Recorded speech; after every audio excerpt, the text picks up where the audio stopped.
Welcome back, everybody, to the unofficial LPL English broadcast for another great week of LPL action. We got Yanni, we got Ulk on the cast to kick off week 5 of the regular season here for Split 2. And it's going to start off with IG versus Anyone's Legend. Should be a pretty fun one. Yeah, and we're back on Tuesday. It's only for this week in week 7. True. But, you know, we're back on Tuesday if you want. This is our full slate of games for the week. If you guys didn't watch, the podcast is out on our YouTube channel. Make sure you're tuning in on Thursday. It's our double Nirvana series. It's going to be a lot of fun. Yeah, one other thing I noticed about the schedule is that on Saturday, rematches of the 2 matches you'll see tonight. Obviously, IG and AL, as aforementioned, but then Waybo Gaming versus Top Esports. So you can go and see if maybe some of these teams can get some revenge over here, all because let's go ahead and take a peek into what's been happening around the LPL in the standings. Obviously, you see Top Esports and then BLG leading the way. But I really want to talk about 3rd through 6th, this soup sandwich bubble, whatever you want to call it, of some 4 and 3 teams. And then, of course, the 3 and 4 IG. Should be some pretty interesting goings here, especially this week, to kind of determine where we're at moving forward for the rest of the split. For sure, this will be kind of ending our first round robin, as IG and AL have not been able to play against each other, and they'll be playing against each other double this week. And most importantly, if you don't know, top 4 gets you straight into playoffs. You will not have to play a play-in series. So to already see NIP come out to a really strong lead, and I really feel like their strength of schedule and specifically their record does not indicate how well they have performed so far. This Ninjas and Pajamas team, always a banger to watch. No doubt about it. They have been overperforming quite a bit. And one thing to remember about, getting into Knights Rivals and stuff like that, recall that NIP did beat IG in the first round of Knights Rivals to send them to the final round where it was do or die. So it is very important that you are in that top 4, escaping that. We'll see if either of these teams are going to be able to get there because of the way things are right now. I like the fact that a JDG and an NIP are kind of hanging on to those spots, but again, very contentious. For sure, and this is where our series tonight is going to make things maybe a little bit spicier. Maybe we just go back to normal. We'll have to see. As you can see, battle for making it a top 4 with both these teams sitting at 5th and 6th. It does kind of open up the standings, and I think when you look at the current form of how both of these teams opened up Split 2, it just means that 4th place and really the kind of break point to get into playoffs for free is a little bit tougher. Yeah, I'm glad that you mentioned, how these teams started, because really 2 teams going in opposite directions right now. AL 3-1 in their last 4 series. IG has not won a match in their last 4 series. A 3-0 start into a 3-4 to where they're at right now. Again, they play each other twice this week, as we mentioned earlier. A 2-0 in either direction is like a very big shakeup. And for IG, they play 3 matches this week. If they continue their slide, oh man, we are talking about like maybe 7th in this group. So they have to really lock in and get the job done. Let's go ahead and take a look at the roster that we know needs to lock in for this match, because listen, these guys really got to go and get the job done. It's going to be Breathe up in the top lane, Way in the jungle, Renard in the mid lane, and then Jachi and Mako rounding things out on that bottom side. We said on the podcast, okay, which one of these teams seems like they are real? And a lot of folks actually said that it was IG that was not going to come true, that this team would eventually fall, that something would happen in the bottom lane. Jachi and Mako haven't had the strongest lanes, but as long as they can survive that, they seem like a competent enough duo, and especially when we get into 5-on-5s. Really, tonight, what I'm looking for is what we're going to get from our top side of the map. Way, always super important as the long-standing member of this IG team from last year, midway through the split. And Renard taking over for Rookie's spot. It has not been as easy of a going as it was once they got off to a 3-0. It has been 4 series now in a row with losses. And I think Renard has played both a positive and a negative role in those games. Some really fun stuff. This graphic will not show you the Xerath game that he played into Azir, and he actually had, I think, one of his best games of the split, but unfortunately, the way this Invictus Gaming roster tends to operate does kind of leave Renard high and dry. And that's not also to mention some of his own misgivings as a new player.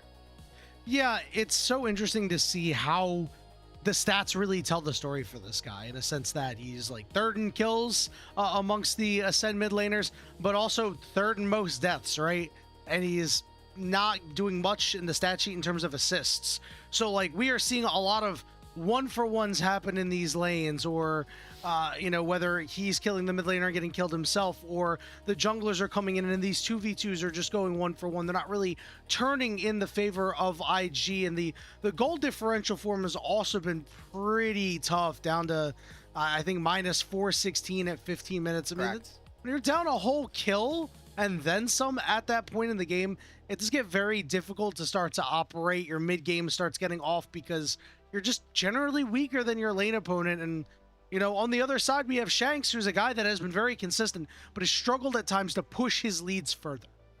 I think Shanks has done really, really well this split in particular for kind of mantling what has been almost the brunt of responsibility. Yes, Tarzan is the captain. Let's just get into the roster. Instead of just kind of talking around it, let's look at AL's lineup right now, because Tarzan, yes, captain, yes, leader, yes, probably the best mechanical player on this team. But Shanks, I'm going to keep talking about it. The last two, I've actually been on some of the last AL series, both against Waybo and BLG, and I think Shanks has really held his own when I look at the other sides of the map that are really starting to flounder, top lane and bot lane in particular.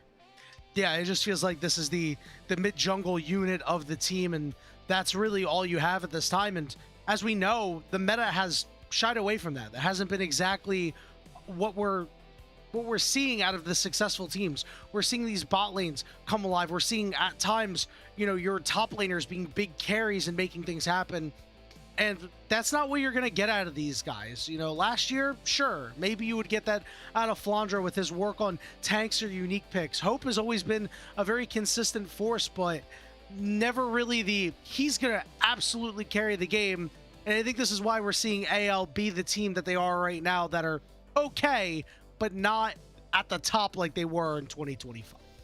The meta has definitely shifted. The start of the year, it was all jungle. Everybody's paying attention to jungle pathing. We're looking at what they can do. I know that preseason expectations, there's a lot of folks that were overreacting about top lane quest changes. Oh my god, they can reach level 20.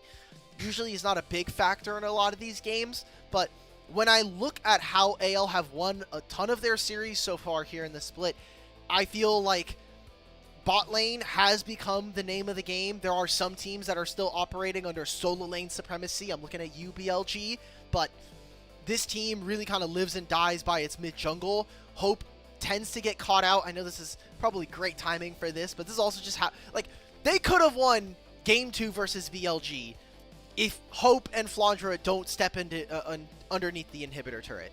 They were a couple of bad clicks away from going to Game 3 in that series, and then, all of history is completely changed at that point. So, it's these small mistakes, and especially for tenured players, I think that is very worrisome when we're talking about going deep into some of these big, big series. Yeah, I was just thinking the same thing. You'd expect a player like maybe Renard on the other side for IG to maybe have a mistake like that, but these guys really need to clean that sort of thing up. And sure, it is the regular split. It's okay if they don't finish in first, because this team is really excellent players, right? They're still good, even if they're not necessarily performing up to standard, but it does matter when it comes to turning up when it means the most. And this is a team that so far in 2026 has shown that they don't have the ability to do that. In fact, it is the complete opposite of that. They shrunk when the moment got big for them. So I am very worried to see this move forward. And today's game, obviously you talked about the top side a lot, especially centered around these junglers, but also the solo laners. I really want to see if this is how we're going to see this series, as if it's going to be solo lane focused, or if we're going to go meta and these bot lanes are going to be the ones that come alive, because they've been there for both of these squads, but not omnipresent.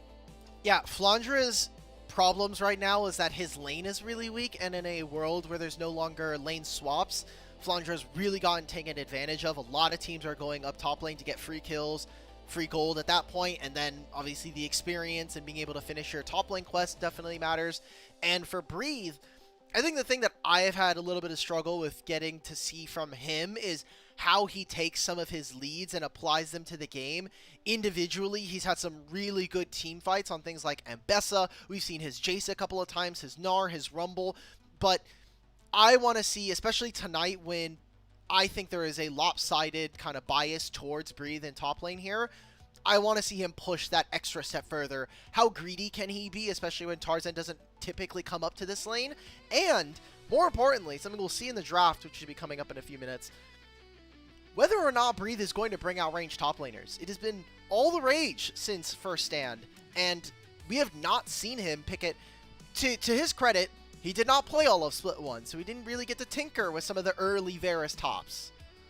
Hey, you played Jace the other night, a half a ranged top laner. That doesn't count. That does not count. We also want to erase that from the memory banks because that was the Tryndamere game, and that was.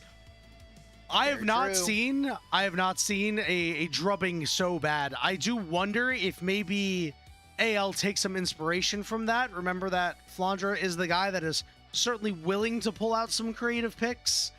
I'm not necessarily saying that, yeah, they're going to go slam Tryndamere because JDG did it, but if there was ever a top laner to do it, I'd say, hey, why not Flandre? He pulled out Vayne versus Bin. He did go 400 gold down at 15 in the early game, but he kind of came back, and he was kind of styling in some of those plays. Again, small mistakes from AL have stopped them from winning series before, and we'll see if that is here the case. When we talk about these two teams, like, we kind of talked on what topside is going to look like, what Tarzan is going to look like. I want to see what priorities are going to be in jungle, because for Tarzan, he has played more of a style that is going to be indicative of someone who wants to full clear, typically is not going to gank too much for his lanes, but he is definitely changing that a little bit and trying to get feels. Whereas feel is the rest of the server is just playing, we're going for level 2, we are invading early. Jeje is leading the charge. He's taking Nocturne and like flashing over the Baron wall to invade. We're seeing TN also do stuff like this, so I'm hoping that the rest of the game and really the rest of our team start to catch up on bringing back some early games, bringing some level 1 invades back in to try to trip up some of these teams early on. Yeah, it hasn't been perfect for Way in the last series versus JDG. He did get invaded on early, right? And there is a bit of a weakness there with Renard at times. Sometimes early on, he can lose a little bit of the lane pressure early, and that means that, all right, well, this could be trouble for Way. And obviously, we've seen a lot of times, if you get invaded, you can fall so far behind and really be a non-factor in the early game. And obviously, depending on the champion, levels of severity to that. But, you know, we saw in that JDG series, they got behind early and were never really able to recover.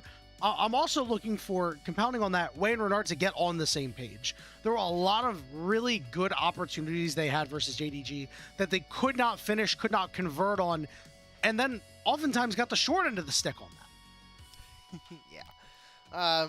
I feel bad for Renard. You know, you're taking over for a legendary player. We still don't know if Rookie is going to return to this lineup, so always kind of leaves a little bit of speculation there.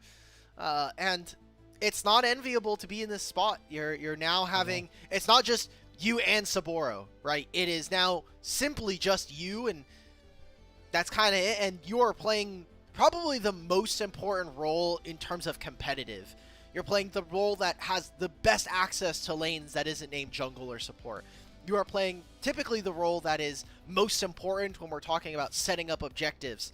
So I want to see him step up. I think it'd be really cool to have another mid laner, especially when the mid lane pool has kind of been Knight and then everybody else, and then Cream when he decides he wants to play the game or is not getting griefed from draft. I would like to see some new mid lane tier talent, and we've definitely gotten some of it, but Shanks has been playing for a couple of years now, and we have people like Hongq coming in from the LCP. And credit to Renard, while he hasn't been perfect, he's been fine. Like, I'm not going to go out and be like, he's been, absolutely awful or anything. No, he's been pretty good for, you know, the expectations that are set forth, right? Because whenever a rookie comes in, you never really know what's going to happen. And we've seen a lot of guys flame out and not do very well and struggle and get replaced pretty quickly. But, you know, credit to him, he stuck around. Obviously, a cold stretch that IG has kind of gone through. But I think that even if it sort of continues this way, maybe they finish with, 5 wins or something like that, you could still say he had a pretty solid season. Well, don't worry, they're gonna get one extra win because they will play WE again, and so that's your free win right there. Yeah, I don't know.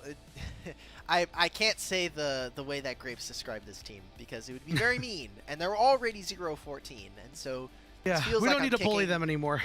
Yeah. Good news, they can't lose tonight, so true. We don't have to worry about that. We can now move on from we can move on from our WE tangent that I brought us on.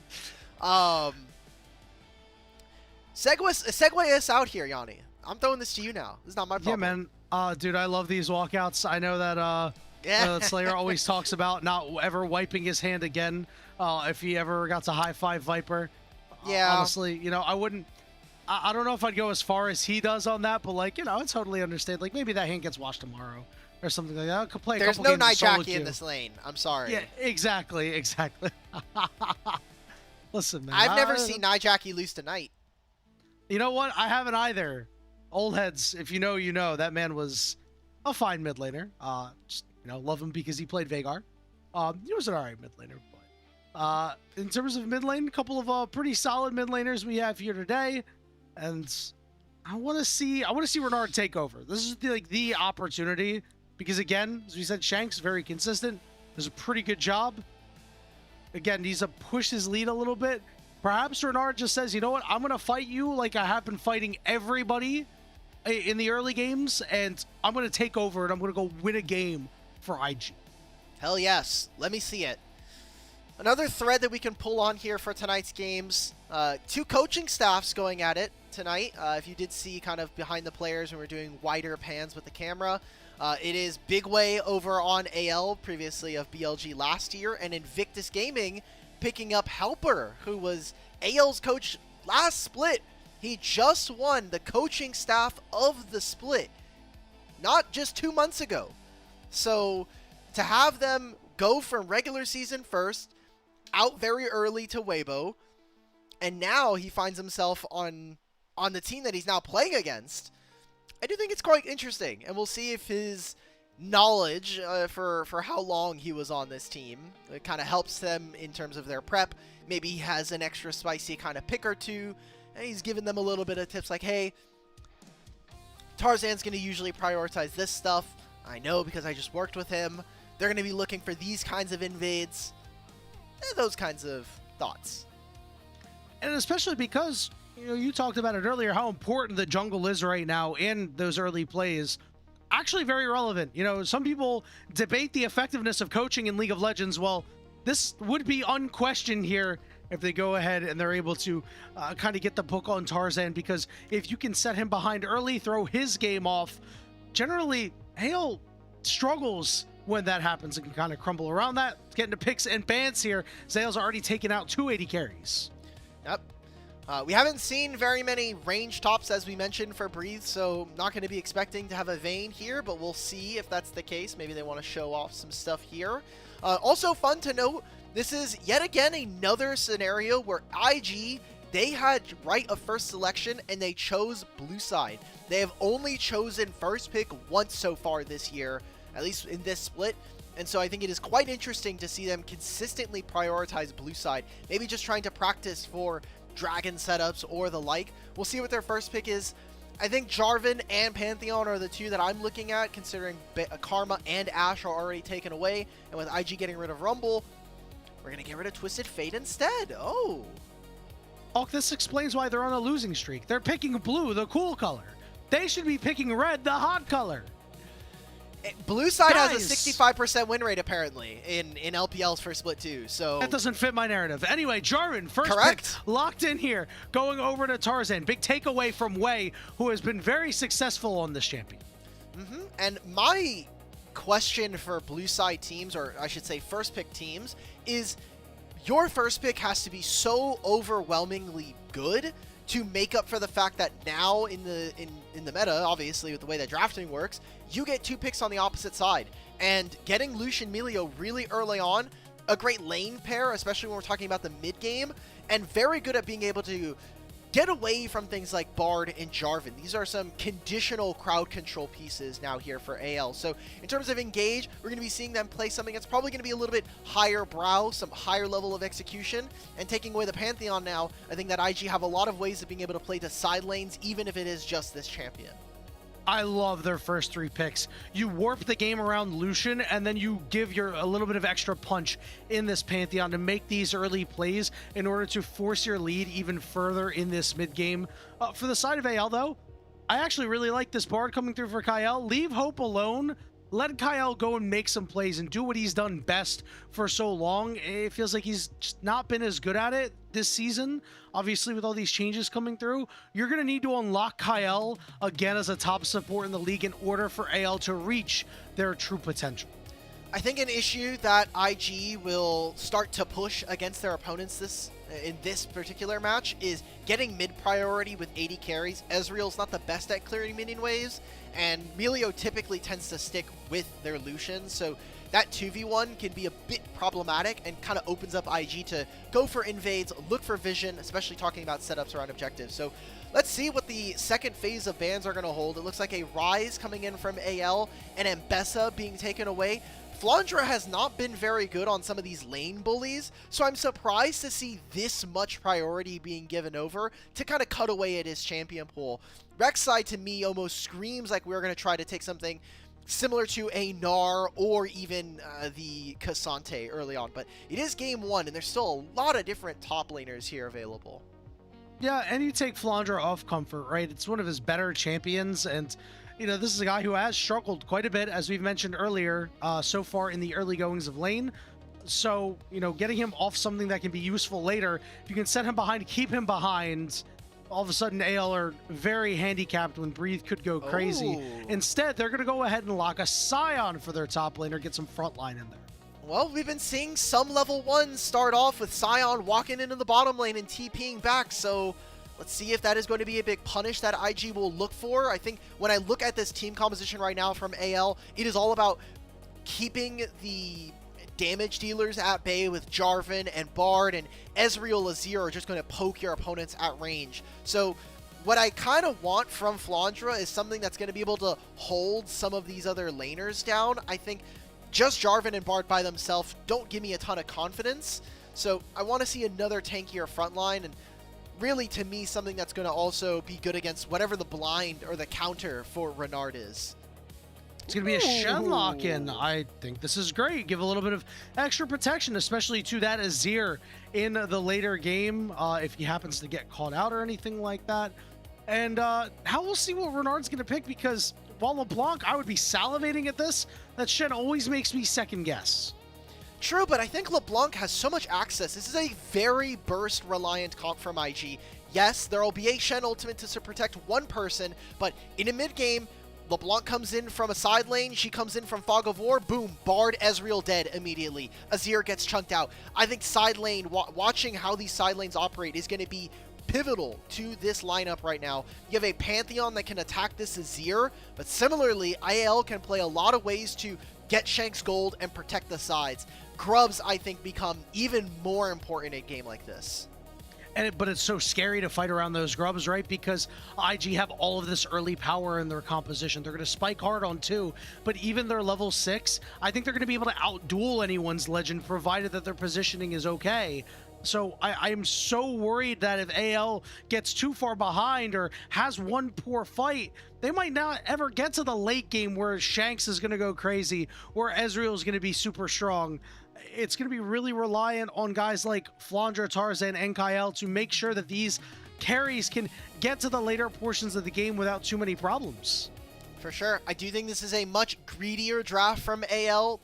If they win, it's going to look solid, and it's going to need to come off of this jungle support synergy coming in. They need to set the tempo of this game very early, and I think Vision is going to essentially make or break whether or not they can properly team fight when we get to these dragons. We're talking about the 5-on-5. Yeah, and that was a good call out earlier with Melio sticking with Lucian a lot in the mid game on those mid waves. Less vision that you get So IG do need to be very careful about that. AL should theoretically have the advantage. We'll see what happens as the game progresses, as we're on to Summoner's Rift for game one of the first best of 3 of the day between IG and Anyone's Legend.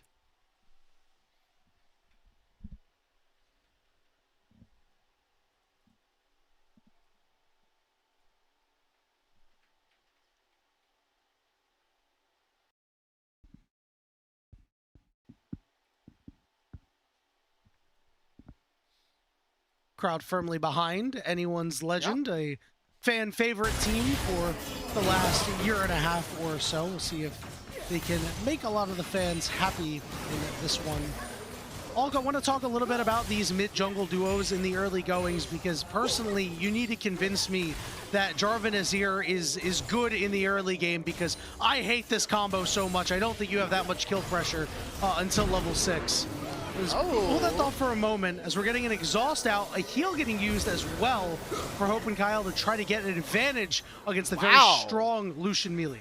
Well, I'm glad that I was right in my prediction that Jatchi and Mako are not a great lane pair. They just got clapped up in the 2v2.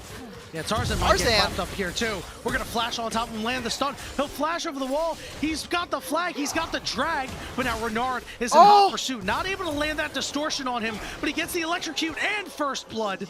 Now Shanks has to walk away because Way could always stun him up if he gets a little too close. Way will have his pick of the jungle. Wow, and Tarzan now just loses access to his first Raptors. He did blue buff. He gave that over to Renard. If Renard just is able to find a recall timing here and get himself back, I mean, with blue buff as well, he can be super impressive in this lane. So good punish there from IG. I love the lane coverage. You see the wards that they put, one on the Raptors, one on the blue buff. Junglers right now are super paranoid about getting invaded, and this was good prep coming in from Invictus Gaming to prevent that. Yeah, and this was like my big worry, right? I think that LeBlanc and Pantheon at any level can make things like that happen. Obviously, it wasn't like, oh, you bursted him out, you killed him instantly. But I think you just need to be careful there as Tarzan and not try to make things go a little crazy. I mean, credit to Renard with this ward. It was really well placed. They knew it was there, though. Like, that's what the red indicator is for. Like, you know you're on vision. And most importantly, they put a ward as well on Way's blue buff. They know that he's not starting topside. So just really innovative stuff coming in from IG early to get themselves a lead. It's not the end of the game, but getting LeBlanc already rolling, she is going to be a problem in this game if this snowball continues. Looking at the rest of the map, though, it seems like we kind of got back to where we wanted to for both teams right now. Sion versus Shen going even. I wonder if we're going to see any attention in this lane. Typically, when we see tanks like this, you don't get a lot of junglers up there. But again, Flandra has been a bit worrisome so far in the early lanes. Yeah, I think this might be one of the games where Flandra just kind of gets his free lane. I think that as Way on this Pantheon, you'd want to spend a little bit more attention toward this LeBlanc, toward this Lucian. We talk about how well this team spikes on 2 items. Get them closer to those 2 items so you can dominate the mid game and come away with a victory against some of these late game carries. Nice move there by Renard, getting the better of Shanks so far in the early going. Already putting 3 people in mid. They only know Kyle. Oh, Mako. Okay, they did ping out Tarzan, so they're aware of where he's at. As the conglomerate of many members here, as Way is hanging around, but don't know much. This is very sad, I think, for Tarzan, because he really wanted to play for the respawn Raptors timing, but now Way gets to have access to his, and more importantly, because they know that Tarzan showed on bottom side, that's kind of a sign to them to say, hey, he is going to end up on his top side. We're not going to play for Raptors. You see that Way right now is already recalled and back in base, gets himself a tunneler. So you get to see some of the early planning of both of these teams and how information, whether it is to see someone or just to know a camp timer, really can make or break some of the early decision making. Dragon coming up in just about 10 seconds here. All I think of them AL, I think I'm letting IG take the time to go and take this themselves if they want. I'm not really too interested in fighting. Yeah, there is some I think some noteworthy decisions if you have a a Shen ultimate to say like, hey, maybe we don't take the dragon, but maybe we take a fight directly afterwards as they're trying to peel out of this objective. Doesn't seem like it's going to be a big priority for right now. Again, I think that grubs are really, really important, and when we are 2.5 minutes, this is around the time where we're going to start to see teams plan and make some kind of moves to set themselves up for that top side.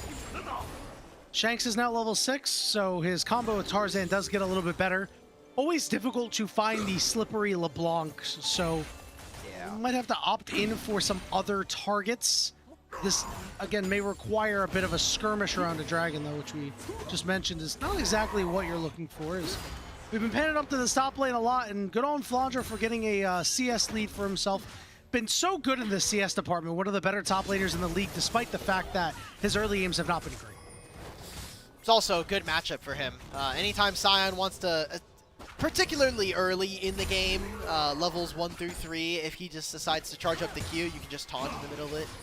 Now, IG are going to have a hard time kind of battling back here. You can see that Shanks half mana but full HP, and with Kyle already here, it does make it a little bit more problematic, I think, for IG to walk in, but they move their bottom lane. Again, Ezreal super difficult to get priority on minion waves with. Bernard trying to do what he can to get some of that vision. But now Tarzan? he's shut out. He's going to look to move back onto Shanks here. Meanwhile, Tarzan's going to take that magical journey, look for Way. Way will flash away. Tarzan does have that level up on Way. So this does mean that IG is not really able to find a way in. See if they start the dragon for him. I think Tarzan really wanted to press ultimate there, by the way, but wasn't able to get in range because he just flashed at them and then just kind of like aura farmed real quick.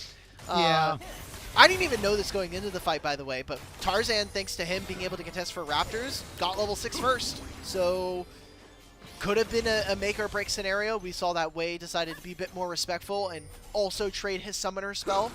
But yeah, no dragon to take right now. I think it's a really long investment, especially from AL, because Ezreal does very little damage to minions and to epic monsters this early into the game with just tier and glowing moat, and Shanks kind of invested, I think, a large portion of his kit trying to force Renard off on the other side.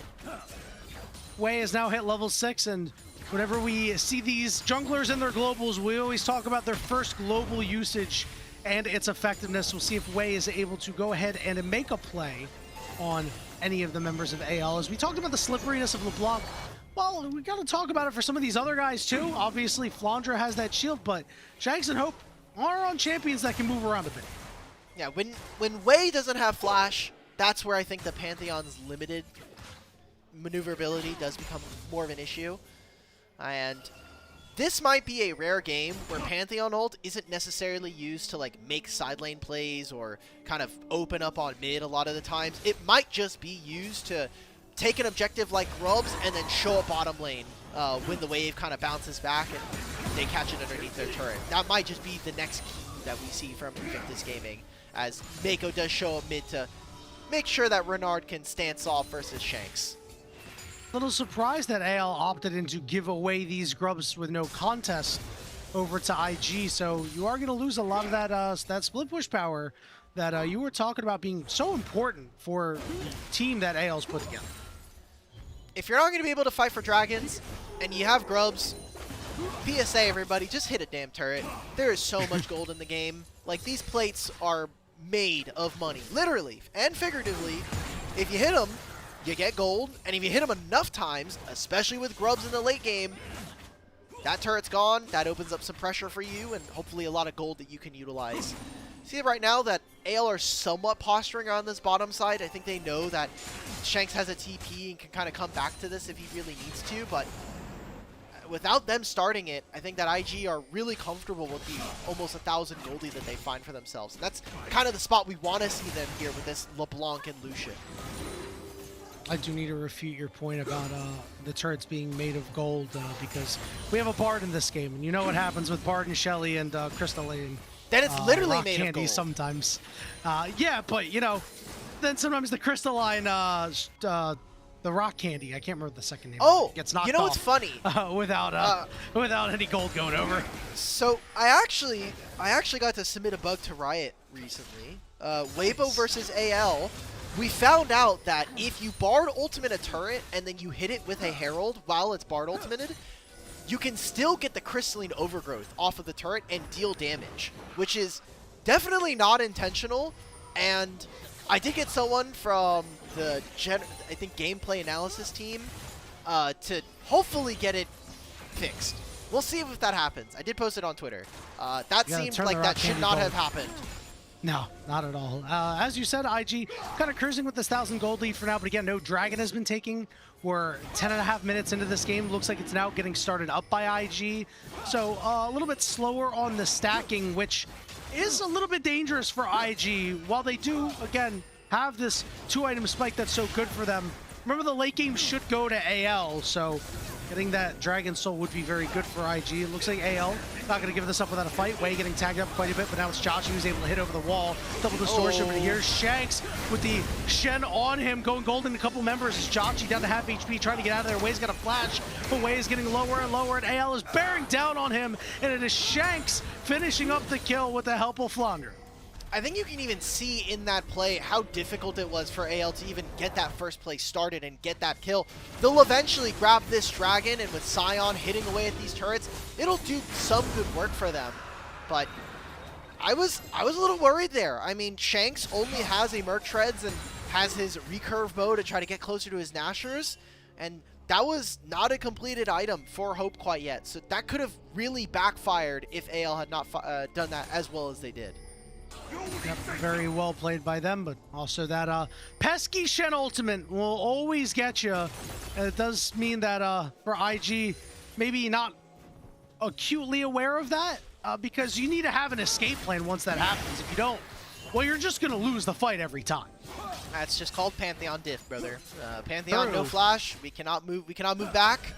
We cannot pass go. We are just gonna go and kind of get collected for 200 gold there, or 300 honestly. So first items are starting to get completed. I think I'm really liking where IG are right now. Just you have one item, you have 3 grubs on your team. Breathe traded some turret plates for that, so I'm a bit hesitant to give AL any kind of scaling advantage, just by way of you can kind of play side lanes a little looser with Shen, Bard, Azir, but I think it's a composition that really relies on you playing objective fights very, very well. And we've seen that before from AL. Just, I think the season has not been as bulletproof. Yeah, no doubt about it. It seems like they will sometimes get aggressive when they really shouldn't around some of these bigger objectives. But good for them that they have the first dragon of the game, meaning that if they need to give up a couple a little bit later on because of the perceived strength that IG will have soon, then that's okay. They can do so and not really worry too much about it. That said, the IG gold lead has increased by about another 800 up to 1.7, 1.6k, with Joshi really getting the bulk of that, almost 1,000 gold up on Hope. That's going to be finished in a second. When Hope finishes his quest, he'll get a flat chunk of gold, and that'll cut back down. There you go. Looks like he just did. Yep, there you go. And he has cashback, so with Trinity Force done, it's a rather decent spike coming in for AL. Rift Herald's the next big objective to play for, and I think if you're a team with 3 grubs, you really want this objective. It's not only the ability to try to trade plates at some point in the near future, but we have seen Herald completely shift team fights with the free knockup that it gives you, the ability to get out of a team fight if you really just need a taxi. So I'm interested to see, as IG are currently first to the play, they're getting all of their vision down, and AL will still need to shift some of their vision away from this bottom lane. Stand United are going to be up in about 5 seconds, so IG unable to really make a play. Not really that they looked for a play while that cooldown was up, so we will see them struggle to try and break through that shield once more in the next fight, unless Breathe or somebody else can really mark Flounder and prevent him from getting into a fight. I think that's really what you're looking to do, but the problem is that means that you're not there either. You see Shanks go in, slide in on Renard, take him down to about half HP. Kyle's coming. Getting contest back. There's an Ezreal ult, not quite going to land, but as you mentioned, Kyle is there. They try to shove Renard off. Renard up against the wall, but Kyle won't be able to land a Q. This is very smart, I think, from AL. You're getting plates onto Shanks right now. You aren't the team with grubs, but getting 2 plates for him, and maybe even more, maybe forcing Renard's TP as well. is kind of the name of the game right now. You have very important item spikes to be hitting with 2-item Azir, with Muramana being completed soon for Hope. These are all things that they need to be taking into consideration to make sure that they play on their spikes. Herald's being started, but this very easily could be an AL steal. Jotchi getting tagged by a Q there from Hope. Did a lot of damage. AL did not want a piece of that objective. Breathe had shifted up, which means Flandre is going to get some alone time on this turret. The Herald does go over to IG. A little dangerous when there are 3 grubs over on their side. We'll see if they want to convert this Herald into this upcoming Dragon in about 40 seconds. And this game is starting to come down to whether or not these side lane plays can work. Renard, after the Merc Treads were completed for Shanks, has had very little kill threat here in this lane. And now with the evolved Crushers, it's only going to get that much more difficult. This is what I was talking about with Pantheon a few minutes ago, where I think this game, with how flexible the AL team is, really relies on if they have vision to support this play. Okay, do we know Kyle is bottom lane, or is he in another lane? Do we see where Tarzan is? Is he maybe leaving base, or is he on a jungle camp? Then we can look for it, but Azir is really safe for the most part. This is near impossible to catch this guy on both sides. Stun and Ezreal doesn't really do too much to Jotchi, so shrug it off with Mako shields. Jotchi is on his 2 items now, so look for that Lucian power to be greatly increased. It is a Flicker Blade, so it's not a ton in the way of damage, but just in spell casting. This next Dragon will be started up by IG. No contest over on the other side. So 1-to-1 split between the 2 here at the 17-minute mark, but this is really the part of the game that we need to see IG stepping on the gas, and we haven't seen it. You're feeling really good as AL. I mean, you're stealing jungle camps. You're trying to anyway. Azir is farming versus Sion. That is the perfect matchup. And look at Flandre. He also took Merc Treads. He is under 0 threat of getting killed by this LeBlanc. So can I see more? Can we get more? Cataclysm down on the 2 members here. A lot of people going Golding, which means the Culling's not going to do much. Flandre and Tarzan are frontlining. Jotchi's trying to find a way in. Looking at Tarzan, dealing as much damage as he can, but he can't do a whole lot. Way is getting very low. Tarzan's going to escape. Breathe taking a magical journey to the other side. Now Jotchi's up a little bit too far, and he will fall. Shanks joining the party, and it's going to be a double kill for him. Tarzan will clean up the crab on the other side, and AL take a big fight. Just a good punish. They knew that they had teleports coming in from their mid laner, and so Shanks gets to join that play, get gold for himself. Shen's gonna farm some top plates. And IG, they lose out pretty big time on that one, not able to connect. I also think that the Bard ultimate there, got so much value. We'll take a look at this again. I mean, good start at this, right? Like, the Bard ultimate, it does mean that Shen is gonna come out and be like, well, my shield didn't really do much, but you stopped culling from being useful. And even with this Herald spawning, I'm just looking at the fact that we can't kill Tarzan. Oh, and then Melio takes the thing. Also, Jotchi just died, and then Mako crashes into the wall and dies. Oh, I didn't see this part. I was not focused on this part. I was looking at many other things, and I wish I had continued to do that. Yeah, that is pretty brutal there. So IG not going to get any value out of that Herald. They are still trying to do some work over on these side lanes. Renard should be able to pick up this turret without too much of a problem. But with AL having a gold lead 19 minutes into this game, unexpected. We really thought that IG was going to come out of the gate swinging, and especially after they got that early kill. That was a level 2 kill that they got, by the way. But since then, nothing for the side of IG in terms of offense. It's incredibly limited. And what did we say going into draft? Going into this game.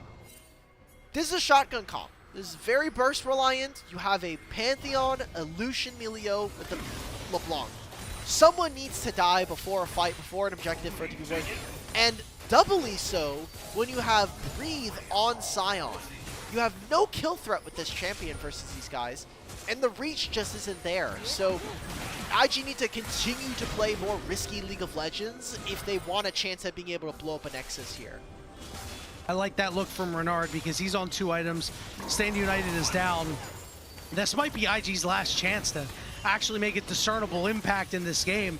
And we're only at the 20-minute mark. And I mean, with the Stand United coming up now, that's another window lost. This burst comp is just going to see their member that they go after protected. And right now they're kind of behind because Way gets served up and knocked down immediately right after the Baron spawns. The pings are there. Yeah. AL are going to go for it. Let's do this. Give up this mid wave. Who cares? I have Azir for crying out loud. Let's take this objective. That was all vision. They saw Way on his Gromp, took him, take a free 300, and maybe even get yourself a Baron. Kyle's gonna have to get out. Renard has to flash away. This is Jachi's time. He's culling, but the Baron eats most of it. Down about 2,000 HP. They need to get some kills here. It's secured by the side of AL. Tarzan stuck in the back of the pit for the moment, but they're gonna peel off AL. Get away with it. In a season where it's so hard to 5v4 a Baron, they get away with it. Hey, look, culling, it does a lot of damage to epic monsters, but it will not matter if you just smite it away from them.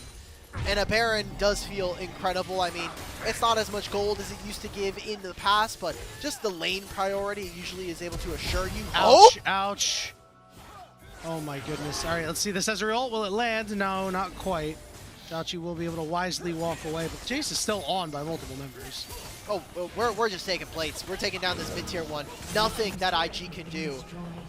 Flandre? And, oh man, Flandre was looking for it. He's like, I've got Flash. I can Flash, Shadow Dash, and maybe get a little bit fancy. That was a TP from Breathe.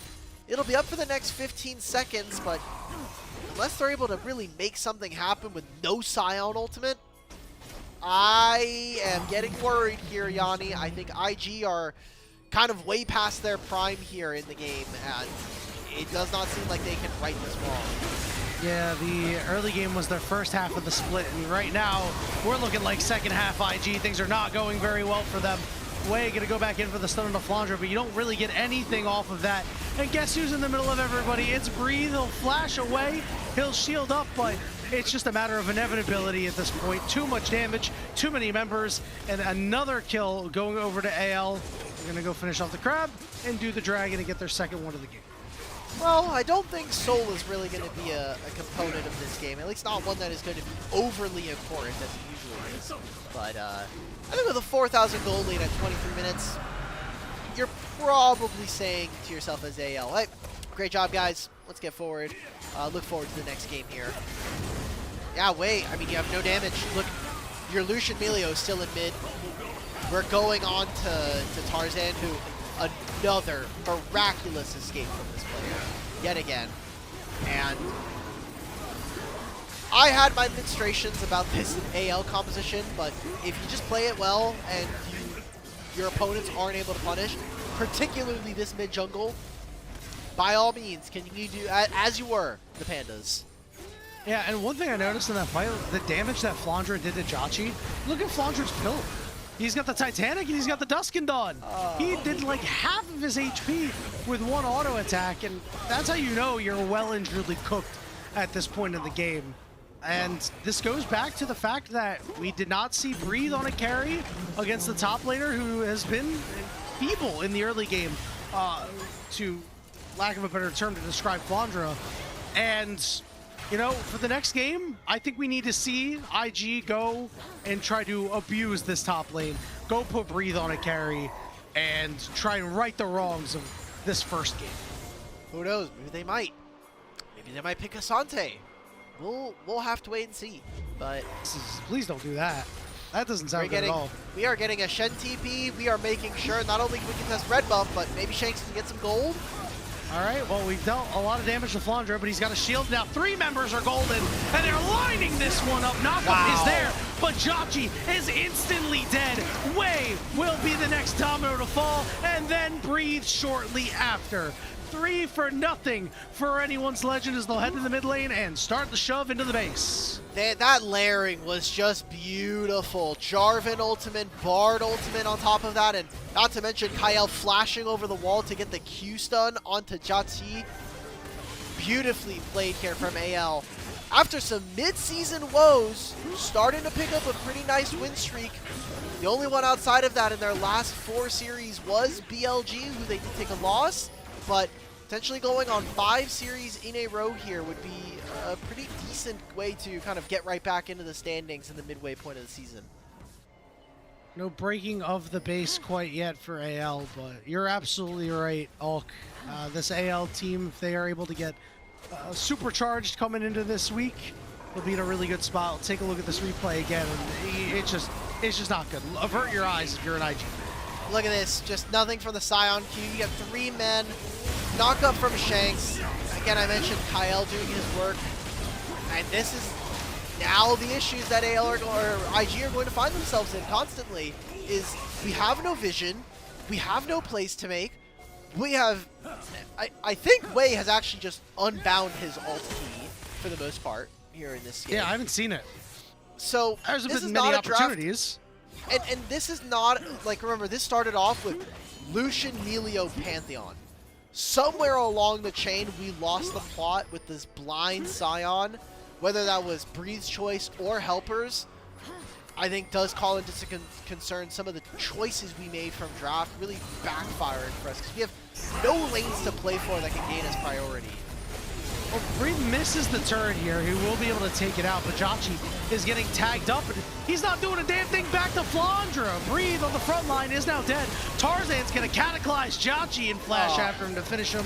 Way is stuck in no man's land, taunted up and taken down, and it is another disaster. Not entirely unsurprising at this point of the game. AL cruising to what is going to look like a very easy victory as Melio Mako gonna lead Tarzan in a wild goose chase. Oh no, he guessed right. Emote him. Emote him.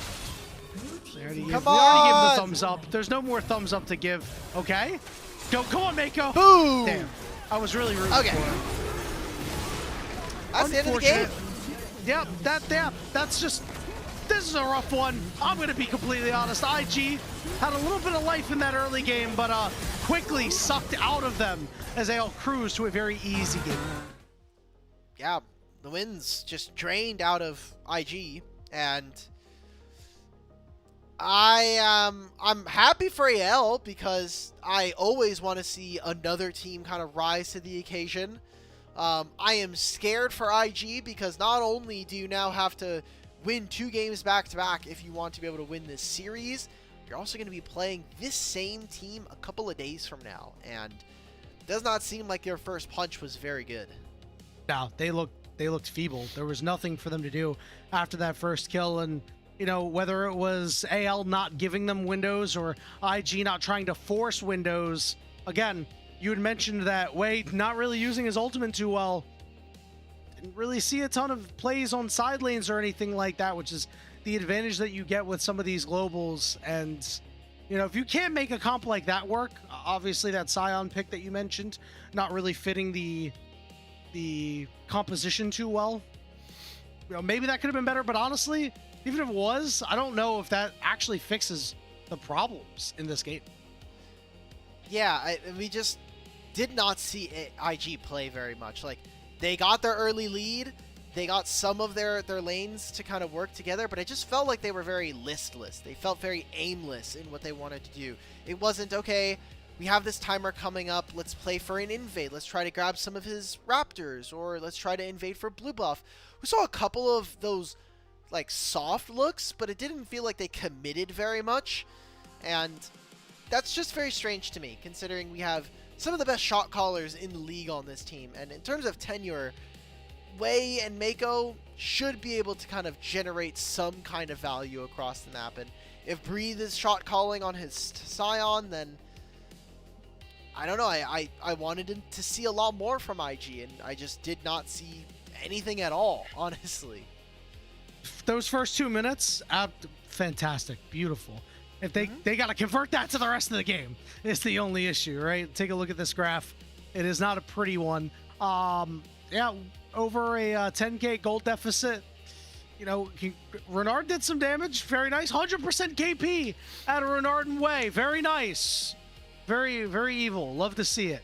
Their 1 KP was at 3 minutes in the game. Yeah, man. This stunk. I'm going to be honest. I don't think there's another way to put it.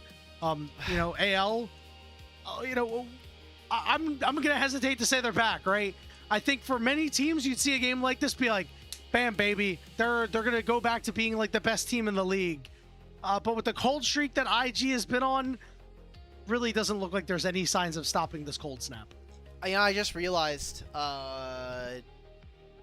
do you know what Way's win rate on Pantheon is this split? Or this year? I don't. I imagine you're going to tell me it's very low. It is. You'd be right. It is currently, with this game included, 1-8. Oh my. Yeah. We're His putting only that one win on the bench. was against Waybo, but that's Waybo, so that's not necessarily a free win by itself. I shouldn't do that to the boys, but yeah. If we're just results-based analysis, we should never have picked Pantheon in the first place, but you also don't want to give that over to Tarzan. So just need to see some more action. AL, I think they got away with a lot. Like, Tarzan dying that early into the game around Raptors against a lot better teams is going to break a game. Especially that early on. A better mid laner, I think, maybe abuses some of the tendencies that we saw from Shanks there, especially playing the Azir into LeBlanc matchup. But Renard plays so isolationist in comparison to the rest of his team that maybe he just felt, what if Jarvan is here? What if Bard is here? If I go in and take a bad trade versus Azir, the ripple-on effects of that are going to be really, really problematic.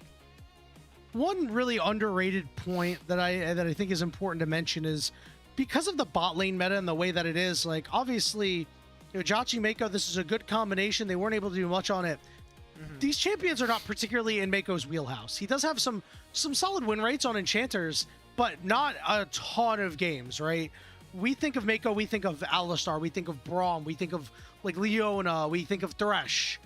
These are champions that are just not existing in the meta, and I do wonder how much of this contributes to the fact that maybe he, and by extension the rest of IG, don't look as good at points because you don't have this guy who is very clearly an engaged player playing these engages and making these calls. Player of the game going over to Flandra. You could have given it to a lot of different people. I don't think Flandra is really deserving of this, but I guess you could say it is Flandra's best performance of the season so far. That is some framing. That is definitely some framing we could use there. I'm not wrong. I feel like I just got stun locked back to back because you brought up the whole point of like enchanters aren't great for Mako. If you ask K-Man would say, actually, I love Mako on enchanters. Some of his best win rates are in enchanters. He won a world skin playing enchanters, for crying out loud. So you and K-Man will have to take that. And then I got hit with the Flandra MVP, and I'm just completely out of it. But you know what, Yanni? You know what gets me back in? You know what gets me back in excited? What gets you back in? Coffee subscribers. People who want to support the LPL English. If you want to become a coffee member, coffee is the best way to support us here at the LPL English product, as the vast majority of your contributions go directly to the show, and a lot of those initial payments go to upgrading the broadcast. But of course, a lot of it goes into paying on-air talent and our content creators. Subscribe on our coffee, linked in chat, to unlock perks like early access to content and the ability to ask interview questions for our on-site interviews when we get to internationals and hopefully later on in the year. But Yanni, that's it for game one. I'm going to go to the bathroom and look myself in the mirror and say, IG, we're doing better in the early game right after this.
Welcome back, everybody, to the unofficial LPL English broadcast, where we saw anyone's legend roll over Invictus Gaming in that first game after the 3-minute mark. The only good news for Invictus Gaming that I can provide is that we play best of threes, which means the series is not over yet. There is still a chance to turn it around. The bad news is you could lose this game play just as best hard of as you lost the threes. first one. True. You could go from only losing one game to losing two. Oh. But, you know, the part of gambling here, you can also win twice as many games. Gambling mentioned on the LPL English stream? Ban me, mods. Don't get everybody in chat excited, my friend. You know, they're like, what do you say? What are the odds that I get banned in chat? They get banned from the broadcast. Sent to the Shadow Realm. Well, you know what needs to get sent to the Shadow Realm? Way's Pantheon. Good news is Correct. you can't pick it again in this series. It has been. Bad news is you can pick it again in another series, which is a problem for later on in this week. Anyway, now Way has two of his better champions taken away because the Pantheon was taken off. So now, what are we looking for this guy? Because, as mentioned, he is kind of the one who makes this IG team go. When things are going well for him, the team is able to easily follow, and he can lead the charge. Xin Zhao has kind of moved out of the meta a little bit, but I feel like that might be the next best option. Yeah, it's either that or Nocturne, and Nocturne has probably a big target on his back going into the second draft. So we'll see what they're going to be looking for. I feel like Way, even when he isn't having an amazing game, he is always willing to look for angles, and maybe that's why the Pantheon just didn't really work. It's a little too short-ranged. Yeah, I roommate Ilya may have hit me with some stuff, so I'm getting through it. I'm powering through it, but I don't know. I want to see IG just do more. Even if they lose this next game, I just want something that wasn't a lay down and die from game one. It's so frustrating because that's a comp that you can't do that in. Like, you should rip it in the mid game, and if you lose it, we just can't play this comp, I guess, or we mismanaged the comp. But instead, you have this comp that has some clear, definable power that you can recognize, and I can recognize, that the coaches and the players should be able to recognize. And you just don't do anything with it. You're too afraid of trying to fight around the Shen timer, I guess. Or you're just afraid of trying to go after them in general. I don't know. I'm super frustrated by that because Lucian's one of my favorite champions. And whenever I see something like that, I'm like, dude, we're wasting this champion. We're giving him a low win rate for 0. Keep going. No, you're really cooking there. I was down with it. I was giving you the that's all I got. Poetry slams. That's all I got at that point. I mean, there's not much more to talk about. I mean, you know, they just didn't do the things that they should do, right? And easy to say from here, but I mean, a Heartstuck Casterlo could execute that comp. Let's not say that now. I have not seen Bruno I'm play saying LeBlanc. it. He's got an okay LeBlanc. You know, I think it's fine. We executed. I don't trust you Lucian guys to comp. play Lucian Melia. I saw your Lucian last time. That was trash. So what are you talking about? Your Lucian was trash, brother. I saw it. I saw the 14 game. and 6. I outdamaged a late game Smolder. What are you talking about? Did you win? No, it's something. All right then. Fries bag. Fries bag. Now. Yes, dear. All right. So getting ahead of this game, let's kind of move away from the bads of IG. Let's look at the goods for AL. Good stuff. I mean, it just felt like a win kind of as usual. It didn't really revolve around their bottom lane. Like, you took away potential lose conditions from Hope and Kael. And, hey, look, he got player of the game. The Shen was definitely very impactful in this game, cutting off multiple kill angles for IG. Yeah, that was, you know, we did say, hey, maybe a creative pick here out of Flandre is going to get the job done. Obviously, we teased maybe a Tryndamere after what happened to that JDG series, but Shen is really just as good, right? And fits a little bit more of what you would expect to see out of a guy like Flandre. So I do like that we're starting to branch out into that again, because that was where AL saw a lot of their success. And while, you know, Flandre did, you know, play that vein as you mentioned earlier on the broadcast, and didn't exactly have the result you were looking for on it. You know, this was the first Shen game that he's had, and we'll see if he's able to pull out at least a couple of more champions, maybe get the bag a little bit deeper so, you know, AL can find some more wins against teams that are closer to the top of the table than where IG is looking, as they are tumbling right now in a very bad way, all because we head into the draft for game 2. Okay, so this is going to be with IG having first pick. So what is our first pick priority? We're seeing Varus rise and maybe the like being taken away. I wonder if they're going to be leaving the Ashe now with Karma taken off.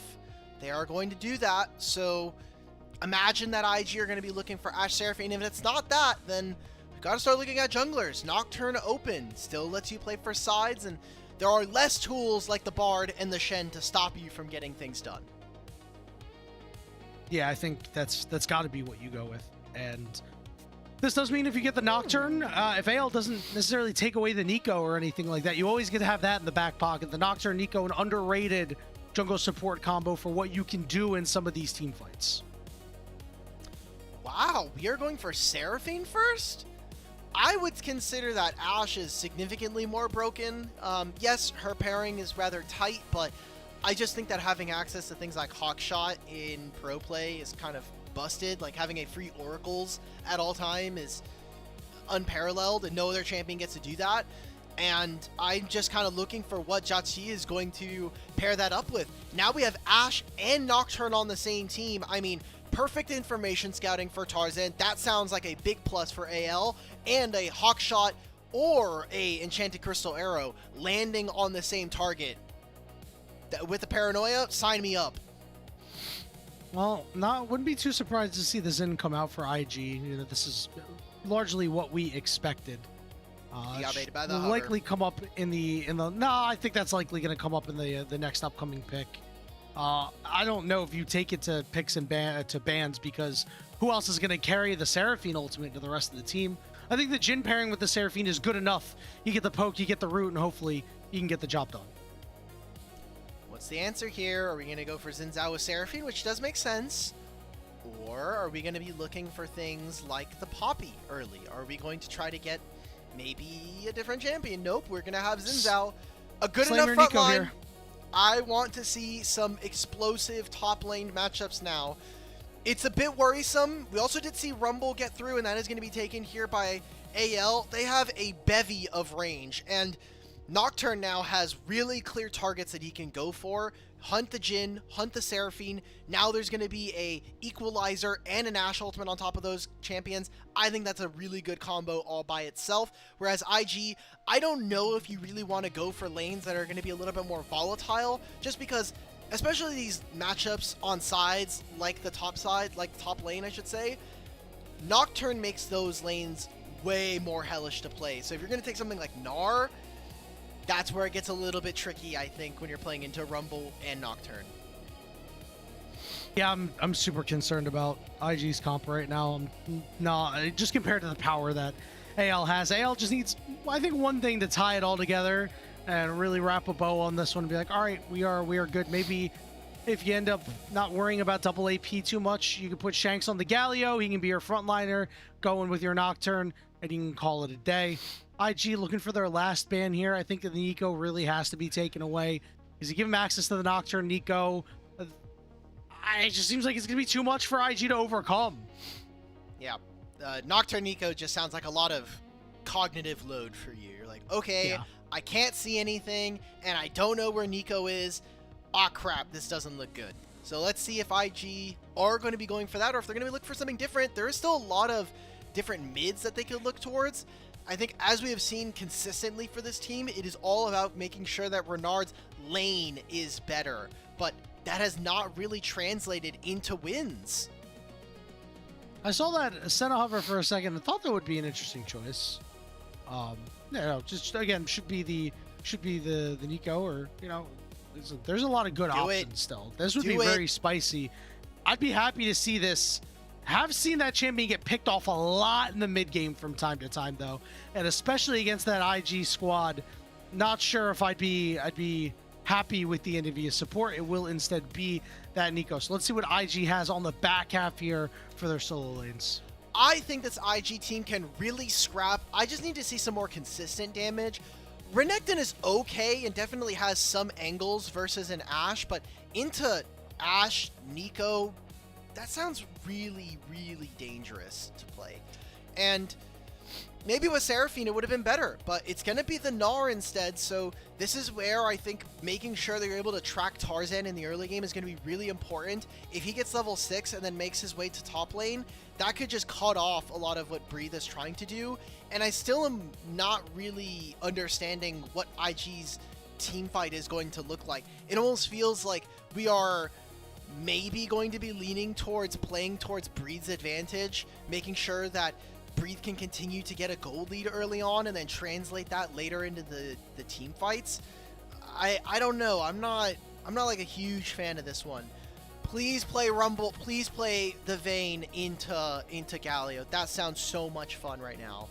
That would be pretty hilarious. While we're waiting for AL's lock in here, IG have no damage. That is another thing that I am worried about. Really, really bad. Like, this is, I don't know, bro. I don't think that's it. We're going to see the Yone lock in to finish things off. So melee into melee matchup means that Shanks is really looking to put the screws to Renard. Do not take Galio into Yone. You are going to get eaten alive. This is super miserable. Okay, Yanni, I think you took the words right out of my and the rest of chat's mouth here. I look at this draft from IG and I have so many questions unanswered. How are we going to get away from this Nocturne if we are not already ahead? How are we going to empower our front line here? Jhin can be threatening. Jhin, if he can get to 3 and 4 items, very, very troublesome. But everything before that kind of leads me to believe that this is a game that's going to be led around Wei. I mean, if he gets damage down, Deadly Flourish sets himself up for more success.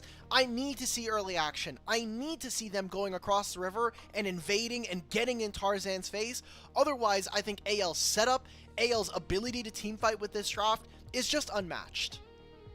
Yeah, IG will get a chance to right their wrongs, but after what happened in the first game, do we actually have confidence that this is going to happen, Hulk? I mean, I don't know. I don't know if they got done that game, went reconvened, chatted with their coach and said, hey guys, you got to be way more aggressive. I'm going to pick you something that's going to make you aggressive again.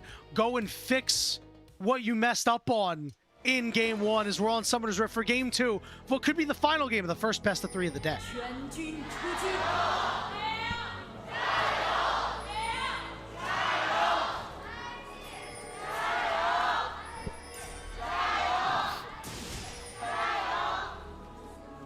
Remember that IG 0-4 in their last 4 matches, obviously, and could potentially be now 0-5. 2-9 in individual games.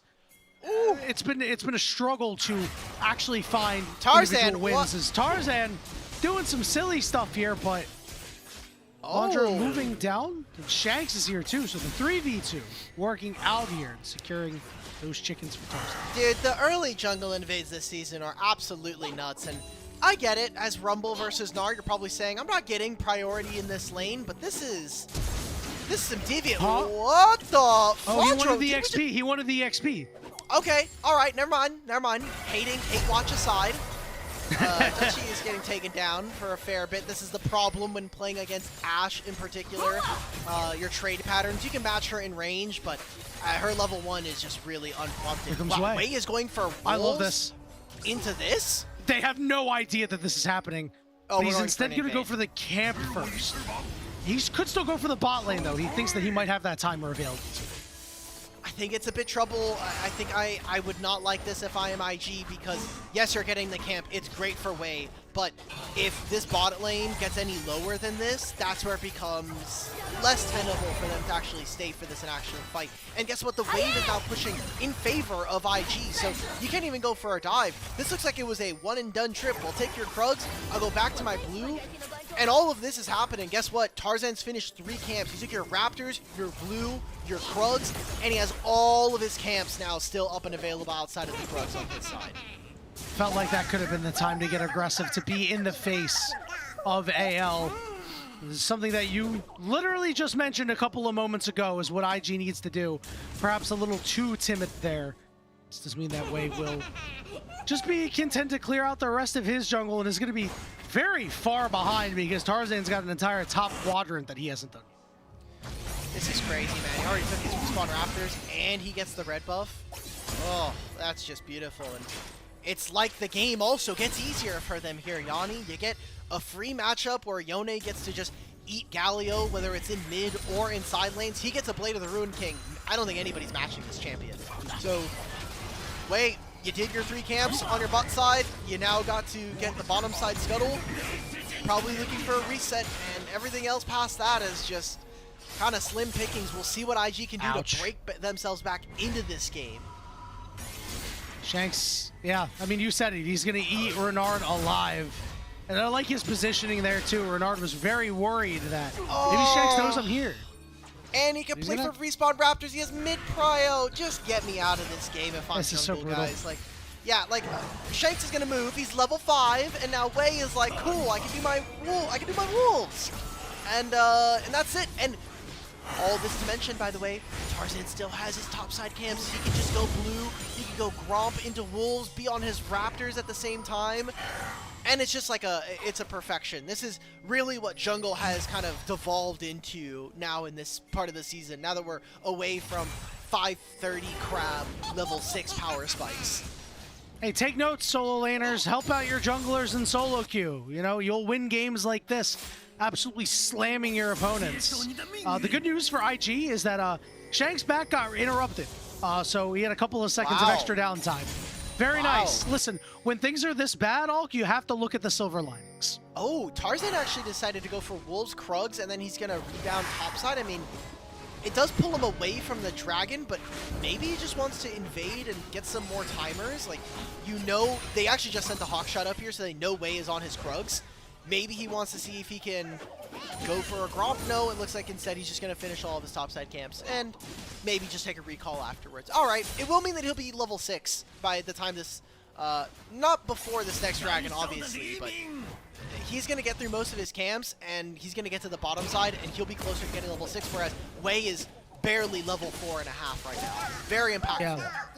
Yeah, and if Tarzan, you know, Tarzan's going to pull himself away from the dragon, I think he's like, yeah, man, if Way wants to go do dragon and spend that entire timer doing the dragon, sure, man. Yeah. Like, that's more situations where you're just not getting ahead. We see a flash burn out of breathe from that equalizer going down. I mean, Flandra is winning this lane right now in a good spot where he's not under too much threat. This is a really awful, awful start for IG, and I really hate to harp on that. Because I want to see every team do well, but things are not good. So Tarzan finishes his Gromp, and you already see pings. Yeah, mid-prio, we're playing for the Raptors again. Way is not touching a single Raptor camp this entire game, and he better be happy about it. And I keep bringing back jungle. It's obviously the role that has the most agency, especially early on into a game. But when Tarzan is kind of the lifeblood of this team, it is even that much more important to make sure that you can not only track him, but know where you're going to go. Level 6 here for Shanks. You are not fighting this way. You are giving up these Raptor camps because right now Tarzan is going to get 6 if he steals 3 of these Raptors. Hey bud, me again. Walks in. Oh wow! And he gets the ward. The ward's gonna get to him. The ward. No, it won't. What? They reduced it. Reduced the amount that you get here. The Nico clone gonna tank up a turret shop. They do not elect to go in on Renard. But how rare is it that you get the second crab and you don't hit level 6? Right? That's how bad. Oh, he got it there. He soaked minion XP from mid. There we go. He got level 6. All right, cool. Breathe has to be careful because now he's like, well, I have no flash and my jungler can't really play towards top side. Also to note, playing Raptor Camp versus Nocturne is extremely miserable. Like, Q plus his passive is just like, cool, that's all the Raptors dead now. I can't play the game. So that's kind of where I was at. That didn't end up happening. Good thing for Wait. 4 jungle camps ahead, by the way, here for Tarzan. Important because of having access to the upgraded smite. And no dragon being here either. Grub spawns in 40 seconds, Yanni, and it would be nice if IG get it, but I don't know how many turrets they're realistically going to be hitting in this game. So it's probably just going to be more of a keep away objective if they do get it. Yeah, they should really wait for AL to start this up and take that timer to try to take a fight, honestly. I think that might be your best bet. You get Mako to level 6, you get him up there, and hope that an Encore is enough, because Tarzan has shown why he is the king of the jungle in this game so far, and is just running circles around Way. Is going to be a level up in one of these early fights, which means so much. This just makes the rest of the series this week for AL so much easier for our future casters. Oh yeah. Okay, what are our assets going to be for AL? Oh, Tarzan just gapping the last 3 junglers he played. Okay, cool, awesome. I'm gonna definitely have to tone down the amount of Tarzan plays that we're gonna have throughout the show this week. But Dragon's being started. I mean, you have a lot of good ultimates here for IG. It's probably as good as it's gonna get for. Chain of Crystal Arrow lands. Oh! There's an Eco. Pop Blossom hits a couple. The Encore does too. Here comes the taunt and lands on the multiple members, but it's just Renard and Mako. They are able to get one out on the backside, but it is a pretty simple trade. AL getting the better there. I don't know what's worse about this trade, Yanni. Is it Way getting his first death of the game and giving the dragon over to AL? Or is it Renard, after the paranoia comes out, flashing over the wall with half HP and dying anyway? Like, I feel like we just completely sold the game on first dragon. And guess what, Tarzan now? Another Raptor camp, and now the Grubs. Like, watching back on this, the paranoia taking off all of the vision is incredible. Look at this. No ability for Renard to use his ultimate, right? And no. that's fair game to him, but I think at that point, you gotta call it off. You can't flash here. You're already in a really tough spot. We went from 1,500 gold down to now it's going to be 2,500 gold down, especially once we start to hit some of these plates. Yeah, it just feels like they don't understand what you need to do when the Nocturnal goes down with the Galio, and that's immediately group up and try to get that Galio ultimate off before the Nocturnal goes down, right? Because if you do that, then it's like, all right, everybody's here. If you really want to go in, you're going to have to go in on 4 members immediately. Oh, it's so tough. It has been rough to watch IG try to play out this game. I mean, they're down 2,000 gold at the 10-minute mark. Oh, this is not going to get any better, I don't think. And let it be known, by the way, that the one time that I had predicted Waybo to beat IG, or Waybo, yeah, to Waybo to beat, or IG, sorry, to beat Waybo, Waybo beat them in 3 games. And from then on, it has been kind of a slide for Invictus Gaming ever since, right? We mentioned 0-5, I think is the... Or 0-4, they're gonna be 0-5 if this game continues the way it's going. Yeah, and they're gonna be 2-10 in individual games. That would be really tough. That kind of makes your season a lot harder. And for AL, I think that the snowball they were able to do halfway through the split has been really incredible. They started off the season kind of rocky. If I remember correctly, they went 1-2, 1-3, and we were starting to question, like, okay, is AL, did we see their peak about 9 months ago? I still think that is the case, if anybody asks.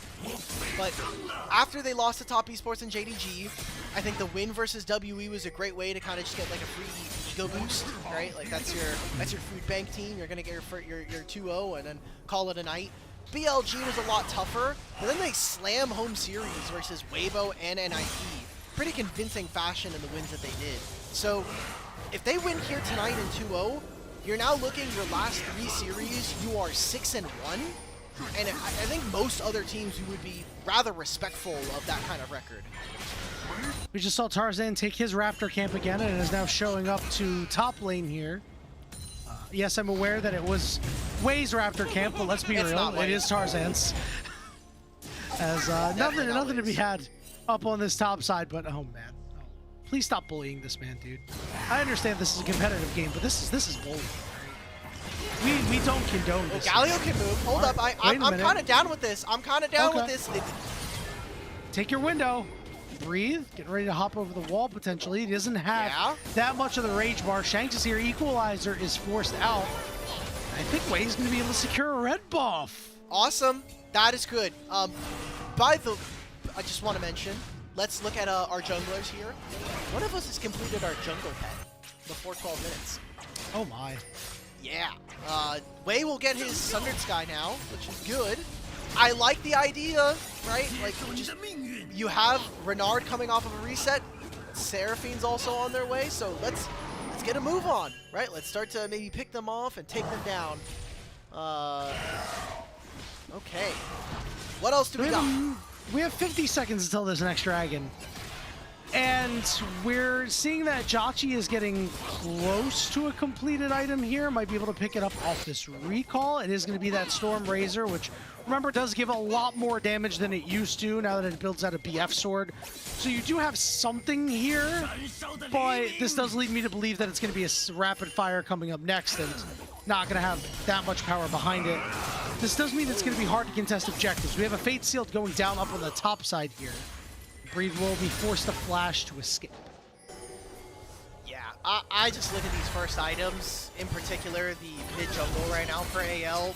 Blade of the Ruin King finish, this is essentially like in his entire build already completed.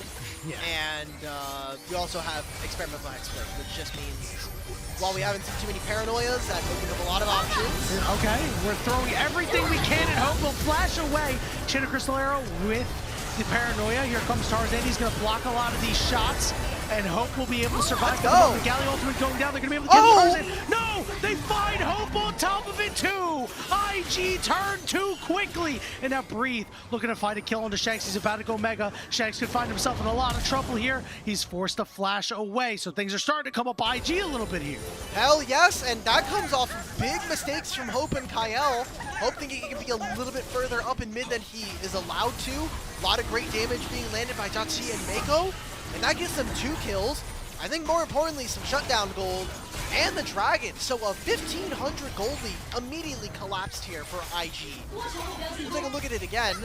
Oh, walks right over a trap. 2 deadly flourishes from Jauchi. Completely turned the play.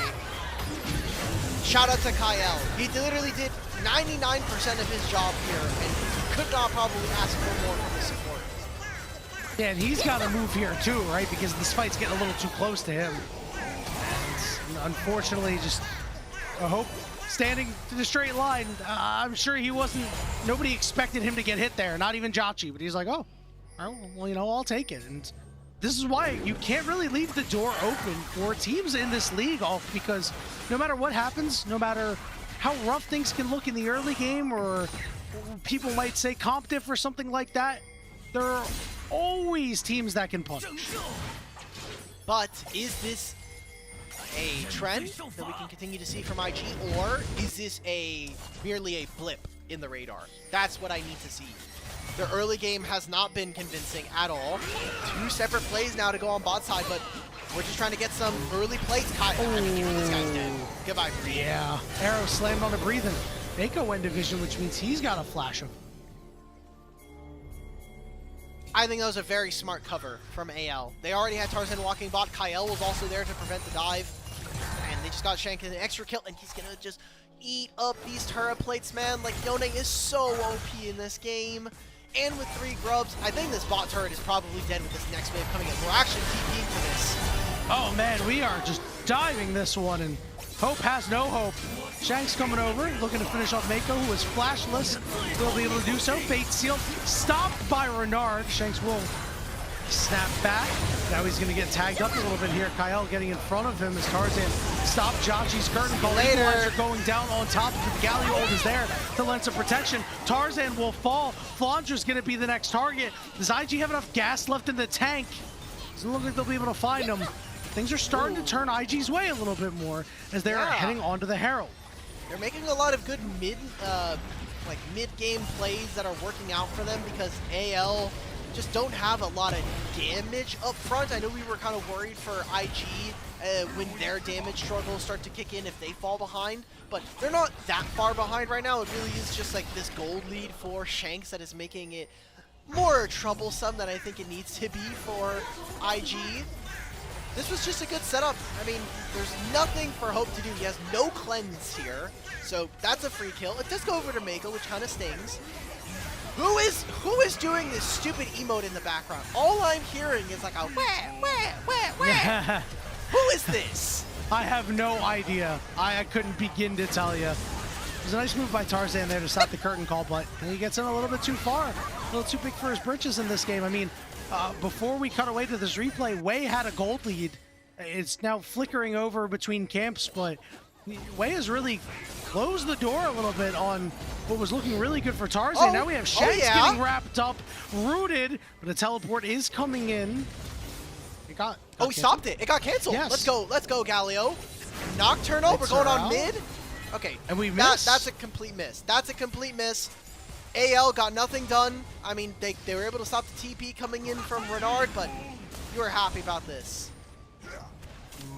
Alright, Renard under the turret as Flandre burns him away, but there was a lot burned by AL there. Is this Gnar? You know, it's Rumble. Yeah, it was Rumble teleport. You lose the Rumble teleport. This was a flash play made by Renard on the taunt. Now we've got Herald going down in the mid lane. Yeah. I was merely referencing that it is Rumble making the wah sounds. Not that okay. I knew it was the Rumble TP. I thought you said it was the Galio TP, which is why I was like, no, that's been on cooldown for a while. All right. Yeah, that Rumble noise, that makes a lot of sense. It's not as bad as Corky audio bug with his heat. Oh, no. That's for sure the worst. But this is in near memory, a close second. But we can focus back in on the game. I can already feel the one guy in chat coming at me, sitting on my shoulder. He's saying, why is this guy not talking about the game? All right, one guy, you got me. We're going to get back to it. Listen, sometimes when you get a little bit of downtime, you gotta pal around. We're not allowed to have fun here, okay? As soon as there's a break or there's any kind of pause, I have 15 million Twitch chatters telling me start the game or else. But then we get flamed on Twitter. So. Anyway, yeah. Getting back to this game, IG were able to even out this gold lead deficit, whatever you want to call it. At this point, we're very, very even going into this third dragon here. We're still waiting for Flandre to really make his mark on this game. He's had a couple of equalizers, but no assists, no kills, no deaths.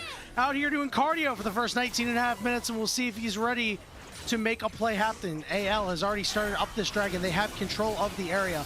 See if IG want to try and take here because Breathe is about to go mega. They're going to go all in on Way here. They get the Galio ultimate out. Dragon goes down. Tarzan with a spell shield. Breathe into mega. No follow-up yet. Kyle looking to get around the edge here, but it looks like we're just going to see a split as AL take the dragon. Ooh, now they're just crowding them off of mid, and Rumble's going to continue to push bot. I wonder if this is going to be a full trade from AL, because I think it's more important for IG to be able to grab this next mid-tier 1 or mid-tier 2 and get gold into their pockets. Are they thinking about Baron? I don't think it's possible with Xin Zhao, Jin, Gnar, but doesn't seem like IG either want to go for that. Right now, you're kind of talking about Rumble doing the triple donut, and I do think Flandre has had a meaningful impact here in this game, even if it hasn't shown up in the skill in the kill board right now. But I really want to see if Shanks can carry this game, because he is the gold lead right now, and he has, I think, the champion that is most primed and the best position to win his team the game by himself. Yeah, and he's been a guy that has shown in the past that he can't do that, that he doesn't really have it in him to carry his team over the top at times. He's struggled with that a lot. He's on the champion to do it. To be honest, if you can't do it here, I'm not really sure that you can do it anymore. No, I want to do some defense. Shanks has been like a fairly good second string player. You know, when we think of no doubt about it. Like hyper carries, we always think of tier 1 damage dealers. Usually those are your 80 carries. Sometimes it's your Azers. I would consider Shanks and Hope in this manner actually second string carries. They're carries that usually aren't going to get the most amount of limelight, but will always consistently kind of do their job for the most part. And Shanks for sure has really filled out that role in the mid lane for this team. The thing that kind of going forward that we need to be tracking is what are IG going to do to continue to break open this game state, because while top lane hasn't been as impactful, we have seen this combo with Jin, Seraphine, Xin Zhao from the draft consistently work now versus this team. And I think some of the damage worries we had for IG can very similarly be placed on their opponents as long as Shanks is not there. And they're starting to go away because Jotchi's about to finish this Infinity Edge very soon. He's just missing the crit cloak and the rest of the gold. And when you're on that 3-item spike, especially with the Storm Razor with your energized auto attack off of the RFC, your first auto attack is going to hurt almost as much as a 4th shot. And that's very scary proposition to have. I mean, look at his movement speed right now, by the way. Infinity Edge, and he also has fleet footwork. So he auto attacks, and those energized procs, like you're mentioning, he's impossible to touch in these fights if he's allowed to continue to live. So 2 dragons, I think, is great for AL. We'll have another one spawning in 2 minutes.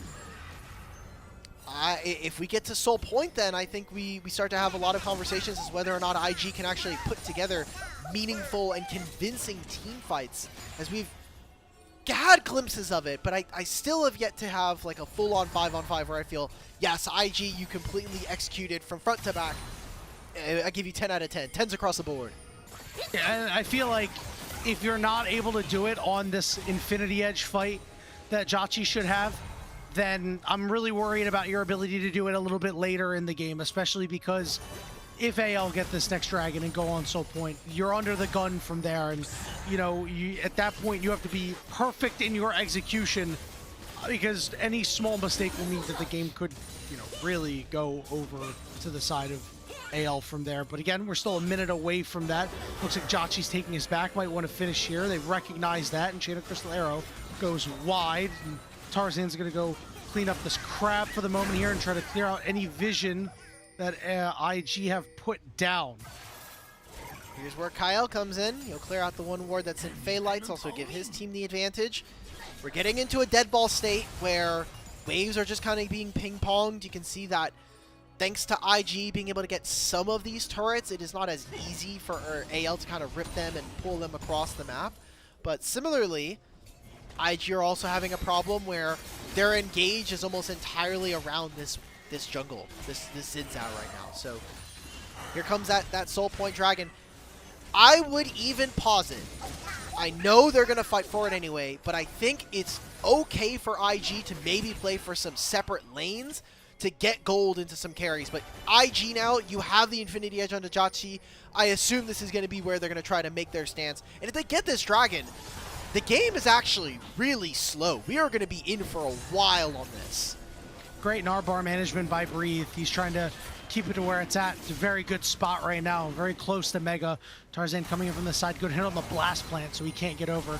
Breathe is Arrow's ready to go up. Mega at this point, so it might be a little bit harder for him to get in. Flandra with that teleport, he's got that big shield. But Breathe's Narbar is starting to run out. Equalizer goes down, lights are out.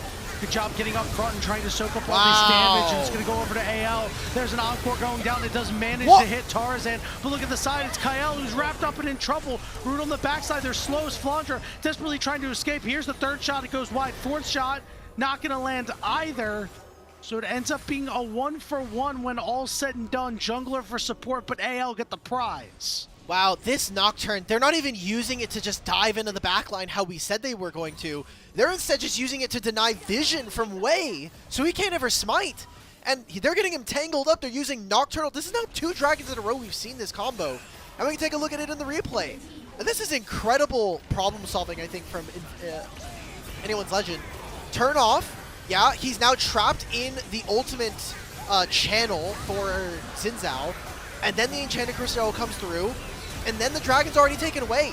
Very, very intelligent way to approach this fight. Instead of full-on diving into the Seraphine, into the Gnar, just take away their possibility of even being able to smite.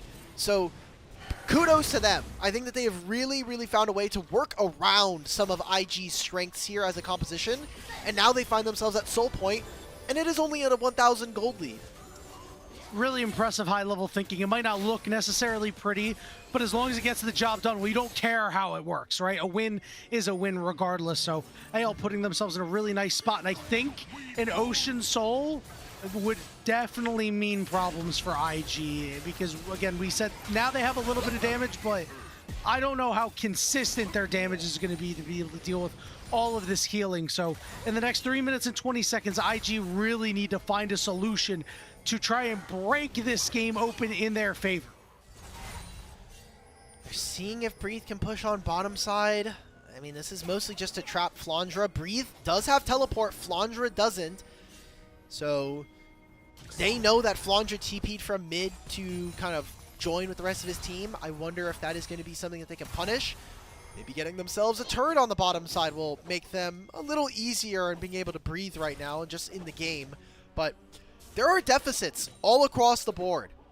There's a 1,500 gold lead. Really, the only thing that's good for IG is your bottom lane, but you're 30 CS down in top, you're 60 CS down in jungle, and you're similarly down 2,500 gold here in mid. So Shanks is going to have a 3rd point in his ultimate, which is going to be nuts for just getting straight into the backline and preventing Jin Seraphine from really being able to accomplish very much.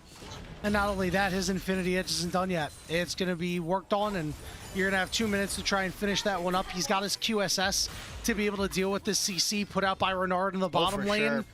Sure. You know, he had it in that last fight that was the difference. We saw him escape. We saw him go in, cause a ruckus, escape. If you can't kill him, he's got this big shutdown attached to him too, then you're not able to make that much progress in some of these fights. Hope doesn't have one right now. Doesn't have a Mikhail's on Kyle either. So maybe that's the target that you can find as IG. Run into top side. Scuttle spawning soon, and this is the evolved Scuttle that gives you that big area vision like we saw earlier around the bot side. He's trying to run him down. Yeah, but Breathe, the lights get turned out on him. Oh, Flandra with a really nice flash, and Breathe is going to get locked up by the top side of AL. Starting Baron. Yep. But the Baron is slow. This is not a fast Baron. Remember, we said this earlier. Can you do it with these 4 members? It looks like you can. It looks like AL have decided, all right, we're going to go elsewhere. So IG are going to go take this Baron, and AL aren't getting a whole lot of it. Am I insane to think that I think this is actually fairly worth? Like, we got Shanks TP.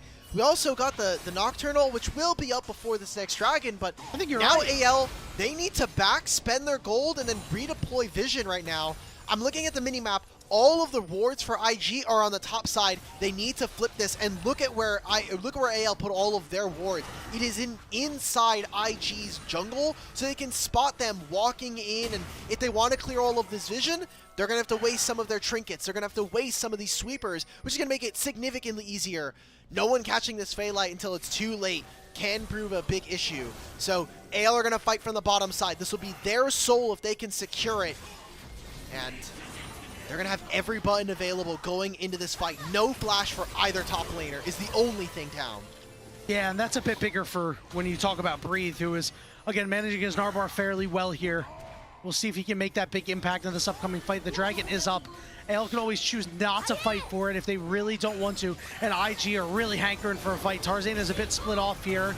Chain of Crystal goes down. They're going to try to turn this around onto the top laner of IG. Meanwhile, rest of the fight breaking out, looking for Way dies. But he is well protected and will not go down. Already a 5v4 for the moment. Cole is out, tagging up Hope a little bit. There's an encore, hits multiple members. Shanks is very low, but they can't find him as Renard goes down over on the backside. Way was able to take care of the IG jungler. Meanwhile, Hope is auto-attacking away, rightfully and getting it done. Way goes in, Way goes down. Triple kill for Hope, and anyone's legend will secure the soul for themselves. If they had just stopped the fight halfway through, I think IG could have taken this Dragon. But they continue to fight, and Flandra and Hope keep their attention the entire time.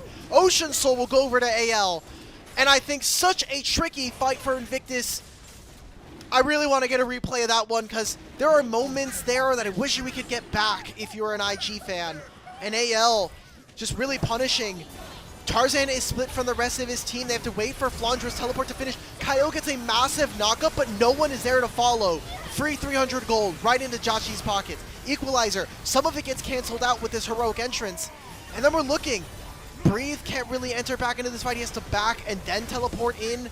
Tarzan is fighting Way, but it's actually an advantage going over to Way as he's able to finish off Tarzan. Right here, if Mako and Jachi walk backwards instead of walking forward, this could have been their play to win.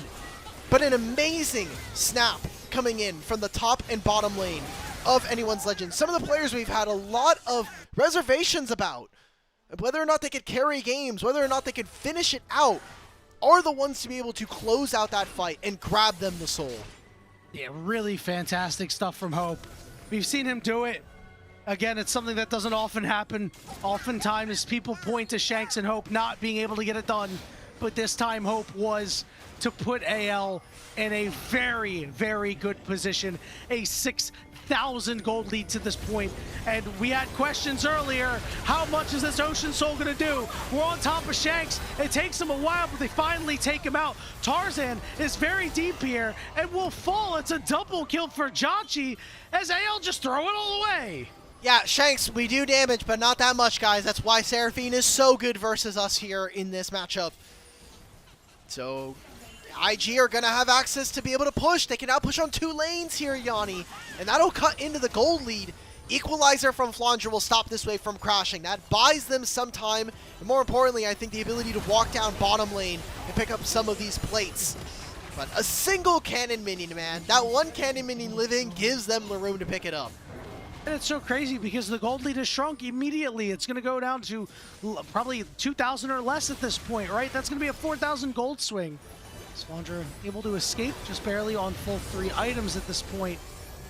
3-0-4 has done as much as he can. As the start will go down and AL's gold lead down to 1.5 thousand as just mentioned.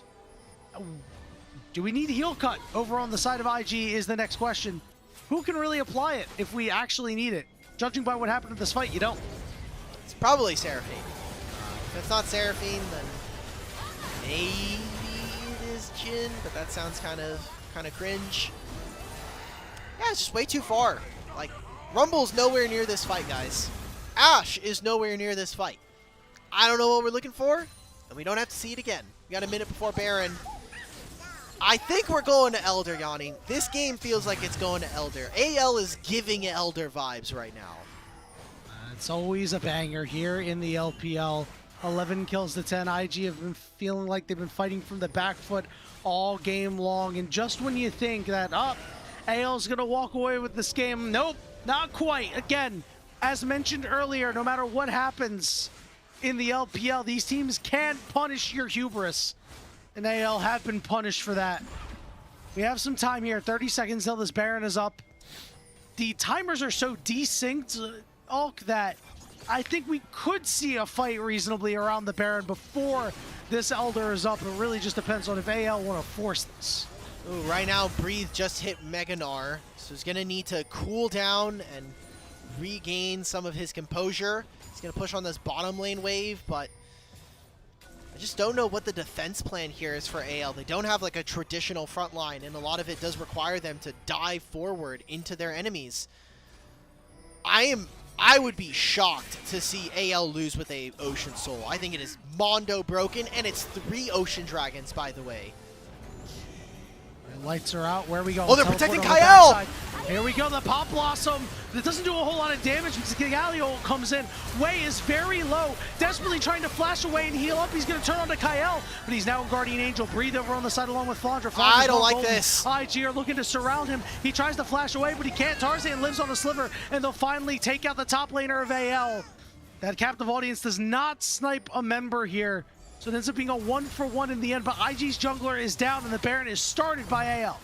I still don't know if I like this. Breathe is going to stay. He's going to go into Mininar. There's no teleport here for Renard. I think IG can chase them out of this pit. They are very low, even with Ocean Soul.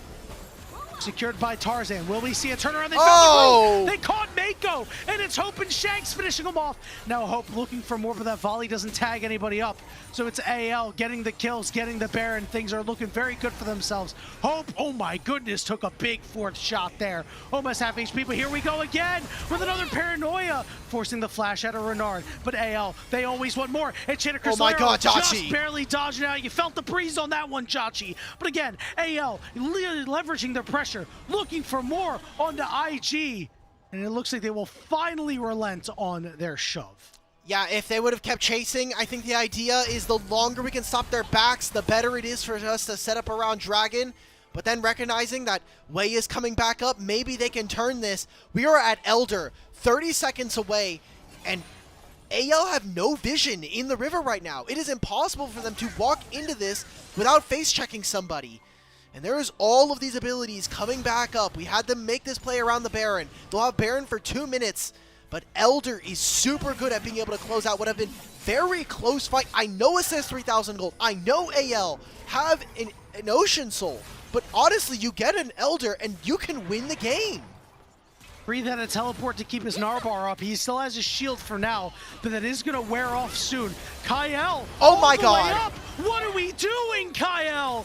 IG get the pick, and now they're gonna want this Herald, or this Elder Dragon, I'm sorry, as this is gonna be started up 16k and dropping quickly. AL already down a member, need to make a miracle happen. 12k, dropping even further. Shanks is over on the side, trying to stack up his third stack Q.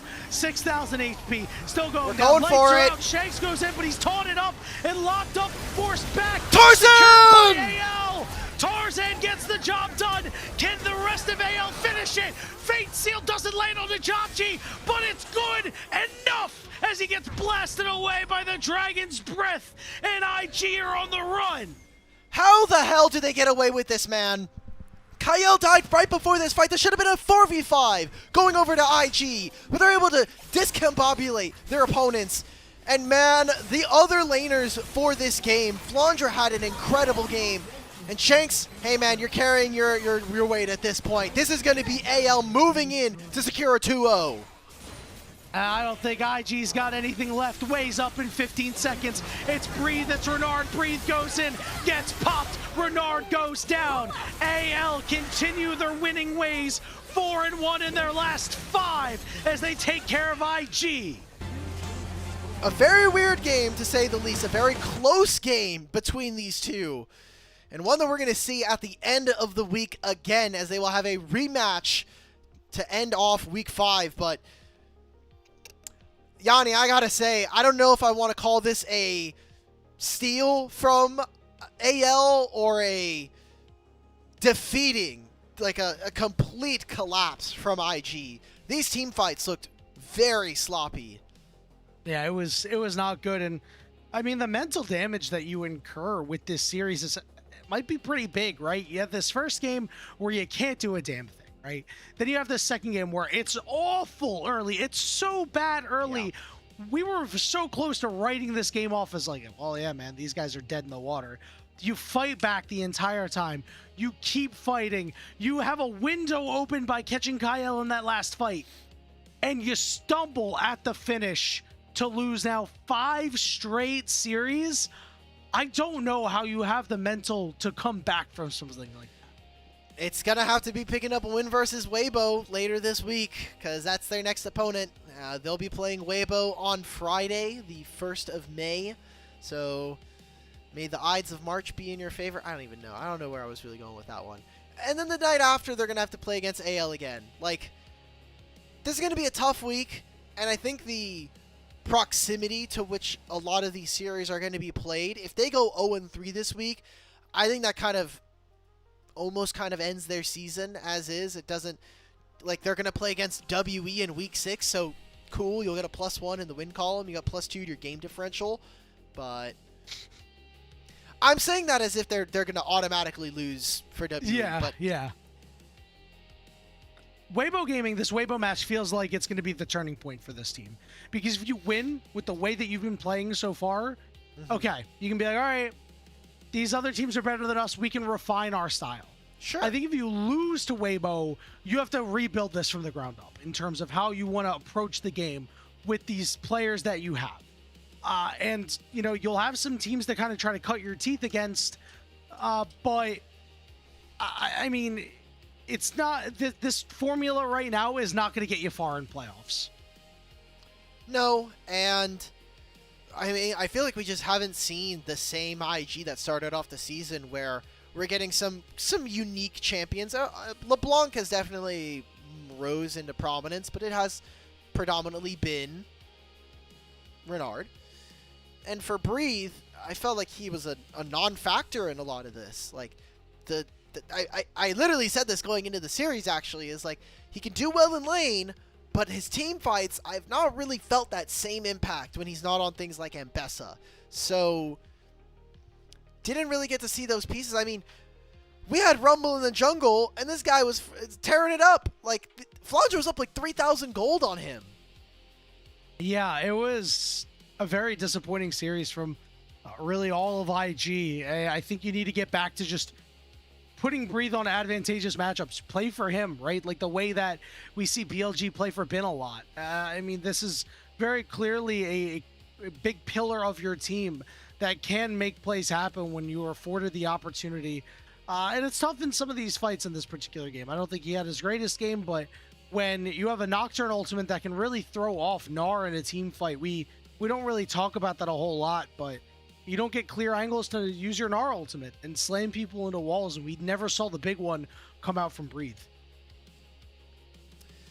Wow, I feel bad. Like, look, a lot of the criticisms that this IG bot lane have been having has been that Jauchi and Mako don't work well in lane, and then Jauchi is a bit of a greedier player, but this game, he really had to put the team on his back in this instance, and some of it was a little too heavy, some of it was that they just weren't able to get it done in team fights. AL, man, I think creative problem solving is exactly the way I want to describe this team. Really cool uses of, I think they've been the most abusive around Nico tech.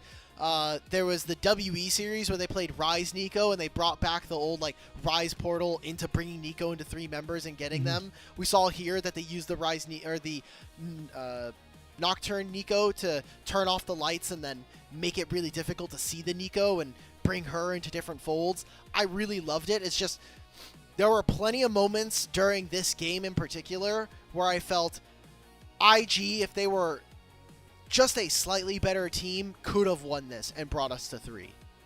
Yeah, no doubt about it. But that creative problem solving for AL does mean that even if these guys aren't playing at their peak in terms of their top lane and their bottom lane, they can be better teams by using that problem solving as long as they play cleanly. You don't necessarily need to be winning everywhere, but as long as you're not, down 1 million gold up in the top lane looking at you, Flandra, you can use this to leverage some strengths of your composition, and this was a good example of that. I do wonder if they're going to be able to take that against teams like Top Esports or teams like BLG. Okay, going into this week, I think for AL, this is going to be a very important week. We've already kind of touched on it from IG's perspective, but when you have 3 series in 1 week, I think it's a really good litmus test about where your team is at, even if 2 of them are going to be rematches. If you go 2-1, if you go 3-0, suddenly AL shoot up to 7-3, and then you're matching Top Esports, you're matching BLG, who are also going to have matches. Top Esports, very similarly, also have 3 matches this week. So I don't think AL are going to shoot up to first, but depending on how their performance looks now, I think this team could actually, it seems like they're starting to get things in place for them to do well in playoffs. Yeah, they could certainly get to 3rd. I mean, obviously, you just want to make sure that you're in top 4, right? That's really what you're looking for. Yes. Get that little bit of extra time off. You don't want to be in that bottom 4. You never know what's going to happen in Night's Rivals. I'm going to be honest, I don't really think many of these teams outside of Team WE are going to be threatened by some of these Nirvana teams, but anything can happen in the LPL. We said it on the podcast, man. We said it on the podcast, which you can check over on LPL English YouTube channel. Please go check it out. Yeah. It's under the live tab now too. It is. I don't think it's supposed to be. It was earlier. My producer Ilya and famous roommate Ilya was shaking his head, saying, "No, it's not." I can confirm, as of at least 2 hours ago, it definitely is. And I'm checking. It is gone now. But you can go look at our videos. Anyway, the point that I was trying to make. My bad for lying. Interrupted. Yeah. Before all of that, the point that I was trying to make is that I completely forgot it. Oh no. I'm so sorry. Where were we? Let's work backwards. Where were we? Playoffs for AL. Playoffs, and the Nirvana teams taking games off of Ascend teams. We were saying that this bottom 4 versus top 4, the only ones we're worried about is obviously Team WE, and then maybe Waybo or IG. We could see them losing games to Nirvana. Whether it's a series, that's a whole different question. Yeah, it's easy to drop a game. It's hard to drop a series. So let's start chatting about MVPs, player of the games. Player of the game for that one, I think you got to give it over to Hope. I think Hope did a lot of heavy lifting where, Shanks got you there, but Hope was really able to close it out. I think of that last dragon fight before the Elder, where Hope got that triple kill. I think of all of the damage that he put out and throughout the rest of the game, I think I got to give it over to him. What are your thoughts? I'm pretty sure they're going to give it to Flandra. I mean, he already had a really strong game 1. He's probably going to get it for a very good game 2. But guess He what? might get player of the series for it. That as well. That could also happen. And guess what? We won't need to know that, because that will be coming to you during a break screen. Yanni, any last questions before we send it over to our next group of casters for the Waybo versus Top Esports series? Man, I don't have any last questions except for what is IG going to do in order to repair this? They have a turnaround of a couple of days. Friday is their next game. They're going to play against Waybo Gaming. It's going to be a series that they can absolutely win. Will IG stop the slide? We'll find out a little bit later. Is Top Esports going to run over Waybo Gaming? Are they going to continue the run of dominance, Alk? It looks like that they might. We're going to see that after this break. We're going to swap the casters. Grapes and Melvin to get in and take you all the rest of the way. We hope you have a great night. And the LPL will see you after this break. Boom!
The second half of our LPL English doubleheader continues here on a Tuesday, which again, a little unusual, but we're glad we're here nonetheless today. After, of course, our first series of Anyone's Legend taking down IG, we have another similar tale of top team versus underdog in top esports up against Waybo Gaming. My name is Grapes, joined alongside Melvin here for the call of this one. And it should be a fun time. There's a lot on the line here. Let's pull up our standings just to take a look at where we are now that we've reached the halfway point of our regular season. Top Esports, as you see here, sitting in first place, while Waybo in 7th, Melvin, looking to make a run towards the top 4. Considering how close in the standings these two were last split, I mean, obviously all the roster changes make a meaningful difference to why we find ourselves here, but it's still not an image that people would necessarily be expecting coming into this split. And Waybo, particularly with Elk at the helm, have relatively been underperforming. The 7 of 13 scoreline is not what we expected to see for one of the pretty much best performers in the league during Split 1. It's funny that you say that because we think of Waybo as being this third place team, right? They took down AL. They made it all the way to the lower final, but actually didn't have the strongest of regular seasons. They were towards the bottom half of Group Ascent until like right at the end, where they ended up sneaking into that number 3 seed. They actually have a sub 500 record on the year as a whole, which is kind of funny to think about. But now with teams like NIP, potentially IG starting to slide a little bit, there is opportunity for momentum to be gained. But it's going to be tough to do today for Waybo because they are going up against top esports, a roster that has dominated it here in Split 2 after making a number of changes. You can take a look at that roster right now. You got Zweon, Tian, Cream, Jackie Love, Feng Yue. 3/5 of the roster has changed, and it has made all the difference so far in Split 2. Incredibly so. I don't think Waybo was saying that the TES roster was lacking, but it has gone absolutely through the roof right now. Zweon, probably the most unknown name for most viewers out there because he's new and he has been just kind of chilling up there. He's been pulling out crazy carries, the Lee Sin performance against Hoya's Anivia, Vayne smacking Bin's Gnar around, and in his most recent series, some essential Ambessa ults to put Awesome in the dirt and walk away with it. But when it comes to key members, while the rookie's been doing very well up there, we need to talk about this little known name, Tian in the jungle. Yeah, Tian has been exceptional, returning over to Top Esports where he was for a number of years back in the day. But, you know, for this Top Esports roster, struggling a little bit to open up this season. They lost 0-2 to Invictus Gaming. But since then, they have not dropped a single game. 12 straight game wins in a row. It's one thing to win 6 matches in a row. 12 game wins puts you in the realm of history here. Here's the list of the longest game win streaks in LPL history. We got a little bit of help. Shout out to MZ Leo the Chosen, the stats guy over at the LCS, helped us pull together this data here. But Top Esports right outside of that top echelon when you see some legendary teams, 2024 BLG, IG in 2018, which still had Jackie Love, by the way, in that first spot. Is he Top running Esports it back? Currently is at 12. If they 2-0 this series, they will pass a previous iteration of Top Esports in 2024, which also contained Tian, to then set a franchise record for consecutive wins in an LPL split. Listen, I'm not saying if I was Jackie Love, I would get past that record and then make sure we don't pass the IG record, but it would be really funny. It would be really funny. In all seriousness, though, no hate to the jungle because Tian has kind of been running the rift this split so far. From start, most definitely to start to finish. While the game starts at, you know, about 30 seconds earlier, we have to take a look at what Tian has been doing because he constantly has been pushing for early game pressure, sneaking in level 1 multiple times over to go for these early invades, and then just completely demolishing the enemy jungle before they have a chance to get going. It just sweeps the leg out from so many teams. These early invades have been more and more popular. It feels like they were kind of, you know, initially started in the LPL with a player like Tian coming back into the league. But he's been incredibly aggressive and it's been working out for the side of Top Esports so far. a lot of what they're able to do successfully has come from the jungle in the early game, and we're seeing some of those clips here to demonstrate that to its fullest. I also think Cream has really been playing well, a little bit of a difference from what we've seen from him in the past as a part of this roster.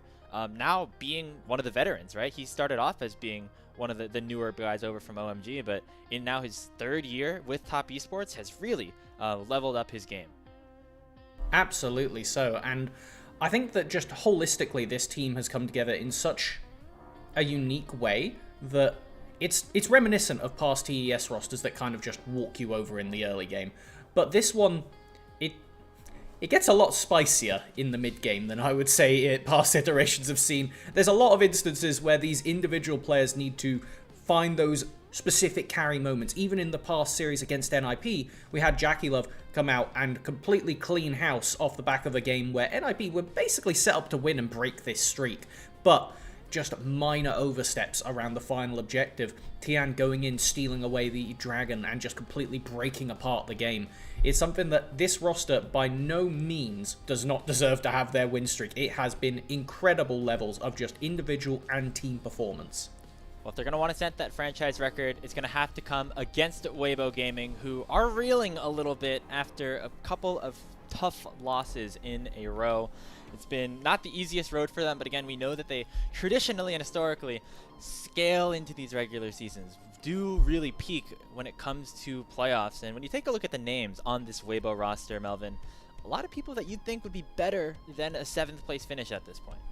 Absolutely. Zika up in the top lane, a name that kind of fell by the wayside for a while, but has generally always been a bit sleeper. He's been very good consistently, and this has been a bit of a weird year for him so far. JJ, enough said. Incredible early game jungler menace. We'll talk a bit more about him later on. Xiaohu, again, needs no introduction. Elk, constantly been fighting for worlds for the past few years. And now Hong, probably the most odd name out on the list. And yeah, it's been interesting to see what this Waybo roster looks like with Hong in instead of Arha, which was the swap that they ended up making. But when you take a look at what Waybo's been doing in the early game, it's been pretty good off of the back of JJ, who, much like his opponent today in Tian, is a world championship winning jungler who is going for crazy invades every time that they take to the Rift. It has been just so much chaos in these first few levels. I did not have to go back very far to take a look for these clips and find every single game some nonsense happened where one of these two junglers were in the game, whether it be looking for an early dive bot lane, invading level 1 as Nocturne, invading level 1 as Nocturne but bad, but we won't show that one, going for constant plays to just accelerate your bot lanes. It has been so many parallels between them. It is an area that is definitely got to be watched, because you do not step away when the draft finishes to get a drink. Get a drink before the draft, because as soon as we go into game, expect some nonsense. Yeah, that's been the new meta, is that the first 5 minutes of the game, very, very exciting, can really make or break a lot of what happens here throughout the rest of a match, which is always very exciting to see, but it really puts the pressure on these junglers to perform and to make sure that their invades go right. And when you take a look at these two junglers in JJ and Tian, they have a lot of experience against each other. They've obviously been at the top echelon of LPL junglers for a number of years at this point, and the head-to-head stats, are interesting to say the least, but they both have also been performing in this season, which has been amazing as well. I mean, longevity is a word that comes to mind. Both of these players have been doing what they do at the top for so long. But I think one of the biggest areas, and, to address the elephant in the room, the reason why one of these teams is 6-1 and the other team is 2-5 is because when Tian gets away with his early game nonsense, the rest of his team is able to convert on those leads a lot more consistently and push it through to an insurmountable lead. Or when they do end up dropping the ball, be able to fight back. Whereas with Waybo, it hasn't really been the same. It feels a lot more like when JJ gets some early lead, he'll go elsewhere, and then suddenly the entire map starts to fall apart, or he just feels more pressure to constantly be pushing for plays. And it's why we see against the higher level opponents like BLG in that clip run, he gets chased out of the jungle. Tian doesn't get chased out of the jungle because his bot lane is already rotating over to stand next to him, and Feng Yue's just fronted up on the enemy support saying, hold on, this red buff's not yours, sir. So it's about seeing what the soul laners are able to accomplish here for Waybo. If they can, match the level that the top esports laners have been playing the entire season, that is where JJ can shine, and that's where Waybo can potentially pick up a win and bring an end to the streak that top esports has been building for the entirety of split number 2. You see the captains Xiaohu and Jackie Love, 2 legends in the scene, fist bumping before getting ready for champ select of game 1. We have our jungle head-to-head that we can take a look at right before we get into picks and bans. Again, big story between these 2 players is just what their teammates are able to do around the early game that they've been building for themselves. And you can see the stats are so similar across the board. Both of these junglers taking in a good portion of the gold compared to, the average field for the role that for so many years kind of just gets a minor lead early and then is happy to just drop off and let the rest of the team pick up. Again though, seeing in the final stat that damage per minute, Tian continues to push his lead and goes for some more of these scaling damage picks and have a lot of success over there. Things like his Pantheon, it feels like a lot scarier of a threat as the game goes on, whereas JJ is more happy to try and hand off more of his resources to other people on the team. Nonetheless though, these both are constantly getting involved. If there is action happening, there is a very, very high percentage chance one of these 2 will be there. So you remember what we said, do not leave to hope for a chill early game or something as we load into the Rift. These guys will be invading each other, maybe at the same time, cross-mapping. That often happens, early yeah. invades, some level 3 ganks, some turret dives. That is what each of these teams are going to have to do in order for success to occur. As we are preparing here in Shanghai for our picks and bans. Again, back here at LPL English on a Tuesday. We're going to be on another Tuesday in a couple of weeks, as, of course, there are other events that are happening throughout the meantime. But it's good to be back and have more consistent scheduling here. I don't know about you, Melvin, but I would waking up on my Mondays and Tuesdays and having nothing to watch, and it was kind of a weird thing to go through. Yeah. It's quite the whiplash, but it's always good to have the LPL back on when we do get it, and there's plenty of odds to catch up on is the main thing. So we are ready at this point to start talking about what we should be thinking about coming into this draft, and if we haven't alluded to it heavily enough, early game junglers. Jarvan, Pantheon, Xin Zhao, these are all champions we have to keep an eye on. Nocturne is another one that pretty much has gone very high up, if not being a first draft pickup, has been a second draft pickup basically every series, as we are finally into it. See Waybo electing for first pick, whereas on the other side, Top Esports on a blue side for game number 1. I think a lot of things will go down to that jungle matchup. Nothing has been banned away just yet. Another lane that will be interesting to watch in terms of just what the drafts look like is the top side of the map. Zwayan, of course, very much a carry player. The Jace is most played this season. But Zika, on the other hand, while he has historically been more of a carry player, leaned towards the tanks a bit throughout this season. Will he try to be that weak side to absorb the pressure, or will we see Zika try to go band to band against this rookie 20-year-old top laner here for Top Esports? I mean, with Zika's most played of the split being the Scion, it is definitely indicative of that, but we did still see him pull out that Olaf game earlier on in the split that led the team to some success. It is an answer when the Ashe Seraphine's on the table, but as we see, Ashe gone, Nocturne gone, we get the Varus, flex between top lane and ADC, very awkward one to draft around, has usually been banned away by most teams throughout the year, so doesn't really give much away for TES at this point. Certainly something that can be flexed up to that top lane if the matchup does present itself, but it gives Top Esports first pickings at the jungle pool, aside from the Jarvan, which has already been taken away, and reasonably so. TN is 4-0 on that champion since his return to TES. It'll be the Pantheon instead, being locked in here for TES jungler. And then we'll see what the rest of the draft does hold, but an easy point-and-click CC, semi-global ultimate. This champion has a lot to offer in the jungle role. There is the Lucian Nami, the Corki Nami duos both on the table. Honestly, it might even be wiser to pick up the Nami part of that if it is either of them you're looking to go for, because Obviously, that Varus could go bot lane, and you wouldn't really want to pair it with a Nami, but there's always the option to chuck it top and steal a duo away. TES sniff this out, and now it'll be back over to Waybo to see, are we going to match jungle here? Things like the Zinzal still on the table. I think it's a pretty normal route to go at this point. Pantheon's kind of just a catch-all early game nuisance. Pairing it up with a mid laner is a way to go.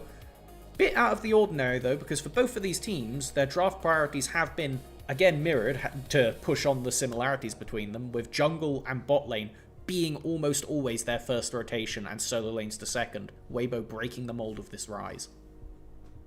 Just getting some early power into the hands of Xiaohu, their team captain, instead. Knowing that they could maybe hold off on picking their support now that Nami has already been selected. A lot of potential options, and of course you want to also keep that flexibility with the Varus being either in the top or the bottom lane. Final pick of this first rotation for Waybo, looking to be that jungler for JJ though, and you want some point and click CC, the Vi is going to do just that as well. Ooh, and this does leave TES in a very awkward spot, because if you don't pick Lucian or Corki here, I would be very shocked if Waybo don't immediately ban both of them. But obviously you want to pick up something that answers the rise in the mid lane, because it's the same thing. If you don't pick a mid lane here, the Cassiopeia's going to get knocked off of the table. Another counter pick of preference is going to get knocked off. It will be TES opting into it, going for the Corki, very powerful, gives a lot of priority over to Jackie Love to right click forwards with extreme aggression, but it now means that Cream is going to be left behind a bit, and we haven't really talked much about him, but so far this split, Cream has been putting up incredible numbers and been really the backbone for keeping this team alive in the mid game. Absolutely. I mean, him and Tien working together is a big part of what they're able to do after the the early game craziness from Tien ends up happening. So interesting things to watch, especially now that Cream's champion pool will get pinched a little bit. There's that Cassio ban that you were talking about. Would not be surprised to see something along the lines of that Anivia taken away here before we head back over to the top esports side. Could see a Zir as well, just depends how scared you are of the Vi. Aurora also on the table, just trying to think of what else you'd feasibly want to try and take that could get away from a Vi. But it's all up in the air because going for the Annie. Okay, it's a very solid pairing with the Pantheon for just being able to choose double lockup and enable Zweyan to pick up basically whatever carry he wants in the top lane. There's been exactly one top lane ban thus far, and it will be Cream taking his Azir, which he has been performing quite well on this year. Yeah, has definitely had success on it in this split specifically. It's been a high prio pick for top esports in their most recent best of threes. Leaving that last pick to Zweyan is important, especially because they will know for sure if that the Varus is headed up to the top lane or not. I was going to say the Jace is his most played champion this season, so would be fun to see Zika take it away. It's also definitely something he has some comfort on. It looks like that'll be the answer. Unless they swap over to the Rakan, they got a lot of time when that clock hits 0 to make some switches, it looks like.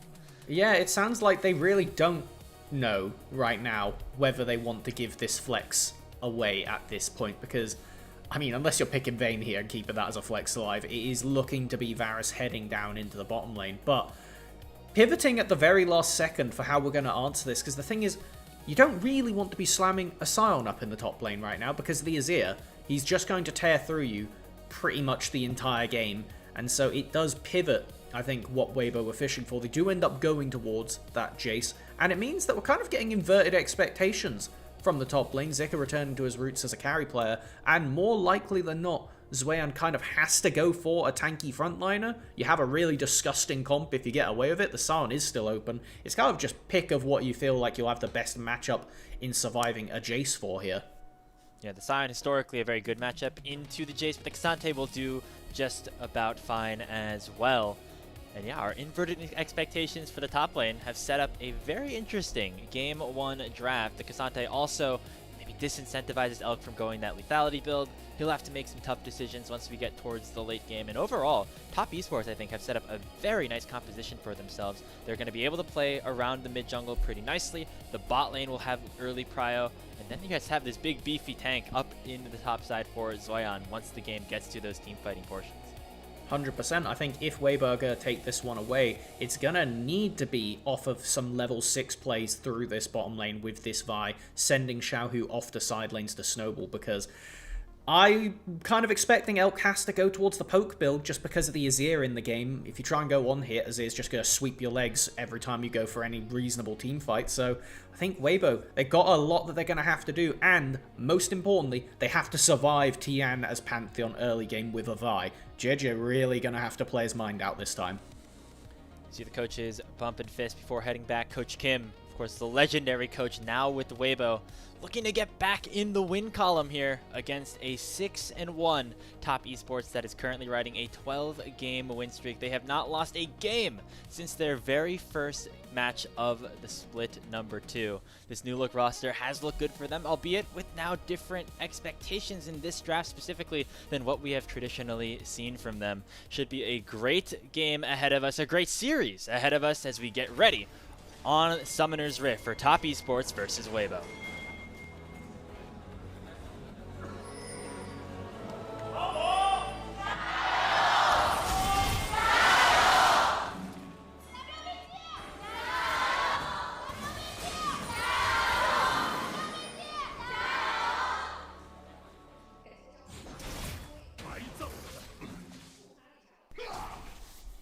Well, this is how it begins, eh? Both junglers starting regular. I know, we were so excited about the hype early game. There's still time for it to happen. A couple minutes, maybe hit level 3 first, but yeah, both junglers currently on their own top sides of the map, working their way towards the bottom, unless we see some interesting stuff. Of course, once their first quadrants have been cleared. Taking a look at the runes, interesting stuff to note. It will be the Lethality Bearers for Elk. We also see Aftershock for Zwayan up in the top lane, knowing he's not going to get much of grass procs up against Zika on the ranged top laner in the Jace. Pretty much. It's a very standard adaptation for these kind of tanks, particularly like Asante, who does really benefit from stacking up those extra resistances if he's able to time it with going for the all-out as he actually gets the opportunity to skirmish going into, you know, that level 6 point. But he's got a lot of difficulty in store to get that far, as Zika immediately taking full control of the lane.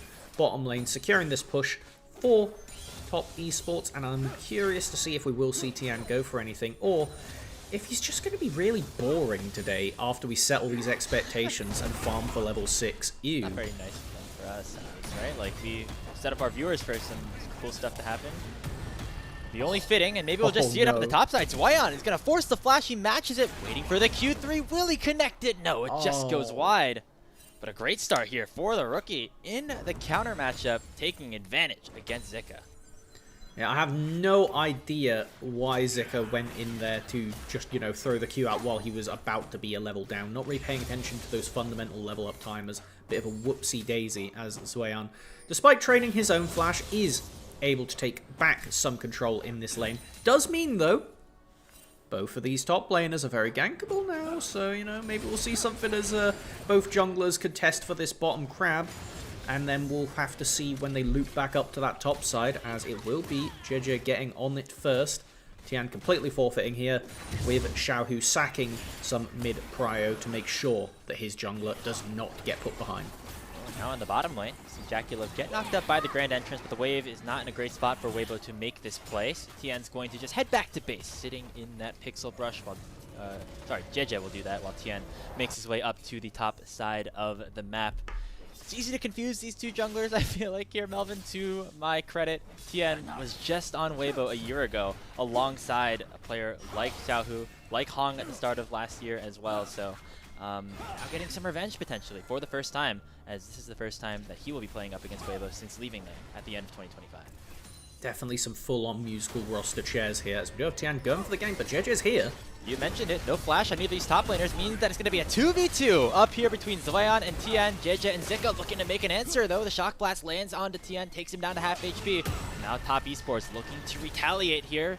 Vault Breaker out from JJ will make sure nobody else goes down. Massive Comet Spear from Tian to chunk out Zika and stop him re-engaging, but just with the sheer amount of minions left in the lane, it does mean that TES are left limping.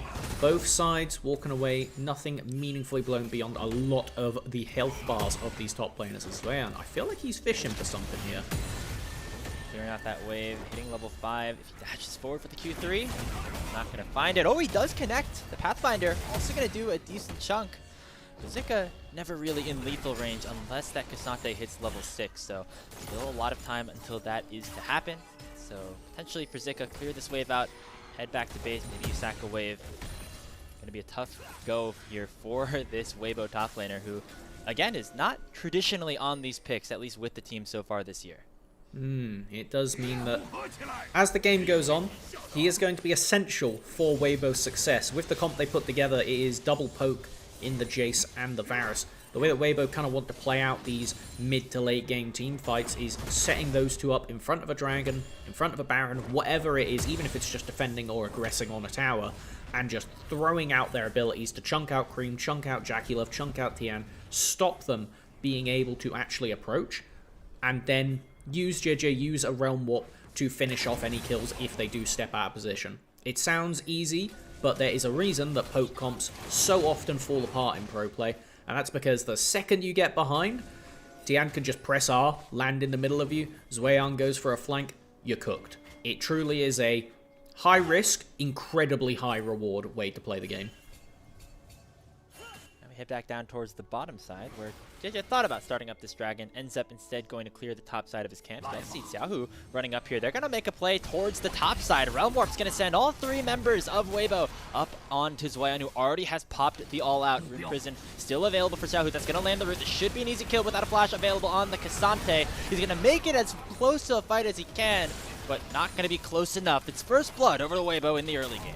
No all caps wow coming out from this one as the Cassante falls. Plates will go over to both Zika and Cream, so there is at least some level of retort, but if we just pan on over to that gold lead, it is all in Zika's pocket right now. 700 gold, going to be having a very happy first recall. Faster he can get up towards that Mirror Mana to those early lethality items, the scarier he will be, as we all know, and have all suffered, Jace jungle over the past however long. Part of the reason that one's so abusive is he could just stack lethality, so snowballing a Jace top, same effect.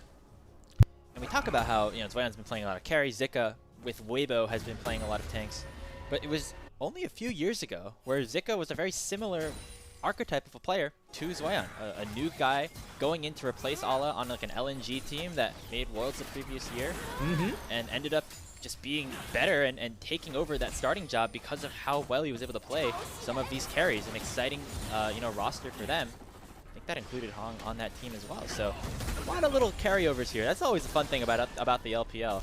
But now it's Zika on the carry, on something that he really rose to prominence on early on in his career, trying to hand it over to a rookie that's attempting to do the same at this point. Absolutely, and we've already seen Zweyan doing his best to fight back, particularly when left in isolation. He's been able to handle himself, but this isn't a very easy matchup to handle in isolation, especially now that Zika has actually opted towards the looking for the Black Cleaver first time. It's going to make it so he has a lot more buffer room to go for these actual fist fight skirmishes. So they're just trading back and forth. Zweyan doing a nice job to at least maintain a decent CS per minute at this point, but JJ now headed over to the Dragon. Tian is clearing out his red buff, should be able to take that down. JJ currently a level down against the Pantheon, but with Xiaohu having push, going to once again result in this neutral objective going over. We haven't really talked about this because there's been action in both side lanes here, but Xiaohu's done a great job just establishing mid presence against Cream to make sure JJ's able to go for some of these aggressive plays. Yeah, it's one of the main things that the Rise helps facilitate over the Azir. I mean, we've already seen in practice with the Realm Warp being able to get your jungler into the better position. Basically means that your Vi has a Vial and a Pantheon ult, which is a horrifying prospect to ADCs everywhere. And I can only imagine it is just an amount of time before Jackie Love has to suffer all of these R buttons being thrown at him with really not much to be done about it. As we do have both Ocean and Cloud Soul off the table for this game. Ooh, Zweyan's being chased. No, he's not going to commit any further, but Vi's on the flank. The Grubs have just spawned about a minute ago, so certainly going to be the next target for both of these teams. Get a little bit of pushing power in these side lanes, particularly here for Top Esports. They're the ones who make the play towards the top river first. And now JJ able to control, and again, it's because of Xiaohu getting that mid wave in that allows for JJ to start on this first grub. He has the smite, so should at least be able to take one of these away. Will he be able to get any more? Ball Breaker being channeled but not issued, as Top Esports are pretty scared to continue to go forward at this point. Looks like Zika, caught out of position, does have to flash away to safety. Tian sees that JJ leaves the pit and is going to do his best to secure both of these two. Waybo seed the ground. They will not hold up anymore. As soon as Zika is forced to back away there, they don't really have the right to stand in the river. Elk will at least get to pick up a little bit of gold in his pocket, but at the end of the day, we have triple tier stackers versus 1 from Waybo's side, so they really don't want to be getting into proper big skirmishes until those scaling items start to come online. And at that point, probably around 20-minute mark, I would say, they'll have 2 items plus fully stacked tiers. Then Waybo want to start using pretty much everything they have on cooldown. Yeah, 2-item spike, definitely something to keep an eye on for Waybo. Getting that first dragon is going to help that as well, because if you can secure something like the first 3 drakes of the game off of that power, puts you in a great position moving forward. Wayon going to face check this brush, get immediately met by Avai, who pops that cease and desist. He's going to force the Cassante away, flash away from his Wayon. He uses the all-out to cancel the grand entrance, but still gets charmed, taken down. Jeja claims his second kill of the game. A lot of resources invested from Waybo, but if we look at the minimap, there's not very much of a counterpunch going. Oh, Tian going for the kill here onto Zika. He wanted the counter. Here's the counter, but it might be to Tian's demise. He jumps straight into 1v3. There's not a ton of tools available here for Waybo, but certainly a lot of HP. Tian not going to be able to do too much more without anybody else on his team at the ready for a retaliation. So Waybo will back away. Teleport coming in from Zwayan. Going to at least cancel some of these recalls and delay the timers of the resets coming through from the top side. Now in the mid lane, we see an Emperor's Divide going on to Xiaohu. Cream looking to pick up the solo kill. One more turret shot would have done it, but Xiaohu's just going to pop the Realm Warp and get himself out. Really, really cute play from Xiaohu there to not have to worry about burning either of his summoners. Most immobile mages pretty much have to exist on the immobile mage timer against the Zia of, well, I guess I have to use Flash because he has ulted me under turret and this is just a thing that happens, or ult me into the jungler. So every time you can survive an Azir shuffle and not have to burn a summoner, it is massively winning for the other side, as now Cream's pressure is going to be quite a bit down. Does mean that once we get both of these laners walking back into mid, the dragon spawning in a minute 20, it is Xiaohu's Rift to run. Yeah, I mean, the kill threat without a jungler here for Azir, especially in the early game, isn't great, especially with some of the recent changes that have come forward onto this pick. But the goal is to at least try to burn a flash, but again, as you mentioned, Cream not successful in doing that, and so Xiaohu will have both of his summoner spells up for this dragon that is spawning in a minute's time. Currently see JJ on the bottom side of the map, but he does have his top camps available, so he'll have to make a decision whether to establish priority around the Drake or get back into the lead in the XP column. Looks like he will do the latter. You can see some trading across the map, but overall, Waybo have done a great job here in this early game, establishing a 1,200 gold lead. It's not just about going for that early XP, though. If you take a look at the junglers, JJ just finishes his quest off of that camp. Tian needs one more, and if you don't match jungler quests when it comes to objective smite fights, even Pantheon doesn't get to beat reliably a Vi who is a smite tier above them.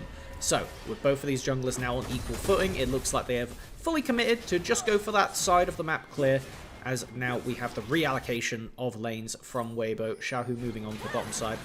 Both supports having a little kiss in the jungle and then walking away. Now Hong looking for Cream potentially on this play. Ultimate about to come back up for the Azir.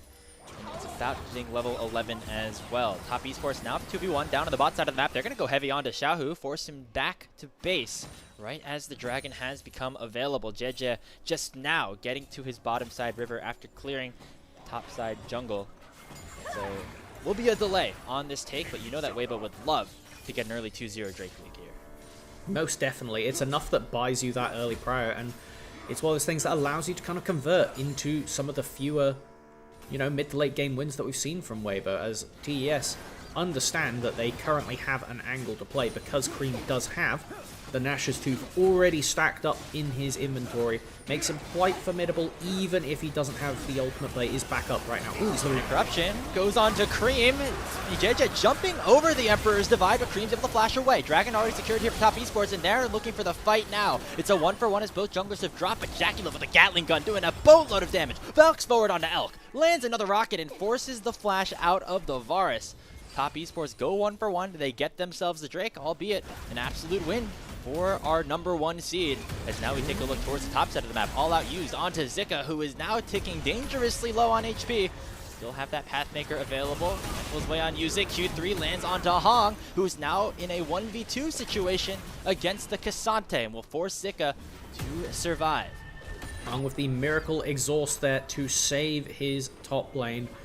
Really does kind of put the benefit of that spellbook as we wrap up the play with the map. Still a lead over to Waybo, but not that big on the grand scale of things.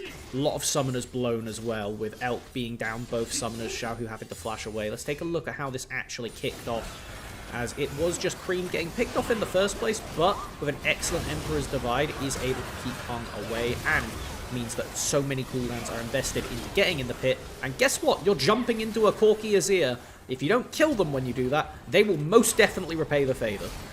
Grand Starfall in from TN as well. Try to establish some priority here in the mid lane with the Rift Herald now becoming available. Top Esports looking to try to push the pace a little bit. Kind of caught out Hong. Uses the Grand Exit to get himself away. And TN and the rest of top will make their way towards this top side of River. Try to take this Rift Herald a little bit scared at this point to fully commit to the play. Right now, 1.1 thousand gold lead for Waybo Gaming, which you would think is a good thing, right, Melvin? But has not necessarily been the winning formula for them, especially last week where they played 2 series against the two of the top teams in the LPL, Anyone's Legend and BLG. They got off to early gold leads in every single one of them. However, they only won 1 of those 5 games, so have to do a little bit more than just win the first 15 minutes. Okay, well, I mean, I'm looking, and 1,000 compared to those other numbers seem to be less than the one where they won the game, and only more than one of the ones where they lost the game. And to use a bit of napkin math here, AL and BLG good, TES also good, TES top of standings good. Yes. Hard game Waybo, I think, is my final Waybo. final equation. Yeah. At least for the next little bit. As they still don't have those tiers fully stacked up. We're getting close to the Muramana here for Zika. Elk's gonna need a little bit more time as he's actually just going for a second lethality item first. But Waybo feel confident enough to go for this Rift Herald, with TN being seen on a ward in the bot side Tribrush. Zika just gonna have to pull back a little bit, and Waybo will have themselves an objective for free.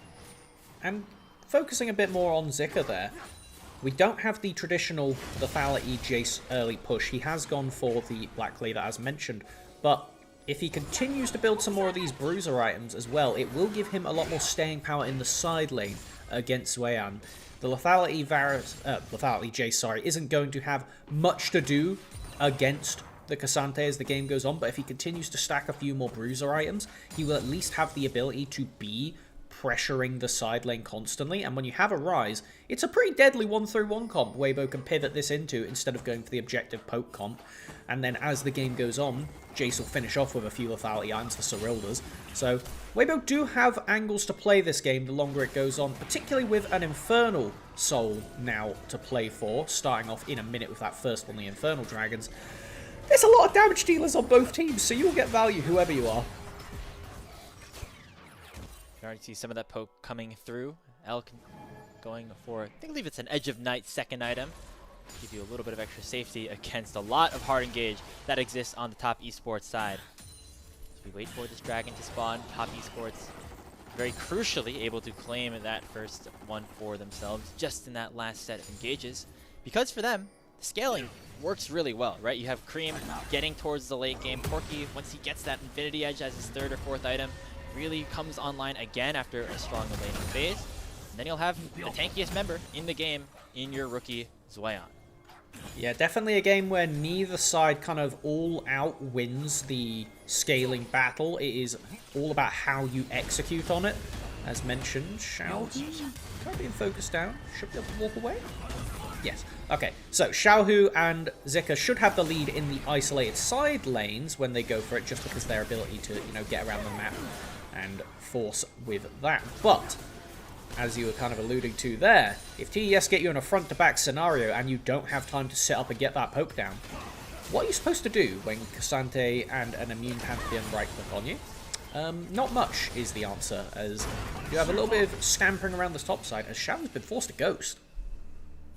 Is he forced to ghost, or did he want to do it to try to poke out Zueyan? One way or the other, not going to find too much out of it, because Xiao doesn't want to get close to that brush. He knows that he could get engaged upon at a moment's notice, and so instead, it'll just be the wave being shoved in down and bottom, and Waybo Gaming making their way towards this third Drake.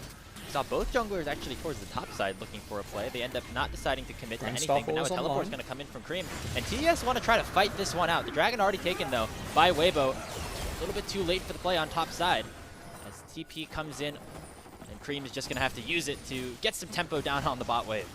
I think Waybo are very happy with how this has played out. TES, a bit spiteful, definitely want to get something done as Zika is continuing to accumulate gold in isolation.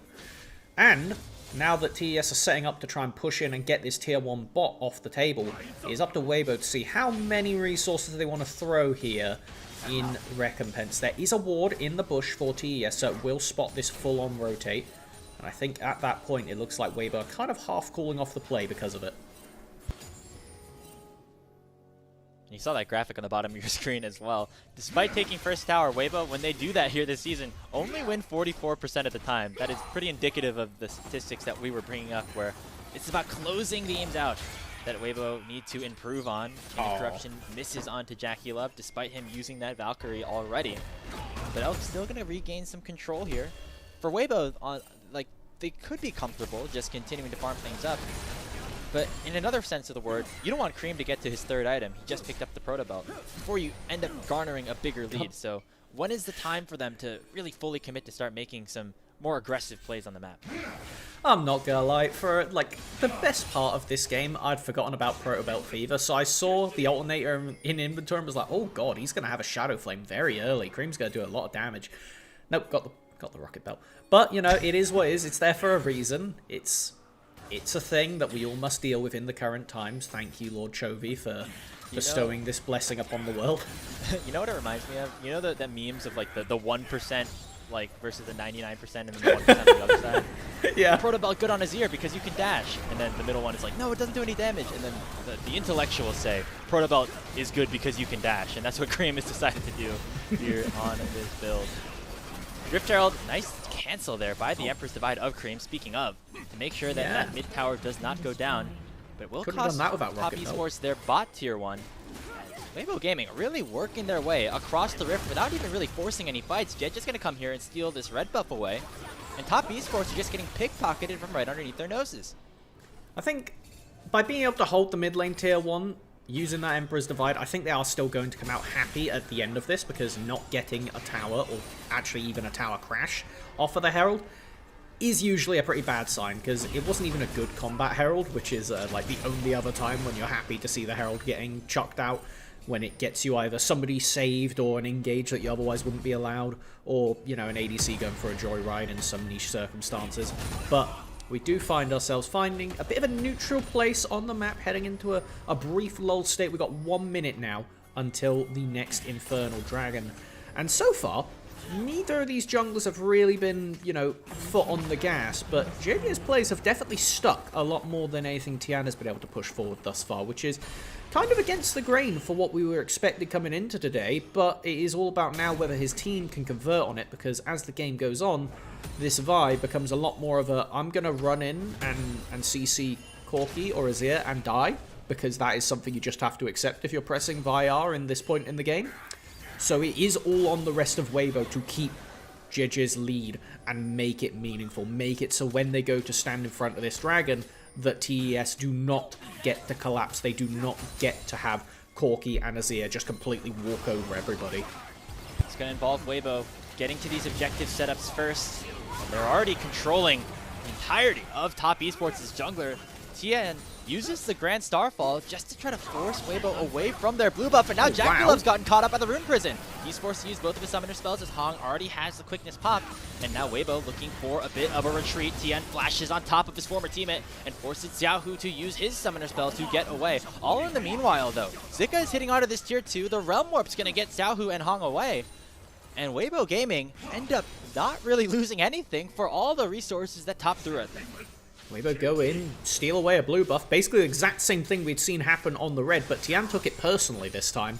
There will be a lot of important cooldowns. I think we should do a quick cooldown rundown when we look and see the dragon is up in 20 seconds. Xiaohu, no cooldowns on anything significant, summoners or ultimate. That was Elk having to TP back in to secure Prio. Hung, no grand entrance either. On the other side, Tian, no flash, so his engage is solely whether he can find a Starfall when it comes back up. Otherwise, it's a really awkward approach. I think that play might just allow for Waybo to pick up Soul Point in the Infernal hit. It's because of the fact that Tian has no way to get in there. And Top Esports are just going to get poked and prodded as they try to make their way into the river. You can already see the Dragon is at 4,000 HP, but TS still want to go for a fight. Rockets will come out from Jackie Love, but it doesn't do a whole lot. And Cream getting chunked out means that the Dragon will just go over for free. Waybo have only had 3 kills in this game, but they're up 4,500 gold, have 3 Dragons for themselves, and are looking very comfortable to try to break Top Esports' 12-game win streak. Yeah, Waybo, all in all, just playing a very regimented, very respectful game, which is what you have to do when you have these poke champions. The Jace now picking up his first one of those lethality items with the Serpent's Fang does mean that he'll be chopping down any shields that do come up, which are relatively sporadic for TES, but it's just generally an efficient lethality item.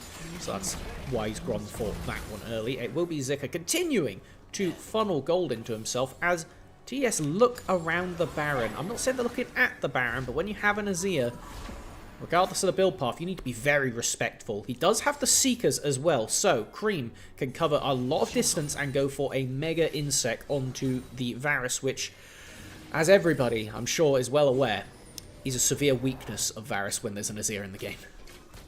That is true. Still has the flash, though, for the time being. As TS have just really been bleeding out at this point. It kind of goes back to your narrative that you set up at the beginning of the series here, Melvin, is that when Top Esports is playing well, it's Tian being very aggressive, going for these crazy invades. We were expecting that coming into game number 1, especially with something like the Pantheon being locked in. But then, to us and our viewers' dismay, after we set up all that expectation, not a ton has happened in this game at all, and that means that Waybo have actually been able to take advantage without Tian being a part of the party. For the time being, still a little bit more opportunities for Top to get back into this game. Some poke landing around the mid lane, but no objectives to really fight over just yet. Yeah, Elk with a big whiff on the Chains of Corruption. He had some fancy feet jukes after to make sure he doesn't take any return damage, but it means there's no angle to force Zweyan to use that all out or that flash to get away. As this is something that, with the next 3 minutes, it is truly going to be about if either team can just force some significant cooldowns. You have the spellbook advantage for Hung, so it does mean that he can kind of throw him and his life away if he needs to, in exchange for getting an important flash from an enemy, and it's not the worst thing in the world.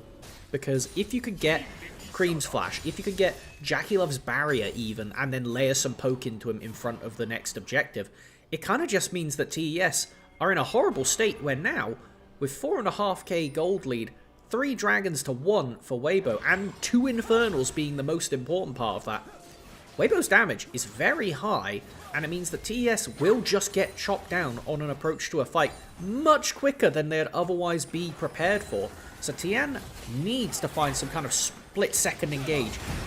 Is this it?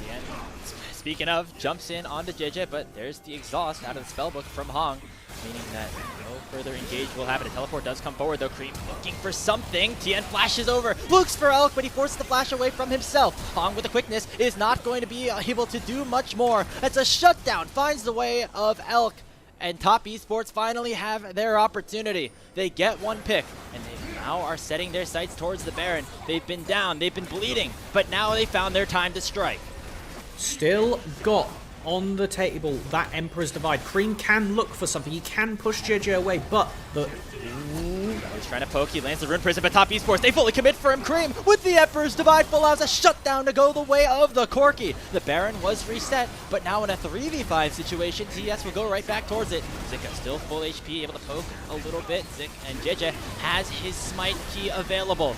The Baron is continuing to tick against Zweyan, looking to get the rest of Waybo away from Baron Nashor. He will be able to do so successfully with a nicely timed all-out, and the Baron is secured by the side of TES. Now they're going to look for the fight as Waybo are running the wrong way. Teleport coming back in for Elk to try to allow for the rest of his team to get on out of there. JJ flashes forward. He's able to find an ultimate, but he will go down instantaneously. It comes at the cost of Feng Yue. Cream ends up dropping as well, and here comes Waybo off of the re-engage. Elk comes in to save the day, gets a double kill for himself, and it's 4 kills for nothing in favor of Waybo. Only the rookie top laner for TES walks away wearing purple, as now 30 seconds left before the dragon spawns, and if we take a look at those respawn timers, it is all gone. Soul should be in Waybo's pocket, and they earned it off the back of this. It was, as predicted, Tian trying to find one of those split-second engages, followed up with his whole team. They're able to pop Elk before the fight even starts. Hung having to burn so many cooldowns just to get out of here, reset, and come back.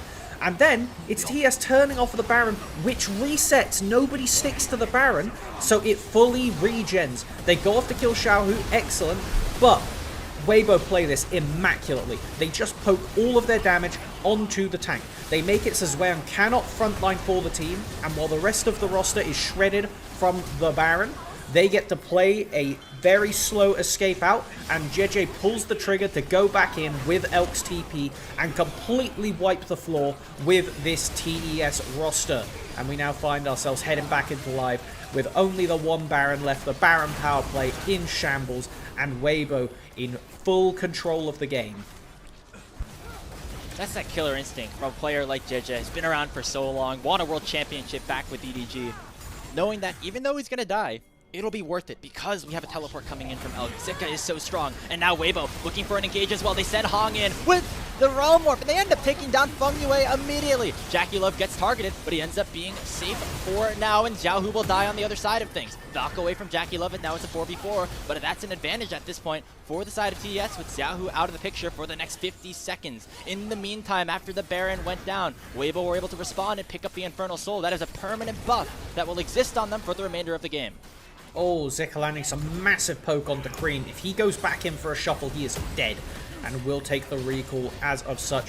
And it's actually Waybo doing the sieging while TES have the Baron. They're going to lose their mid-tier 2 here, 100%. Somebody just needs to right-click it one goddamn time. There we go. They're not the Baron that they were looking for. I mean, you got to give Top Esports credit, though, right? Like, or maybe not credit, but you can see where they're coming from. You get the pick on the Elk, decide to start the objective up. You end up losing more than you wanted to gain in the first place. Zweyan, I love this. Teleport behind Zika for Zweyan, ends up not finding a whole lot. Very difficult for Top Esports to play these fights when Jackie Love is so low, and Zweyan just gets taken down. A rookie mistake from the rookie top laner is going to cost Top Esports big time. They lose 2 members in the mid lane, and Waybo right back into the driver's seat. I no longer love this from Zweyan. But no, the vision there was you walk up behind somebody, you chuck the all-out onto the Jace, and suddenly one of the main poke tools falls apart. And that's the thing. The way you beat a poke comp is you take out one member from a flank, and suddenly it's so difficult to play. But Waybo playing forwards. They are going to siege up this inhib with 2 people down.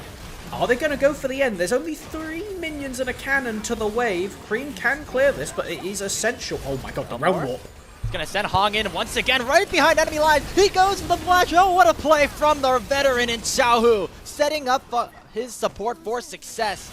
It ends up costing Jeja his life. They end up getting just the Nami for the Vi. Not necessarily the best trade, but it was a good effort from Waybo to try to end the game right there. Damn, it was stylish. That's the thing I gotta say. Damn, it was stylish. And it is something that constantly threatens TES's backline. The idea that a Rakan could just pop out from anywhere. Oh, hold on. TM looking. He does have flash. He's probably going to commit this here.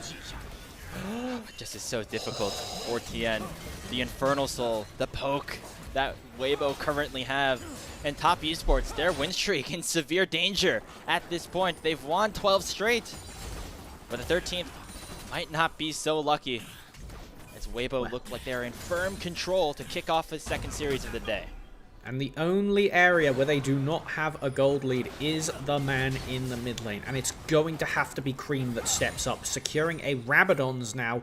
Incredible amounts of damage will come out from this Azir if he is ever given the opportunity to get it. But that's the thing, when you're playing against a Jace, when you're playing against a Vi, when you're playing against a Varus, if they get to stand somewhere, they will not let you deal your damage. There's nobody for you to right-click because Waybo don't have a clear frontliner. It's realistically JJ, and if you're on the same screen as JJ, you're probably getting the R button pressed on you. So now, with 50 seconds until Baron, 2 minutes until Elder, it is all about setting up vision lines, making sure the waves are in a clear spot, and for TES, you have to answer Zika. If he is allowed to exist in this side lane, then You really can't have Zweon come to the Baron, and if Zweon's not at the Baron, you don't have a benefit. Your comp doesn't have anything better over Waybo. So for top esports, it's all going to come down, I mean, really to an Elder flip. And who is going to be able to accomplish that and really allow for them to get back into this? Probably going to have to be Cream. Take a look. He's the only one with a significant lead, and he is a very strong Azir at this point. Has that death cap alongside the Zanya, so he has survivability and damage. You can see it right here onto Zika as he already gets chunked down to half HP, but now it's going golden. Flashes away from the accelerated shock blast. It is already the support going down for Waybo, but Cream will die on the other side of things, and Waybo now starting to issue their control. Rune Prison lands onto Jackie Love. He does a lot of damage, but it is not enough. A lot of poke, a lot of damage coming forward onto Waybo's side. And top esports are running for the hills with Baron now spawned. That Baron is going to be, I'm not going to say a free take, because there is a Pantheon in the game. And I believe he still has the Grand Starfall. And if you look at these health bars, it looks like Waybo, I would say, taking the smarter decision here. Not going to flip the objective, but they will send Zika in to take control of the river. With Elk not having TP, if they do start it here... It should be a free take. I don't think that top esports will be able to do this. But, Elder, 23 seconds. True. Cream will be up with teleport. Jackie Love is going to have the ability to push out this mid lane. Keep an eye on that Realm Warp cooldown, because it is going to be the way that Waybo win this objective. They are not in the river first, and this is the difficult part for them. It does mean, though, TES aggro, you're going to get barraged from 2 screens away, and forfeit your mid-prio to a Baron Rise team. They can just Realm Warp end the game if you give up mid-prio here. So now TES have everything up against them.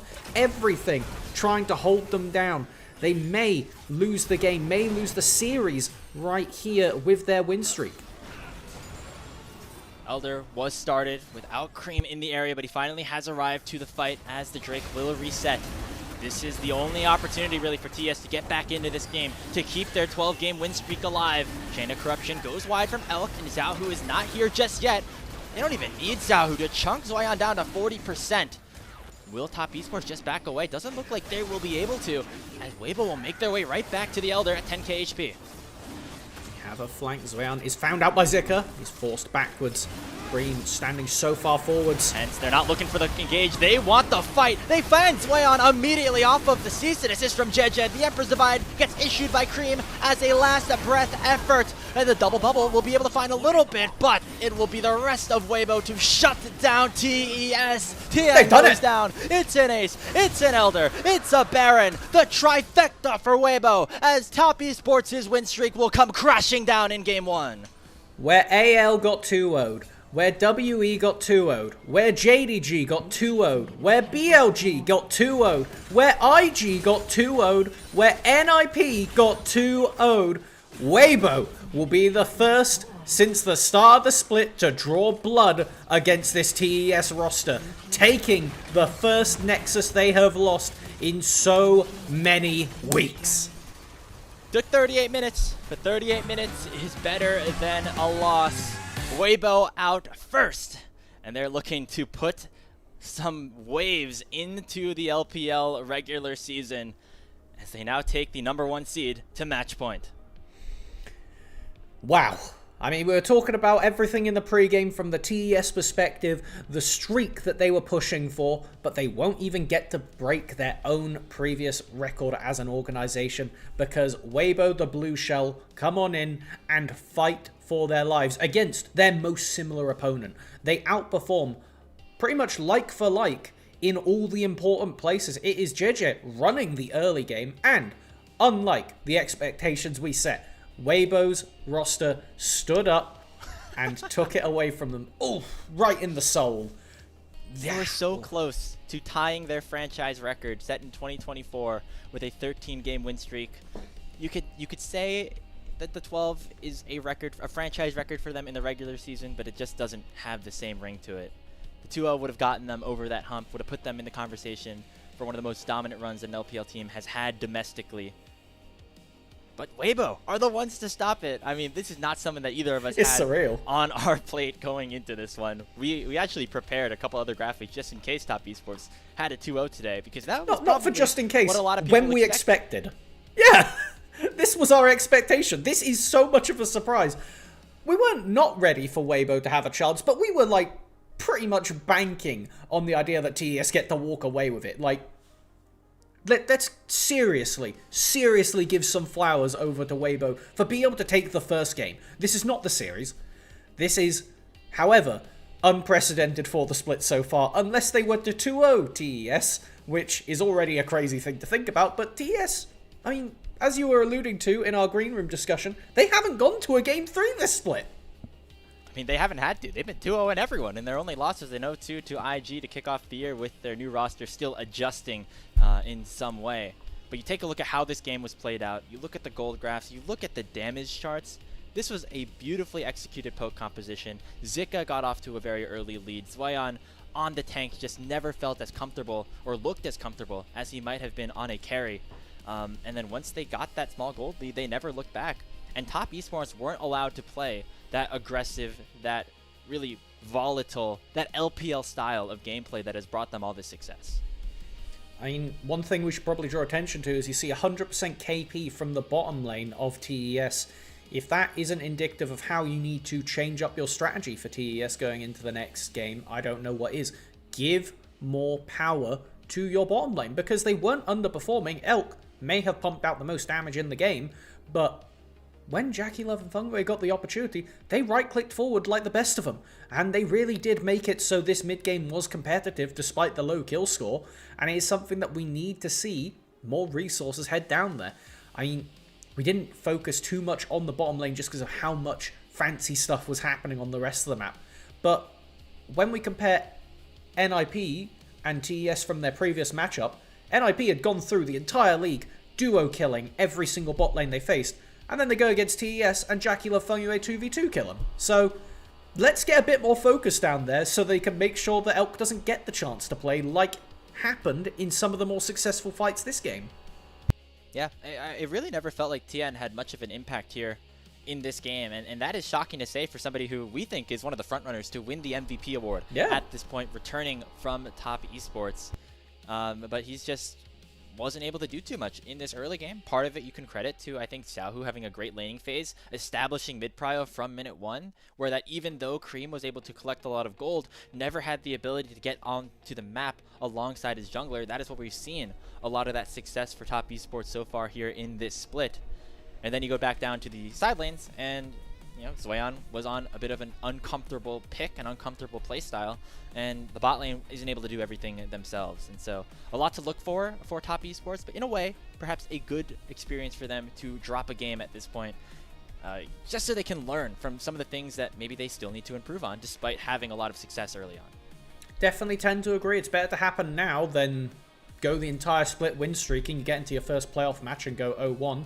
And it will be the man in the top lane, Zika, returning to form, getting back on the carry game, putting up a killer performance. And again, Zwayan nearly had the better of him in isolation in the early levels. But it was Jeje, it was Hung, it was Xiaohu coming up to this top lane and helping Zika get off the ground. And once he was off the ground, he did not trip. Zika kept that lead and kept just brutalizing TES wherever he went. So, we need to keep in mind, again, it comes back to these junglers finding some presence, and it's evident by the fact that this was a 3 out of 8 for the POG vote for this game. It was kind of all over the place because it wasn't really expected by anybody as like, but wait, let's dissect this now. How did Waybo win? It was everyone. They just did everything better. Equal value, and it really results in a pretty shocking result at this point. We know that Waybo finished higher than Top Esports in the standings, but it has not looked the same since we have resumed play following first stand. Waybo taking TS to match point. We'll see if they're going to be able to close it out once we return from this short break on LPL English.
We got an upset brewing here in our second series of the day on LPL English. The #1 seed and the holders of a 12-game win streak in top esports had that snapped here against the 2-6 Waybros of Waybo Gaming. Waybo going to look to try to finish this series off and do something that not many of us expected coming into the day. Alongside Melvin Isel, my name is Grapes. Thank you so much for tuning in for what could be our last game of the day. Melvin, this is all of a sudden a good opportunity for Waybo. They're 2-6, they're in 7th place, but they're not too far away from that guaranteed playoff spot up in the top 4.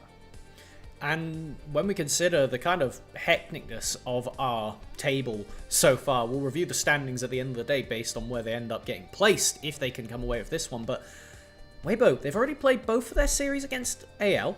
They've played both of their series against BLG.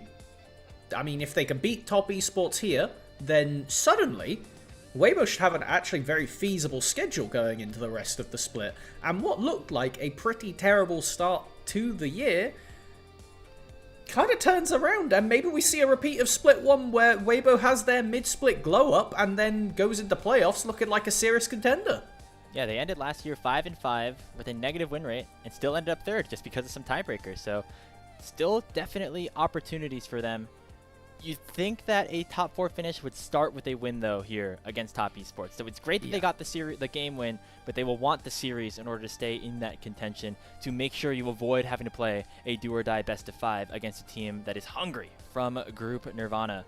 But taking a step back and talking about what maybe TES can do to be a little bit better in this next game, we talked a lot about what TN was doing in the early games. We want to see a little bit more of that here. And, you know, he has some history going up against Waybo. This is the team that he was on last year. And speaking of, we have these 2 players in TN and Hong. They were former teammates at the start of 2025, and they were both brought in to provide a bit of a boost for these teams after taking a split off.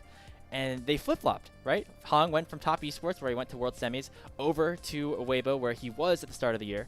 Meanwhile, TN went from Waybo, where they didn't end up doing too well, over to top esports, where he's looked like a big threat. So both these players, they've got some history with each other, against each other. They have a lot of international pedigree, but neither of them really had the biggest of value, specifically for TN in the jungle in that first game. And I think that the thing I really want to focus on here is that little stretch of being teamless at the beginning of the year. This is the first split we're seeing both of these players for the year, and they both are trying to make a name for themselves. Tian, so far having a lot more success, but if Hong could come away with this series, particularly having a pretty stellar Rakan game all in all, this is the time where you can kind of redefine how you look on this roster. You have Elk right next to you, and we saw, for the most part, Waybo's bot lane get the better of TES's, which is saying something when, realistically, TES kind of became the de facto top bot lane after they beat NIP and BLG, so I'm not saying that Waybo suddenly soars up to the top, but it wouldn't be unprecedented given how good Elk was in Split 1.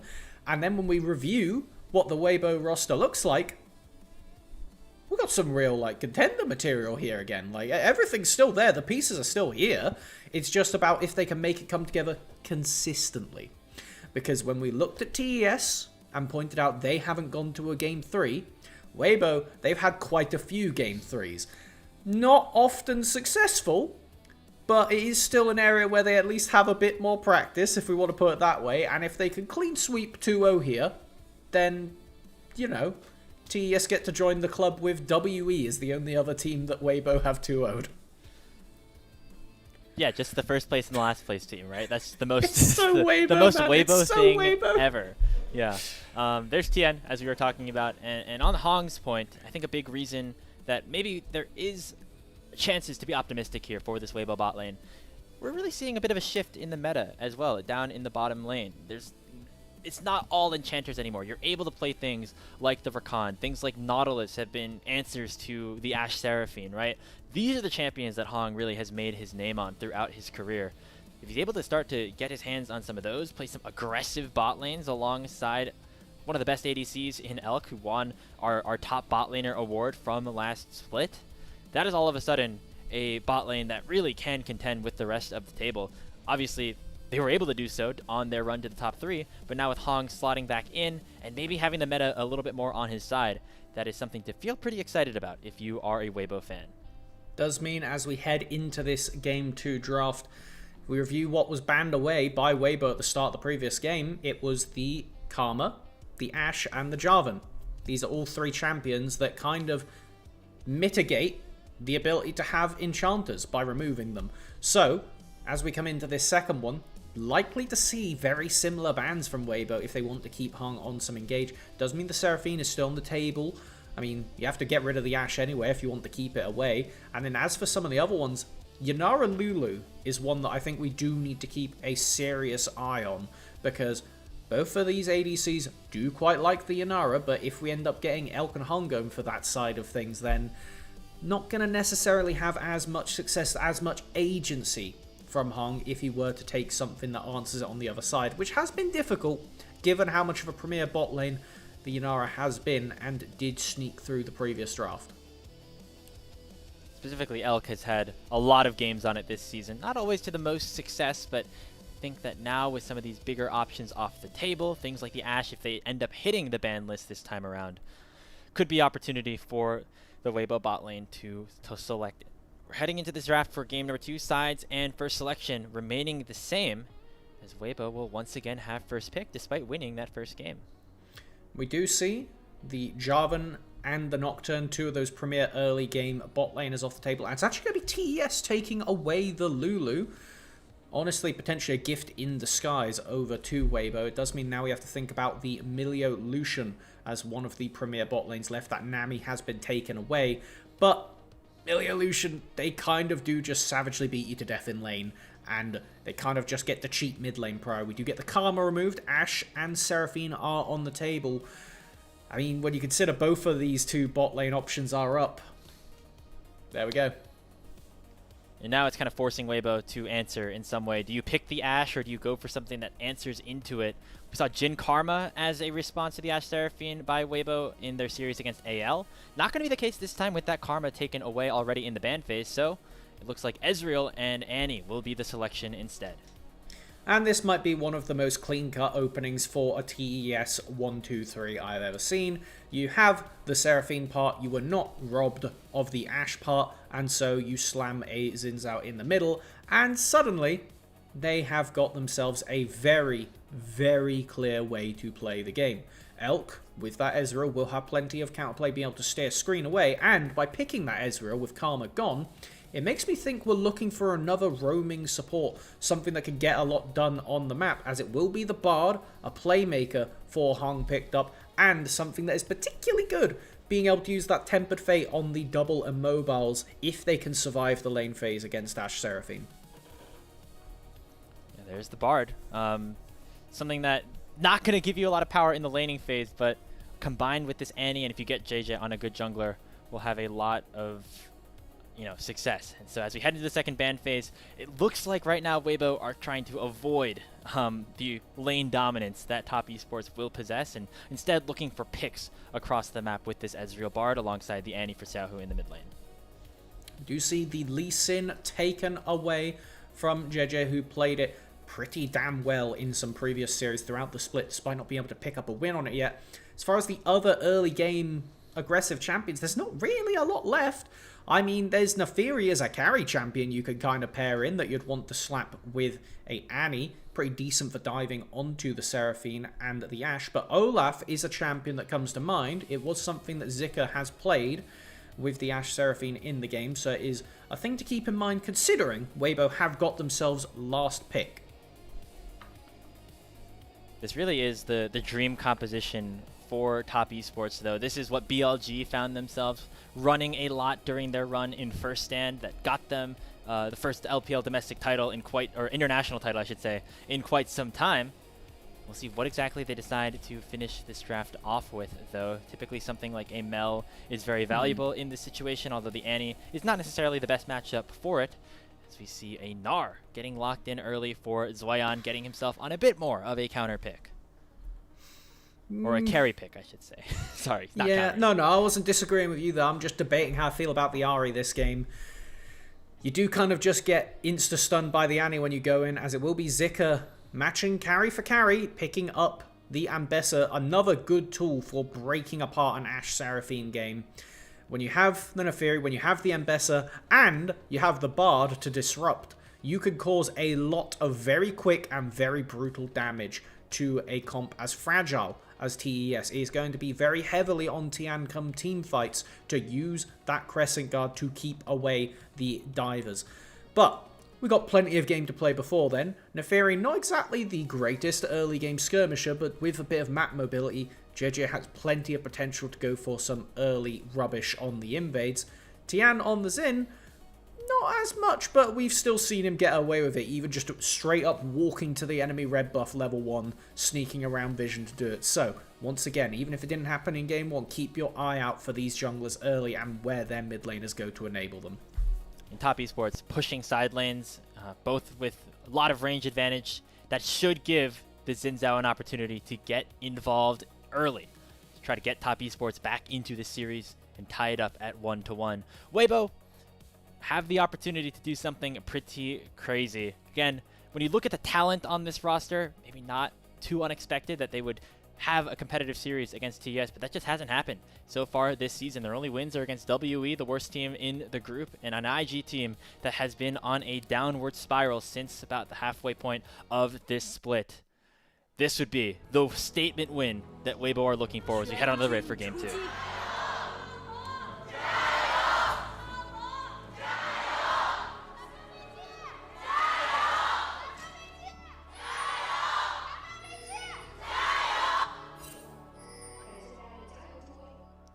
Filled in rather nicely here in Shanghai.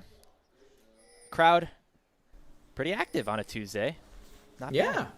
Staying alive as we have both junglers. Once again, very boring.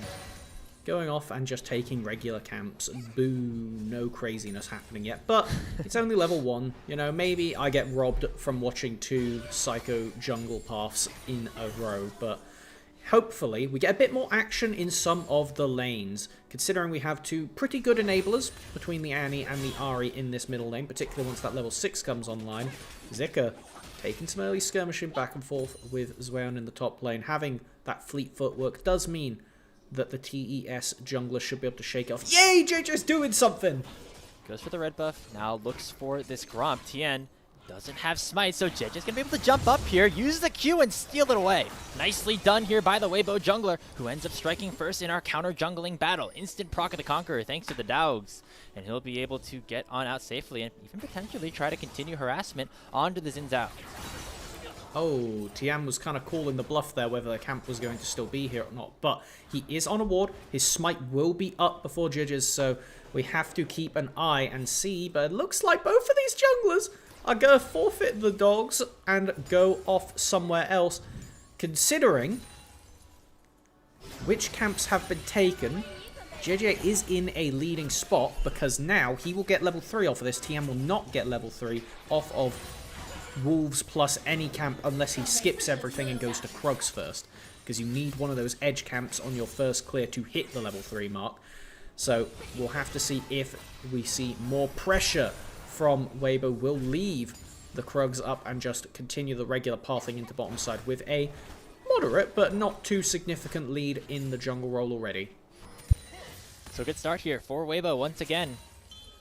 Here in the early game, a lot of that again coming out of that jungle matchup where Tien has not had his way just yet. He's going to actually skip the red buff and go for the crab at level 2 because he has the pushing bottom lane.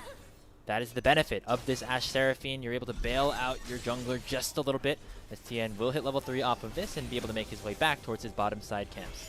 Ezreal a lot more reliant on having a Karma with him to be able to get anything done, as Hung gets a good stun to keep himself not completely drained of the health bar. Some heavy trading in the top lane. This could turn into a solo kill when Zweon gets Mega, but I'm still curious about the Or other for Zika. Wallop used to get that a little extra HP. And Zika really still looking to do some work here onto the Meganar. Zweon just trying to clear the wave. They're playing Australian mode at this point. The Wallop's not going to connect. Zika doesn't have a ton of gap closing abilities without burning the flash, which could instantly be matched by the Gnar. So it looks like they won't end up going for anything more. And it will just be calm. No summoners of note being burnt just yet. as we get the very weird but very normal situation of Bard playing on a completely different part of the lane to his ADC. Just means that it's a lot harder for you to exert pressure onto either because of the ability to throw a portal down. JJ likely to get this grab, but it's a bit of a scrap. Yep, Tien throws out the Wind Becomes Lightning, but JJ issues the call to pack to make sure that he does not get connected by it.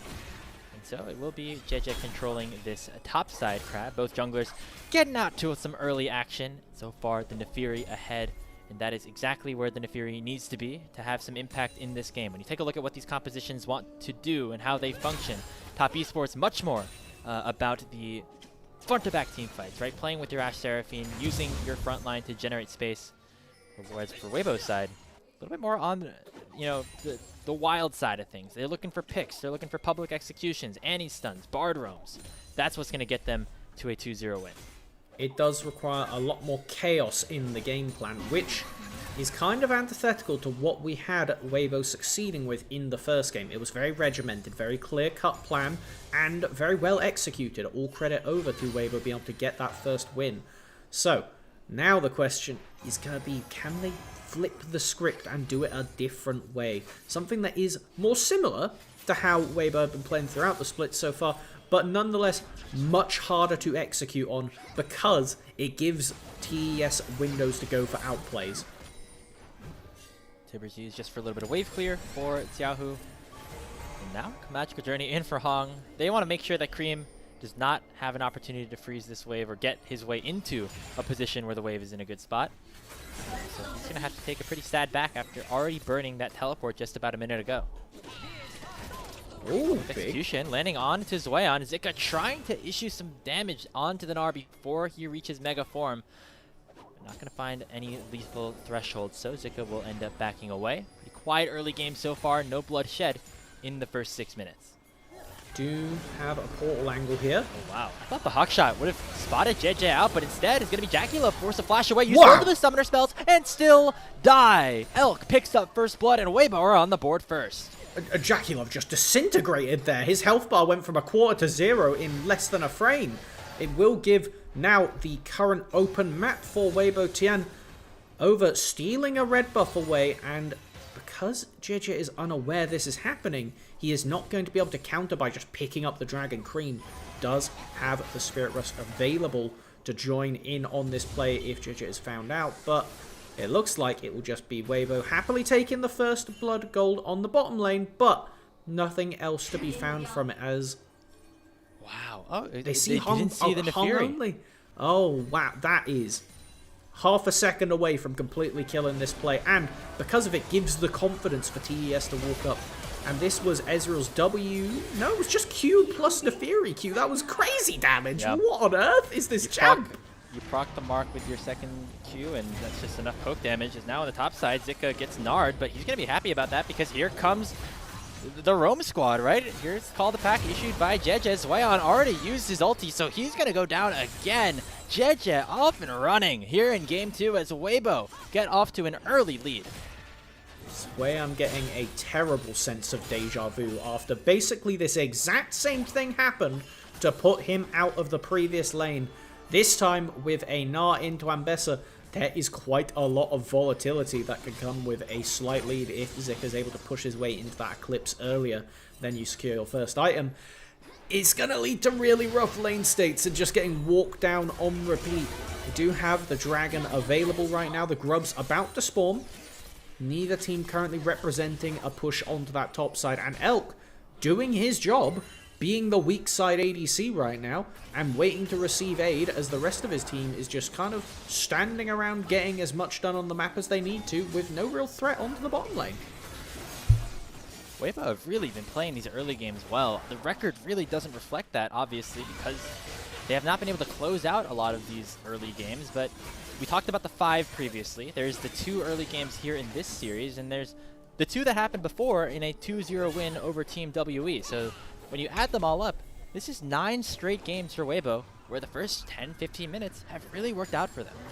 And I want to see if Tian can change that script before we hit the 15-minute mark, because that is where we've seen some pretty ridiculous gold leads attainable by Waybo. And They showed last game they're able to get wins done without that gold lead having to be ridiculous. It was only 1,000 by the time we crested 15 minutes of game 1, and they were still able to walk away with it because they had that winning game plan and that key execution, making sure that Zika was dominating the side lane.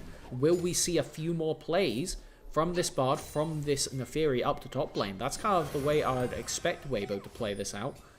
However, we have a lot of leaning on the bottom half of the map. The Grubs are still on the table. With these resets coming in from TES's bot lane, this is the usual timer for a support who is now level 6 to run on up there and enable their jungler to do grubs. The credit you have to give over to Top Esports is, despite the 2 kills going over, really kept themselves in this game in the farm and experience department. TN able to have a slight lead over JJ in XP just because of the farming that he's been doing compared to the Neferi's ganking. And the rest of the lanes doing well themselves as well. You know how powerful this trio of Xin, Ashe, Seraphine can be once we get to the later portions of the game. So making sure they don't fall too far behind is going to be critical for Top Esports to find success. And if Top Esports are going to find success, it's likely to come through their bottom laner, but Jackie Love is the target of a lot of aggression. That's 4 members of Waybo coming underneath his own tower. The Cosmic Binding going to slow, and the second issuance of the Q will finish it off. Jackie dies for the 2nd time this game, as JJ is now 2-0-1. Does have that hubris already picked up and stacking. Does kind of lean into the bloody style that Waybo want to use in this game. As soon as Neferi gets that tag, it is a lot of AD in the pocket to just kind of throw out ridiculous damage numbers. Hong is here. Was looking for a play on a Cream, but Tian answers rather nicely. As you mentioned, the 3 Grubs already going over to Top Esports. They could look for more on this play in the mid lane, but the Magical Journey will send Hong back to base. Looks like things will reset for the time being. You know what? It was Hung's Electrocute that contributed to that first pop on the bottom lane. I figured there was an Electrocute, but didn't see it, as Cream is suffering their own Xiao's out of mana, but Tibbers is still going. Cream actually dashes forward with the Spirit Rush to try to issue a charm. Does not find its mark, though. But with the rest of Top Esports arriving into the mid lane, Waybo are unable to find another kill. And more credit going over to Hung there with the Tempered Fate to keep Tian out of this play. By muting the TES jungler, that is the snowball tool. Like, Waybo know exactly what TES want to do because it's the exact same thing they want to do. They want their jungler getting some nonsense done in the early to mid game, and then they snowball off the back of it. And so far, they seem to be playing against their mirror exceptionally well. This is not what I expected coming into today, Melvin. We were like getting ready to crown TES as this, prospective champion, but do they really finish the league without another loss? The volatility here in the LPL, especially here in Group Ascent. I mean, all the teams, maybe not WE, but the rest of the teams all really can compete with one another. And it does lean into that kind of punch for punch that we have going. As soon as WE is able to take a game or series, if that does happen, then we'll have the fully completed Circle of Suck to round out the league. But that's a much harder bet than Waybo taking away the full series at a 2-0 fashion, as we do find ourselves now with 1 minute before the Hextech Dragon. With that and Mountain off the table, some more low-powered souls are currently left for the pickup. If TES do put a lot into this Dragon, they may not exactly be rewarded with exactly what they want to find, as it will be just constant poking and prodding from Waybo. Really leveraging this power. We take a look at the jungles, though. Oh, man. And as soon as that flash comes up for Jackie Love, he's forced to burn it again. It's not been the series that he's been looking for. Up against Hong on the Bard, his former support from just a split ago. So he'll be forced to farm under his tower, take a big chunk of damage. And that means that this Dragon is really not in a good position for Top Esports to fight for. The only saving grace is that Tian currently has smite advantage. Because of how the camps have lined up, Jija has not been able to finish off his jungle quest, so he is only rocking a 1000 damage smite, and we know how deadly Tian can be in these straight up even smite fights. So Waybo ideally want to stall this out until that Gromp respawns, so that we can have an even play. Otherwise, Tian must die, or you cannot guarantee this dragon.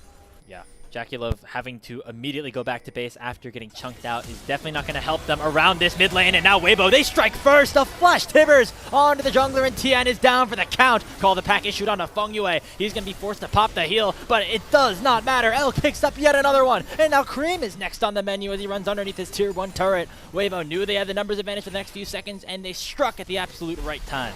Oh, and Elk goes back in. Massive chunk onto Cream. Nearly reads the sidestep there. Would have died to the true shot barrage. But it's still complete advantage state over to Waybo, as it is just a matter of time until they pick up that dragon and we reveal it's going to be a Chemtech Soul. Something that can have a big impact considering there's a Seraphine in the game. But let's see how this played out, because I believe the phrase I used was, and Tian must die, and Waybo took that personally. Tian definitely did die. 3 flashes onto the Xin Zhao. Good lord. Oh, wow. Yeah, excellent charm from Cream, by the way, to buy Feng Yue a bit more time, but it was not enough. Play just continues going Waybo's favor as we find ourselves cresting 15 minutes exactly with a 5-0, 3.3k gold lead. This is looking like a Waybo win right now. It's going to have to take a miraculous pushback from TES to pull away here. Could start here onto Xiaohu as Jackie Love starting to issue some firing shots. The Ranger's focus will allow for him to get that kill. It's going to be all worth it here for this Ashe as Xiaohu had a shutdown, and on the other side, Jackie was 0-3. Yep, correct decision to make if you're Jackie in that opportunity and you see the potential for the kill. Always got to go for that. At this point, one of the things that does, air quote, benefit TES is when you're behind and the enemy have shutdowns, trading 1-for-1 suddenly becomes actually quite positive for you. Not just for the gold, but also for the XP when they're higher levels. So we do find ourselves in a bit of a weird state where Waybo have come into the game with a comp that wants to force chaos. And TES's only angle back into the game right now is forcing chaos. So it's kind of odd. Now Waybo are in a weird position where they're actually kind of chill if not a lot happens and they just rock up to objectives, get JJ a reset, and then walk you down from there. So kind of inverted expectations from the moment. We need to see Cream, we need to see Feng Yue diving in and getting some degree of play to blow those cooldowns off of Waybo's key members. So baby steps at this point. We know what this composition can do later on, but we're not at that point right now. As Weon is going to get targeted. Tempered Fate for Hong to delay the turret from taking anybody down. And issues the Cosmic Binding as well. A clinical dive for Waybo up on the top side, as Top Esports will try to respond with a Rift Herald mid. You actually could not have scripted how that dive played out better than it did. Really just literally perfect execution from Hong. And now opposite number, Feng Yue does crash that Herald into the mid tower, is going to drift it the whole way around to continue that pressure. This is one way back into the game, is by using these objectives and snowballing something on the map. But Waybo is here to fight back. Elk on the way from mid. Yeah, the turret very durable after taking all of those plates down in short succession. So unable to be that second one going over to top, where on the other side of things, Zika is able to claim the tier 1 for himself on the top side. Arrow does not connect. Elk had cleanse anyway. Now he could still be the focus as TN is walking around to try to take him out into the river. Elk still has a lot of summoner spells. He shifts forward to try to issue back onto Jackie Love. But that's another big shutdown towards the Ashe as Top Esports looking to claw back into this game. Now towards the bottom lane, Cream doing some damage in a 2v1 situation against Hong and Jeje. And all of a sudden, you're feeling okay about where things are at for TES. Jackie Love is probably one of the bottom 5 people I want to be free feeding 2 shutdowns into. So yeah, I would feel as good as you physically can be in this game state for TES at the moment. Still losing more ground on the map. Waybo understand that in this current game state, not just this game, but in this iteration of League, if you take your foot properly off the gas pedal, you just lose the game. It is so important to never stop doing something proactive in just the way the game currently works, as Weon is the recipient of that aggression. Oh yeah, it's been a tough series for Zoyan, as again, one of the players that had a similar rise to prominence a couple of years ago in Zika has had his numbers throughout the day. They get another kill over to Jeje, who is now 4-0-2. And you could be as powerful as you want to be in this front-to-back composition. Jeja on this Nefiri is going to continue to be a problem. Not even completed the boots yet. Likely to go over to some Mercury Treads. There we go. Perfect timing on that one. As we see what actually happened up here was just Swayon tried to get the cannon. He doesn't even get it. Bless his soul. There's the little Nah. That's the cutest thing I've ever seen. And he's just popped in the river with Hung. Once again, landing a critical stun. That means that Tian doesn't even have a chance to come in and defend his man in the top lane. 9 seconds until that dragon is up. It's only going to be second dragon for either team, so I don't think this is a window where TES want to full send it, but they should probably look to full send it for a pick on the side at least, because everybody from Waybo is kind of hovering on this objective side. It looks like it will just be TES forfeiting their mid lane prio and opting to try and get some tower gold on the top side. Don't hate this at all. Yeah, just get your carries into good spots. If Jackie Love can have an Infinity Edge by the time you fight for the Dragon Soul, that's a big win for top esports. Right now, Flank TP will continue to bleed. Elk immediately cleanses the Enchanted Crystal Arrow, and Xiaohu flashes forward onto Tian. Pops the Crescent Guard, will be able to heal a little bit with the help of Feng Yue, but the support is taken down as well. Nar into the backline, trying to eliminate Elk. He flashes over the wall as Wayon. Gonna be in some trouble as he gets stunned up by Annie's Incinerate, and he will get burned to the ground. It's top esports lose yet another member. Xiaohu is at 100 HP, but he's got the whole team on his back. Waybo once again winning the fight. They go 3 for 1.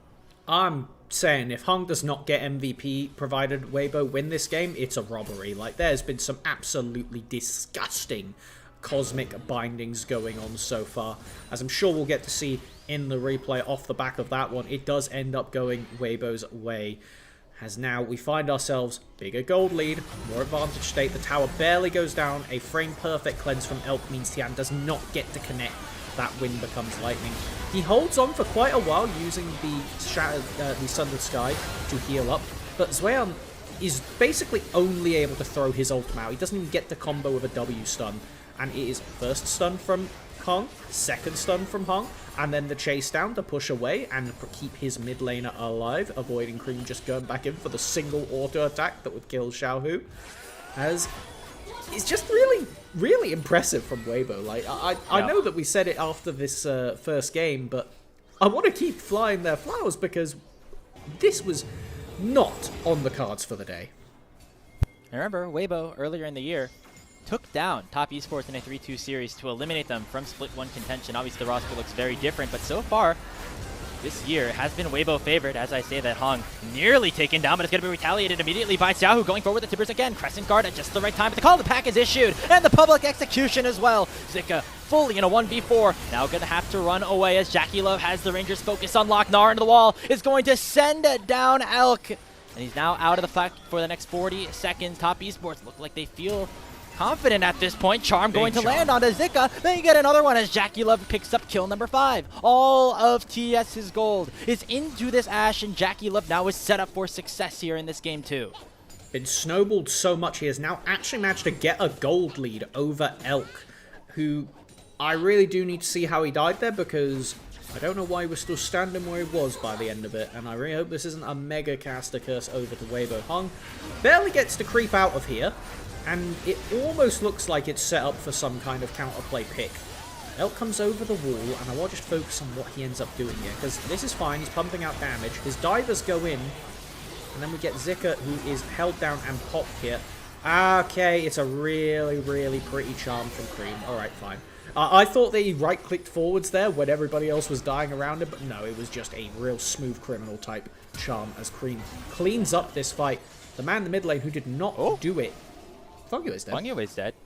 Cool. Don't know how exactly that happened, but not great. Baron's on the table in front still, of Baron, and yeah. Wave's going to go for it. Well, there's the tempo of the game. We're kind of talking about shifting, not anymore. Tian is alive, is very good at stealing objectives. However, JJ is also a bit of a Lord of the Smite, so... Oh, Tempered Fate, it lands on a Tien. That might be the signal for Waybo to try to burst down the Baron, but they end up not doing so, and it will be actually Hong going down here in the fight. The Baron's at half HP, and it looks like top esports don't want the aggro to drop. They're going right back to Baron Nashor. True Shot Barrage finds all 4. Zika has the public execution. He's not going to issue it on to Tien, but the Crescent Guard will be in response. He ends up taking down Zika, and Tien is still alive. He ends up finally going down, but Jackie Love got a shutdown, and he's space gliding on Waybo Gaming. Only Elk fact remains it's a 1v3 situation, and the Ezreal won't be able to do anything about it. What a fight from top, what a fight from Jackie Love, as TES will make their way towards the Baron. Elk has to limp away at the end of that, as this is TES trying to take back control, as we get to see in the replay. Fengyue hits a blast cone and dies. Okay, yeah, no, that was it. Hits a blast cone and dies. Yeah, the mega zoom in there had me thinking that maybe something bad was going to happen, but it didn't seem to be necessary. Fengyue doing massively incorrect things. They was trying to get vision, but it was alone, so that was the main problem. TES, however, come out on top at the end of it. So we now have taking a look at the game state. Dragon up in 10, and it is all off the back of this slow roll approach from TES. Another charm from Cream to run the fight, and then just playing it from there, using the Baron damage and forcing Waybo to stay around the fight but split up. You remember what we said, Melvin? This composition for TES thrives in these front-to-back compositions, and look at Jackie Love. Never targeted, never focused, and he just absolutely demolishes the opposition. It's always difficult when you don't have traditional frontline. The Narn not exactly able to hold that up unless he is in Mega, which is obviously not all the time. Ooh, big arrow. The arrow connecting into the charm. Yeah, Cream and Jackie Love. The tag team duo able to take Zika down. Another kill into the hands of TES. They still have the Baron for the next two, and Zweon is pushing for free on the top side of the map. Going to be able to get that tier 2, and now for top. Next topic of conversation for them, syncing up the rest of their waves. They got one pushing down bottom, but Hung trying to make a play with his bottom laner, and a teleport coming in from Xiaohu. They land the Cosmic Blinding. The play will be on to the rookie, but he's approaching Meganar. Stun going to connect, but it will be Meganar rock in time. Zweon might be able to push them away, but it just will be the delay of destiny here for Top Esports. They lose their top laner, but they're getting a lot on the other side of the map. It's a necessary counterplay from Waybo, but at the end of the day, just with how the game state is, TES, they're in a gold lead now. Like, this is... Yep, that's an LPL gold graph if I've ever seen one myself. Yep. Way too simple in game 1. Yeah, that was honestly our folly there for not predicting, as we get to see the Waybo can't finish graph. Let's see for them if they can prove that wrong and come back out from a slump here. Picks in the river, TP coming in. Cream is going to be landing in a dangerous spot here. Oh, look at Zika. He used the blast cone over the wall. Oh, teleport from Cream was way too far forward, and Waybo absolutely collapsed upon it. Now Zika goes in with a public execution. Jackie Love getting targeted, but Fengyue is here to save the day. True Shot Barrage not going to be enough, as Zika will fall as well. A 1-for-1, but the Baron is still up for the next 30 seconds. Top Esports likely getting all that they could off of that objective. And it is Fengyue pouring everything and his soul into keeping the ADC alive there. For heal, the double shield with the Moonstone buff bouncing off of Tian to keep him alive during that full dive. JJ not committing over the wall with that Serpent's Fang damage is likely the thing that made the difference there. But when you're looking at an ADC with Guardian Angel at 27 minutes, Jackie Love doesn't go down easily. As, right, okay, this is how it started. It's not a bad look. They get the teleport from Cream, and they end up killing him. But yeah, as you mentioned, Jackie Love just way too far ahead in this game at this point. It was a very odd situation where you want to keep chasing, but as soon as the TP comes in, it's like, wait, this is way easier for us to just kill this person. And then that was the mistake from Waybo, was committing back to the chase. They either needed to commit to the chase and say, all right, Ari, you're going to have to burn like 2 ult charges to keep up, or turn around and kill Ari. They tried to do both, got greedy, and ended up getting punished for it. What a game that this has been. Whew. Top Esports trying to find their way back, force a decider, their first game 3 of split number 2. But Waybo still have chances, and most notably, they still have Soul Point. The Chemtech Soul Dragon will be spawning in about 100 seconds. If they're able to win a fight, use that pick potential that they have in their composition to single somebody out before this objective spawns, that could be their way back into this game. It's going to be tense. It's going to be every single click mattering, as Jackie Love's flash is about to be back up. Xiaohu does not have his for at least a minute and a half. Hung does not have his for about 2 minutes. Fengyue, same story. Zweyan's going to be up soon, but not in time for the dragon. Some very vulnerable targets here as Cream throwing a charm out. Yeah, and combined with the Enchanted Crystal Arrow, the target with the Bard, but do you want to burn everything on just the support, Waybo? Looks like they're going to leave everybody up and healthy for now as the Magical Journey sends them back to safety. Dragon up in 50 seconds, and Top Esports have full control of both the mid and the bottom lanes. And Cream being a little tricky there, using the Rocket Belt instead of the ultimate to get the initial charm down that Chunks hung out. But considering now he is going to barely be back up in time for that dragon, does mean that Waybo have a brief window where they can try and get some pressure on the map.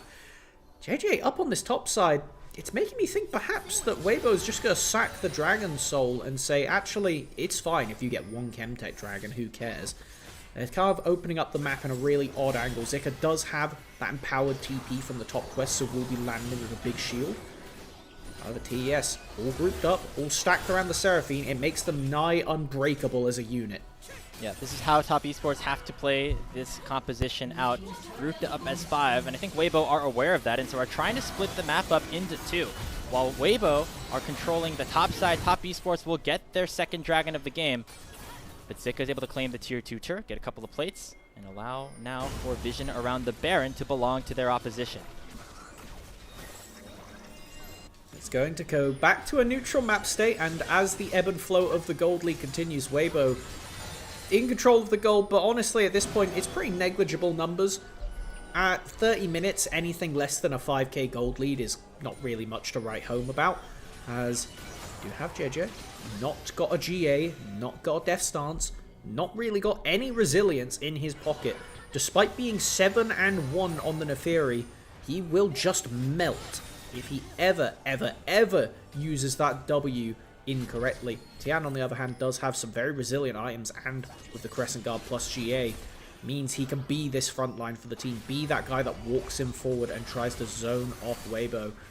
If they don't get that first reset, if they don't get that hubris online for JJ, then suddenly it's kind of difficult for Waybo to play. Like, the Baron is up and TES are all stacked up. Zweyan not being Mega is like the only knock against the comp right now, and it's looking like both teams are posturing for a fight angle right now.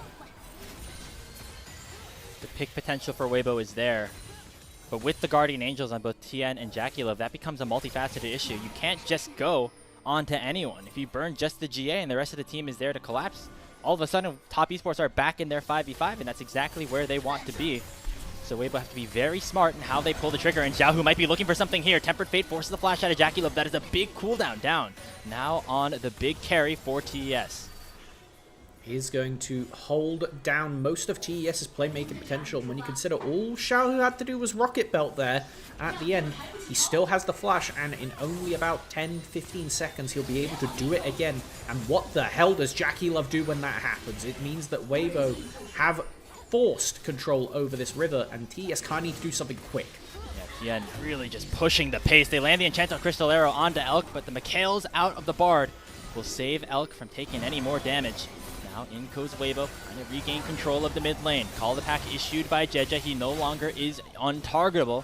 And Top Esports will gain control and head up to that Baron pit. Not willing to start it though. When you're looking at some MR shred, you don't really want to have a Flash Annie available on the other team. As Waybo, kind of a similar story. Cream on this Ari can do so much damage. If he tags and gets a reset for himself, then there's an equal amount of threat. As Hung did have to burn the flash to escape there. It will be a Baron start. They know JackieLove doesn't have flash. Back in base, he's not going to be at this fight for quite some time, and this Baron is just going to melt. Waybo, all of a sudden, sneak away the Nash from underneath the eyes of Top Esports. Now Top, they still want to fight this one out. Wind becomes lightning, does not connect, and that's just going to be Waybo getting away with an objective for free. Complete whiff from TES to not manage the map state better there and make sure they were putting enough pressure on. Even if it was just pushing down mid in recompense, they were just completely caught out. It was only the Hawk shot that revealed it, not respecting how fast a Baron can get burnt down by this Neferi. Means not only is it Baron for Waybo, but that timer will overlap into the Dragon. And with the Baron buff in hand, Waybo have complete authority to play the map how they want to, and so all of the cards are in their hand. They need to do something here. They need to set up lanes, force TES to not be stacked up, because even with Baron buff in your hands, I don't know if you're able to hold off the 5v5 of TES. What a turnaround here for Waybo. They're winning this late game without playing any 5-on-5 team fights. Tien gets hit up by the Tempered Fate, but the Cosmic Binding does not connect. We also see Zweyon pushing on the top side. Forces a response out of Xiaohu and mains that Waybo cannot fully commit for a push on to the top esports base. The Dragon spawning in 45 seconds, that will certainly be the next play, as Waybo will claim this Chemtech Soul if they can pick this up. Alright, Zweyon going out of Mega now means he should be pretty much in time to be ramping up into Mega with a TP angle to join this fight. Xiaohu has already left though, so TES could potentially forfeit the soul and play for both mid and top lane and go for double inhibs. This is a real thing that Waybo need to respect, especially having already used both TPs. Chemtech Soul, not the most valuable, but still a soul nonetheless, as Waybo are the ones to gain control of this mid lane. Xiaohu with a big tibbers finds Jackie Love and Feng Yue, but is unable to take any of them down. Public Execution lands onto the Ash and forces the Guardian Angels. Wayan already in at the Mega Gnar form as Jackie Love is awaiting to respawn. Already Feng Yue is down. A big Cosmic Binding lands, and that's gonna do it. Waybo end up finding the team fight in the mid lane, and Tien is gonna be the last to drop here. 3v1 on the Xin Zhao. He will drop. Elk picks up the gold, and a push down mid lane for the Waybros. It is 40 seconds left on the Baron. Cream against the world does not have flash. Barely will have ultimate by the end of this push. The first respawn is 20 seconds from now. What's he going to be able to do, if anything? Light lands. There's the shift forward. Cream has to land this charm, and he does so successfully. Onto the Nefiri. Elk shifts over the wall. Forces Cream to go golden. He won't have much left in the tank. True Shot Barrage does not connect, but there's the final Q from Zika. It's a 2v1 with Feng Yue about to respawn. In 15 seconds on Jackie Love, they're going to go for the end. It's two members here onto the Nexus turrets. Feng Yue has to do his best to try to clear this wave out, but he's just a Seraphine, lands the root onto Elk. Nexus towers down. Jackie Love still in the death chamber, and that's going to do it. What an upset here in Group of 10 as Waybo turn it on to its head. A 2-0 over Top Esports to get up to 3-6. Wow, that was so off the cards for the day, but it keeps TES in fashion of only 2-0 games, just not the way they're predicting it. Waybo absolutely close out with style, knowing exactly how they want to play the map, and make sure Jackie Love, the most important carry for TES, does not get to use that gold. He had got so many gold injections, picking up shutdowns, being fed kills by the team, hitting those critical arrows. Waybo, identify it and put the kill shot straight through him. We thought we were seeing a 2-1 or a 2-0. Wasn't like this. This Top Esports enter the day on a 12-game win streak up against Waybo, who has only beaten two teams, and two of the teams that we think are towards the bottom of this group. But what a win for them, and what a way for them to stay alive in that conversation for top 4. You remember that Waybo obviously was 3rd place in the first split of the year, but it never really felt like it got all the way together here in the spring split. This is the Waybo that we want to see. They play more controlled. They understand their win conditions. And what a game from Xiaohu specifically on the Annie. That Flash Tibbers engage won them the fight, won them the game, and won them the series. Had some very, very close windows to find it, but as not only the Soul AP, but realistically the Soul forceful engage. You have the Tempered Fate, but a Tempered Fate engage isn't the same as a Tibbers Flash engage, right, at the end of the day. One of them sets you up for something. The other is, I've said we go now or we lose. And Xiaohu pulls that trigger and gets it done with his divers. Is able to hold down Jackie, is able to tear apart the rest of the team. And while Cream put up a monumental effort with some really spooky sidesteps that almost was able to hold TES onto this series, it was not enough. The execution from Elk and Zika was too much for him. And yeah, I thought Jackie Love was going to run away with this player of the game, end up coming all the way back from being focused down so much in that early game by the Nefiri, by just the bottom lane in general. But man, what a game for Waybo. It felt like, of course, that early game was not going to carry into anything more as Top Esports found their way back in. but it was just a couple of big fights, and that sneak of the Baron that ends up giving Waybo the win. I mean, this has been a crazy day here on LPL English, and all of a sudden Top Esports are going to be left wondering what's next. I mean, for Top Esports, they hope this is just an upset, the end of the win streak, but at the end of the day, if they just pull out their form and kind of go back to what was working, because in the first game, not using enough of that Tian early aggression. In the second game, Jiji on this Neferi, forcing the level 2 invade, getting that winning jungle matchup in those early levels. All it matters is just a few camps difference. It means you hit your first item a bit quicker. It means you're over those smite breakpoints a bit quicker when it comes to the earliest objectives. It means that you could get to your lanes and get those early ganks in when they're not expecting it.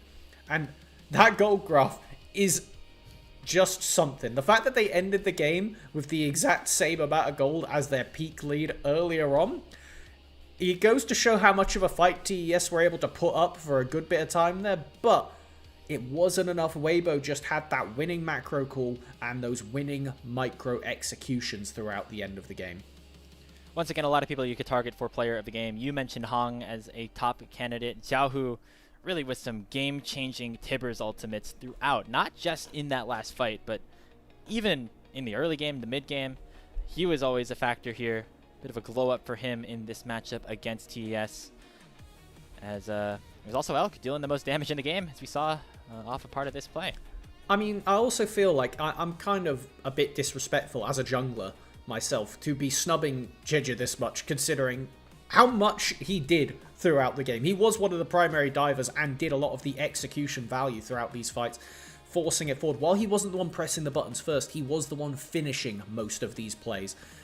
Not good timing to show him missing a Q there and Elk having to pick it up at the end. But point stands. I feel like realistically Zika's the only one that doesn't get to stand up there this game, and that's just because he had so much of the game where he was kind of not able to get it done and was the one having to throw his life away in a lot of these plays. So I'm not 100% where it's going to go. As far as player of the match goes, probably Jiji. It's probably Jiji, even if he doesn't win player of the game for this one, because the impact and the fact that we came in today with such high expectations of Tian, and he was not able to exert even a fraction of that pressure on the game.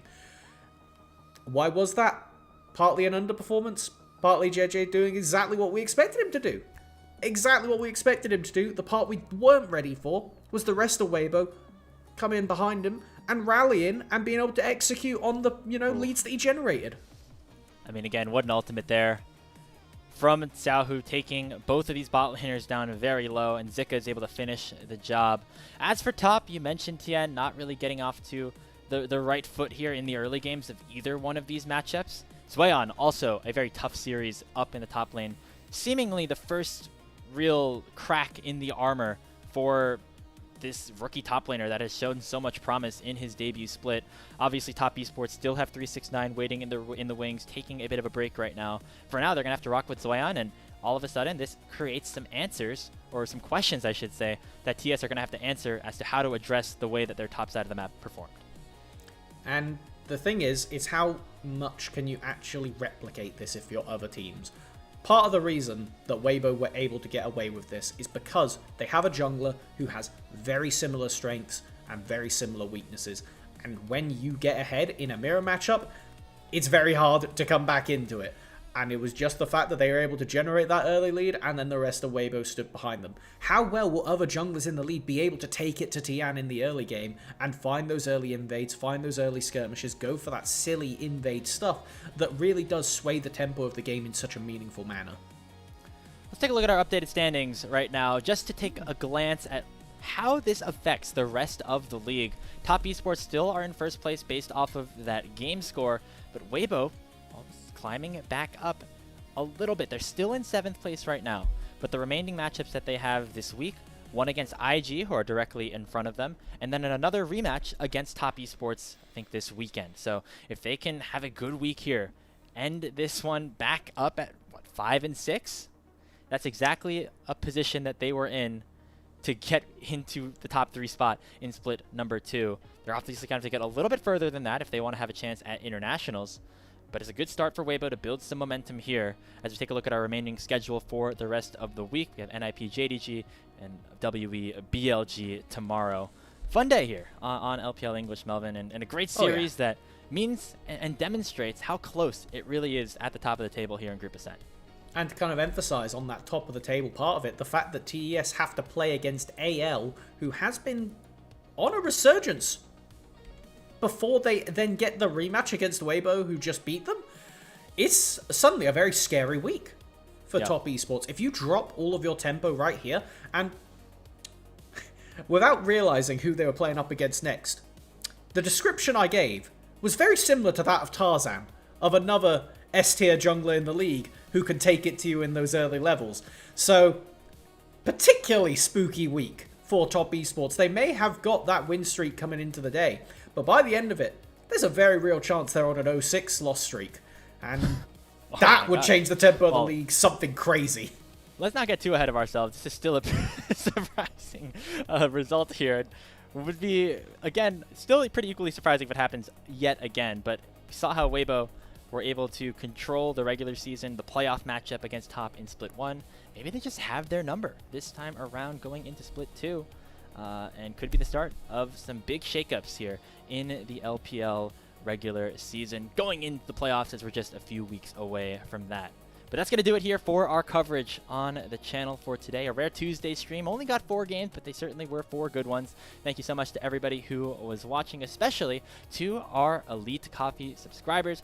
Aaron, Soup, and Mung, their pledged financial contributions to help level up the broadcast and give back to the cast and crew who strive to give you an English LPL product every day. Once again, Waybo shocking the #1 seed in top esports with a 2-0 victory. On behalf of our producer, Ilya, Melvin by my side throughout the call, our previous casters that were here before us in Yanni and Alk. My name is Grapes. Thank you so much for tuning in to LPL English, and we will see you all tomorrow, same time, same place.